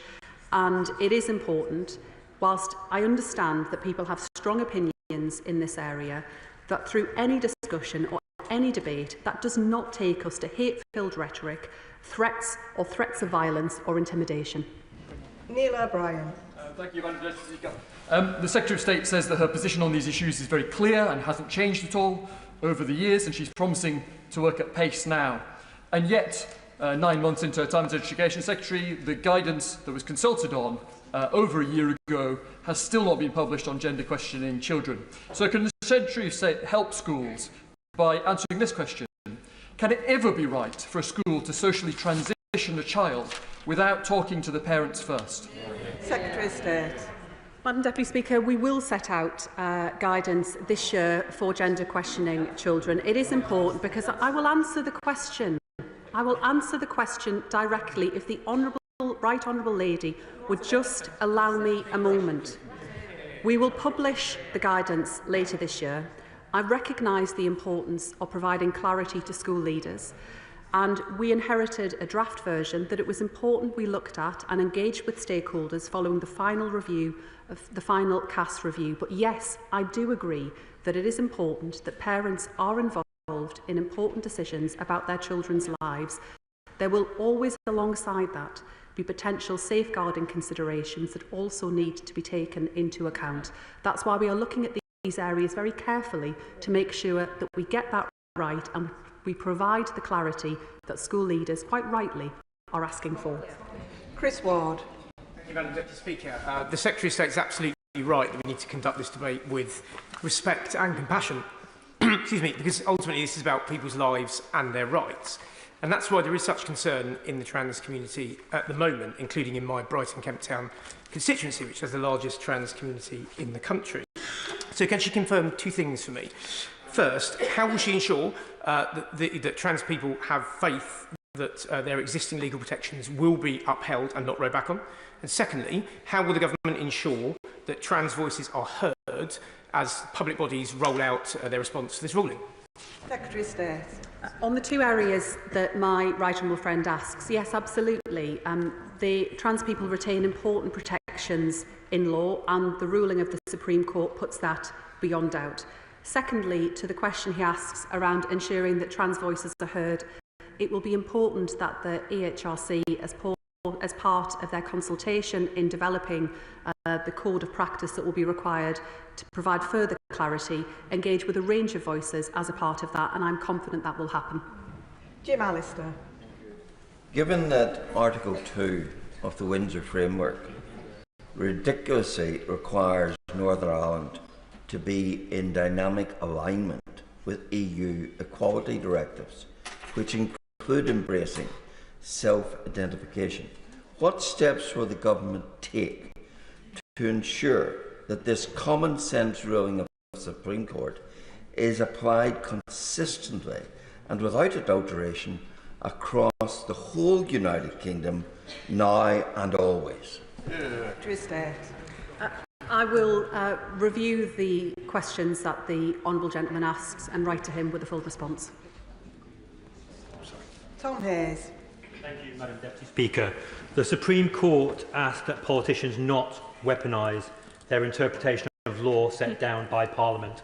It's almost like they had anticipated the Leader of the Opposition. Yeah. The public are watching, and wherever they stand on this debate, they are not seeing a potential Prime Minister in the Leader of the Opposition. Because trans people are worried and they are scared, it's important to give reassurance. The Supreme Court clearly said that trans people remain protected under the Equality Act, regardless of whether they have a gender recognition certificate. The Supreme Court said that it could not rule on the definition of a woman other than its use in the Equality Act. As I say, my constituents who are trans and their allies are deeply scared. Will the Secretary of State stand at the dispatch box and repeat her support for trans people in my constituency and around our country? And I want to repeat the invitation from my honourable friend, the member for Mid Dorset North Pool. At my invitation, young trans people from Bournemouth and Dorset are coming to this place to know that this is their parliament, that they have a place here. They are listened to and respected and have dignity. Would she or a minister come and meet with them? Secretary of State. Madam Deputy Speaker, I'll review the request that my honourable friend makes, if he could provide me with additional details so that I can do that. But I do agree with him about the importance of reassurance that trans people should be free to live their lives with compassion, with dignity and respect, and the ruling of the Supreme Court made that very clear, that they retain legal protections, and it is important that we all convey that. Graham Stewart. Thank you, Madam Deputy Speaker. Can I thank the Secretary of State for her statement and her emphasis on the need for sensitivity and indeed good temper in dealing with this topic. And in that spirit, could I ask her to salute the courage of J.K. Rowling, Sharon Davis, and indeed the Honourable Member for Canterbury? Madam Deputy Speaker, over many decades, fantastic women have campaigned for the protection and creation of single-sex spaces, have fought against violence against women and girls, have led some brilliant campaigns, and I pay tribute to all of those women, many of them unsung heroes whose names we'll never hear anywhere and whose names will never be mentioned in this chamber, for their fantastic campaigning efforts. It is only because of the amazing work of feminists from the 1970s onwards, Madam Deputy Speaker, that we have rape crisis centres and women's refuges. Tracy Gilbert. Madam Deputy Speaker, and can I welcome the statement made by the Secretary of State. And I want to put on record my thanks to For Women Scotland for their tireless work over a number of years, where they were the public face of many women who have experienced discrimination, abuse and personal loss for making the argument that the Supreme Court made last Wednesday. Madam Deputy Speaker, the Supreme Court held up the rights of lesbians to be able to associate with same-sex attracted women. What steps is my right honourable friend taking to ensure that lesbians and gay men are able to associate without face of challenge? Madam Deputy Speaker, the Supreme Court ruling makes that clear and provides the clarity that many have been asking for, including lesbians and gay men, and the EHRC Statutory Code of Practice will provide further clarity. But I agree with my honourable friend, no one should have faced abuse or intimidation or harassment for expressing their legitimately held opinions. Sammy Wilson. While the Scottish National Party may see this as a judgment made by judicial bigots, most people will see this as a decision of common sense and will indeed wonder why the courts had to decide what was a man and what was a woman. But given the intolerant, threatening and violent response from the trans lobby, can the Minister assure us that this judgment will not be undermined by the guidance which she issues to this House, and that vulnerable people, sports teams, hospital patients, teachers, children will be protected by this and not be adversely affected as they have been in the past? And can she also give us assurance that she will ensure that it is raised at the highest level of government that Northern Ireland must be included in these protections? Secretary of State. The Supreme Court judgment was clear and is welcome and necessary, but what it also set out was that the basis for that protection for single-sex spaces is rooted in the Equality Act. So those provisions were always there, but now we have the clarity that many have been calling for. Whilst I note his understandable concern about the behaviour of a minority that crosses a line into conduct that is potentially criminal and certainly unacceptable, I think we do need to tread with just a bit of care, Madam Deputy Speaker, that we don't lump everyone into that category. I'm sure that wasn't the Honourable Gentleman's intention, setting out that whilst there can be no place for intimidation or threats of violence, people do have the right to express their opinions in line with our long-standing rights in terms of freedom of speech. Richard Bergen. Thank you, Madam Deputy Speaker. The Equality Act is a vital piece of legislation that's there to protect the essential rights of oppressed groups, including women and of trans people, in a world still far too dominated by sexism and bigotry, including transphobia. I used the Equality Act plenty of times to represent people as a lawyer before I came into this place. The House will no doubt discuss the impact of the recent court judgment again, but when we look online and in some of the media, can we try to ensure that debate respects all groups, including trans people, because some of the stuff spilling out of the right-wing press and online in recent days is truly, truly awful. And it's been raised with me by trans constituents who are just trying to get on with their lives. Secretary of State. Madam Deputy Speaker, the Equality Act was one of the last Labour government's proudest achievements in ensuring that people are able to live their lives free from discrimination and prejudice and harassment. So I agree with him that in recognising that important and landmark piece of legislation, we ensure that when we discuss what are can be difficult and sensitive issues for some, we seek to do so in understanding that, as he says, people just simply want to get on and live their lives free from discrimination, harassment and abuse. Thank you, Madam Deputy Speaker. In 2022, sitting at Wembley Community Centre doing telling at the local elections, a woman came out after she had just voted and said, "I've just voted Conservative because you're the only party that knows what a woman is." So the British people really do care about this. So can the Minister be more specific on a time when she will issue guidance to schools about gender questioning children? State. Madam Deputy Speaker, as I've already said on a number of occasions in this House, we will be issuing that guidance this year. Tristan Osborne. Thank you very much, Madam Deputy Speaker. And can I welcome the clarification and statement by my right honourable friend. I think the way she's reasonably dealt with questions in the House today is testament to her fortitude and her ability. Can I ask a number of different groups in my constituency who made representation, Hilary Cook from Medway Pride and women's advocacy groups, there is a worry around some of the elements around harassment and discrimination that some might take an opportunity to target the trans community. Can she guarantee this afternoon that the Labour Equality Act stands and prevents abuse, harassment against and discrimination? Madam Deputy Speaker, the Equality Act does stand and it provides clear protections within law for women and for trans people too. It is important that women have access to single-sex spaces such as women's refuges and rape crisis centres, but it is also important, of course, that trans people have access to high-quality healthcare and appropriate support services too, and in addition to that, the ability to see the police take action against hate crime. Lee Anderson. Thank you, Madam Deputy Speaker. A man is a man and a woman is a woman. And anybody watching this at home today will think that the lunatics have taken over the asylum, which they quite clearly have. Now, I don't need a Supreme Court judgment or ruling to tell me that a bloke shouldn't be in a women's changing rooms. Well, I want to ask the Secretary of State a very simple question for more clarity. Can a woman have a penis? I tell you what, blokes shouldn't beat up women. Maybe he should have a word with his colleague. James Asser. Thank you, Madam Deputy Speaker. The Secretary of State will not be surprised to hear that I've had a lot of correspondence on this, and there is great concern amongst the trans community what the impact is, but also the wider LGBT community, that in this populist age it may signal a move away from the progress on LGBT rights. I welcome, therefore, her statement that there is going to be guidance. Can she make sure that is very clear and widely distributed so it is understood?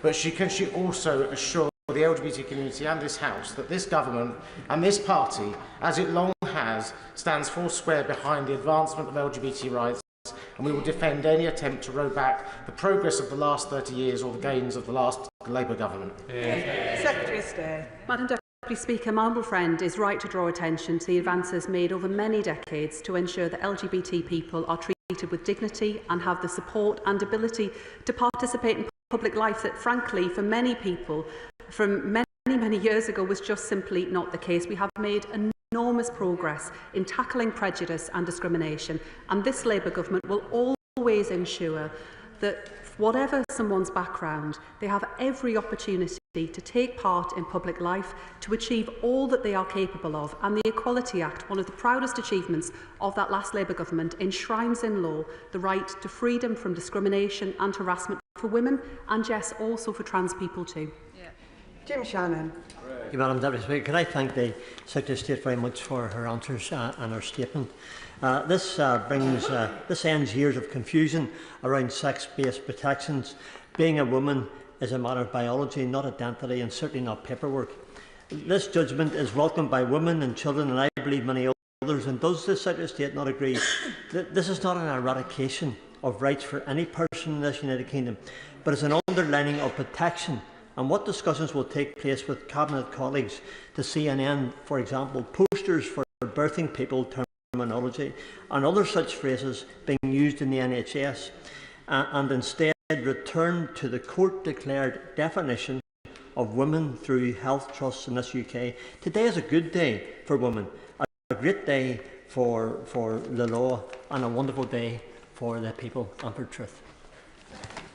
I agree that the ruling of the Supreme Court was clear. That is important. It provides welcome clarity in a range of areas. And where it comes to the issues that he identifies, for example, around access to healthcare treatment, it is for a very good reason that we make sure that there are sex-based services available for women, for example, those who are breastfeeding, those who are going through pregnancy, and much more besides.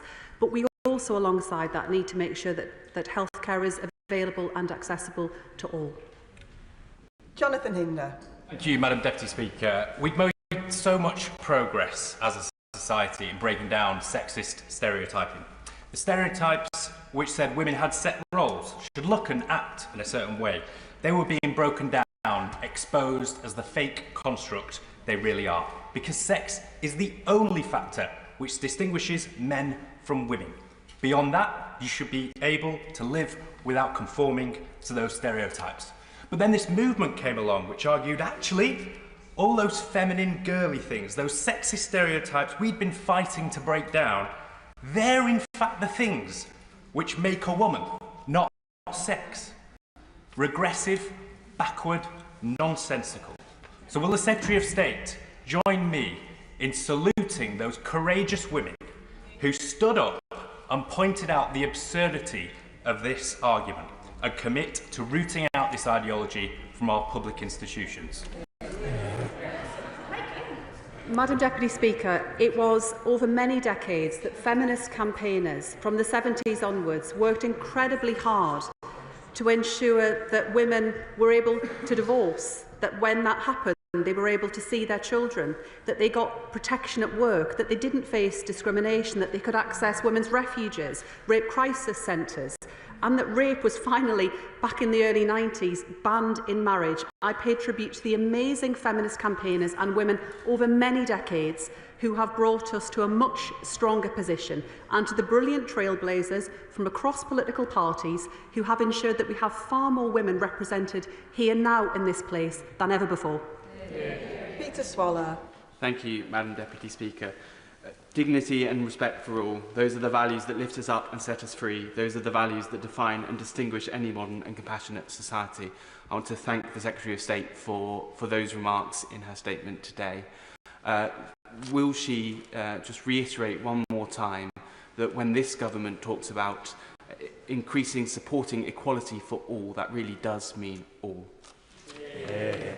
Madam Deputy Speaker, my honourable friend is right. This is about dignity and compassion for all, and that is an important message I think we should all take out from this House.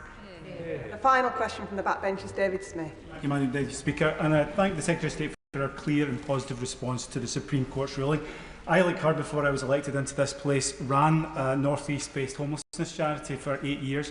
And I have to say, contrary to some of the debate in the last few days, and actually even in this place today, it is almost always possible to find a solution where you can support people on a single-sex basis and those who identify as transgender. So, and I have to add, I should say, Madam Deputy Speaker, that was the last 8 years that I did that was not helped by the total lack of clarity by the government, the Conservative government that was. So does the Secretary of State agree with me that it is important to reaffirm that under the Equality Act, trans people remain protected from discrimination under the protected characteristic of gender reassignment, and that the Supreme Court ruling is focused on clarifying protections that have always existed in the Equality Act based on the protected characteristic of sex? He is right, Madam Deputy Speaker, in his assessment, and I pay tribute to the work that my honourable friend did over many years where it comes to supporting homeless young people and homeless people across the North East. I agree with him that it has always been possible to ensure that single-sex spaces were delivered on the basis of biological sex under the Equality Act, but I am glad that providers can now be absolutely confident and crystal clear.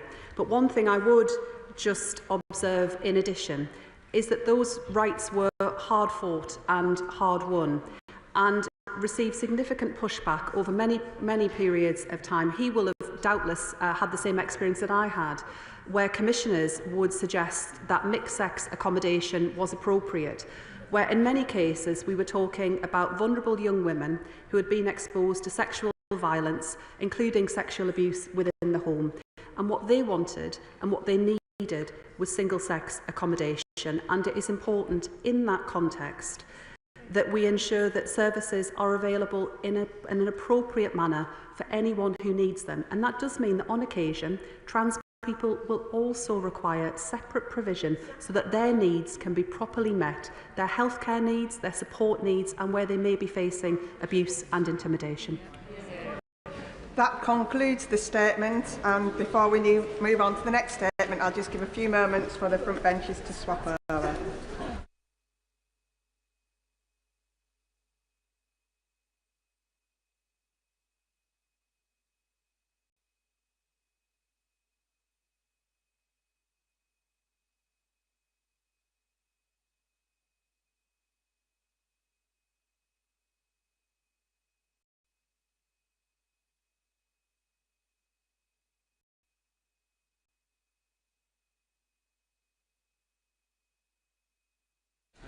We now come to the statement, the update on British Steel. I call Minister Sarah Jones. With your permission, Madam Deputy Speaker, I wish to make a statement on the steps the Government has taken since the Steel Industry Special Measures Act came into force. On the 12th of April, the Government took the decision to recall Parliament so that we could take swift, significant action on British Steel. As honourable members will be aware, this was the first time Parliament had sat on a Saturday in over 40 years. Our attendance in this place was testament to the urgency and the importance of the issue at hand, which was to stop the immediate closure of the blast furnaces at Scunthorpe. The action we took on the 12th of April and the measures we have taken since matter greatly for this country and are of enormous importance to thousands of steelworkers and their families. I am very pleased to inform the House that this afternoon British Steel has cancelled the redundancy consultations started by Jingye. I know that many British Steel employees will be breathing a sigh of relief at that news. Madam Deputy Speaker, it is regrettable that when this government took office, we inherited a steel sector in crisis and an iconic British company facing an existential threat. Since day one, we have worked tirelessly with British Steel and the trade unions to find a resolution, because blast furnace closures at Scunthorpe is an outcome this government was simply not willing to allow. To that end, I want to stress that this kind of state intervention is not one we intend to replicate in other situations or other industries. We recognise that unprecedented action was warranted for what was a truly unprecedented situation. As honourable members will know, the legislation we introduced, and which was passed that weekend, gave us the power to direct British Steel's board and workforce, ensure they get paid, and order the raw materials to keep the blast furnaces running. It also permits the government to do these things itself if the circumstances demand it. We have wasted no time in enacting these powers and taking the urgent action required to keep the blast furnaces lit at Scunthorpe.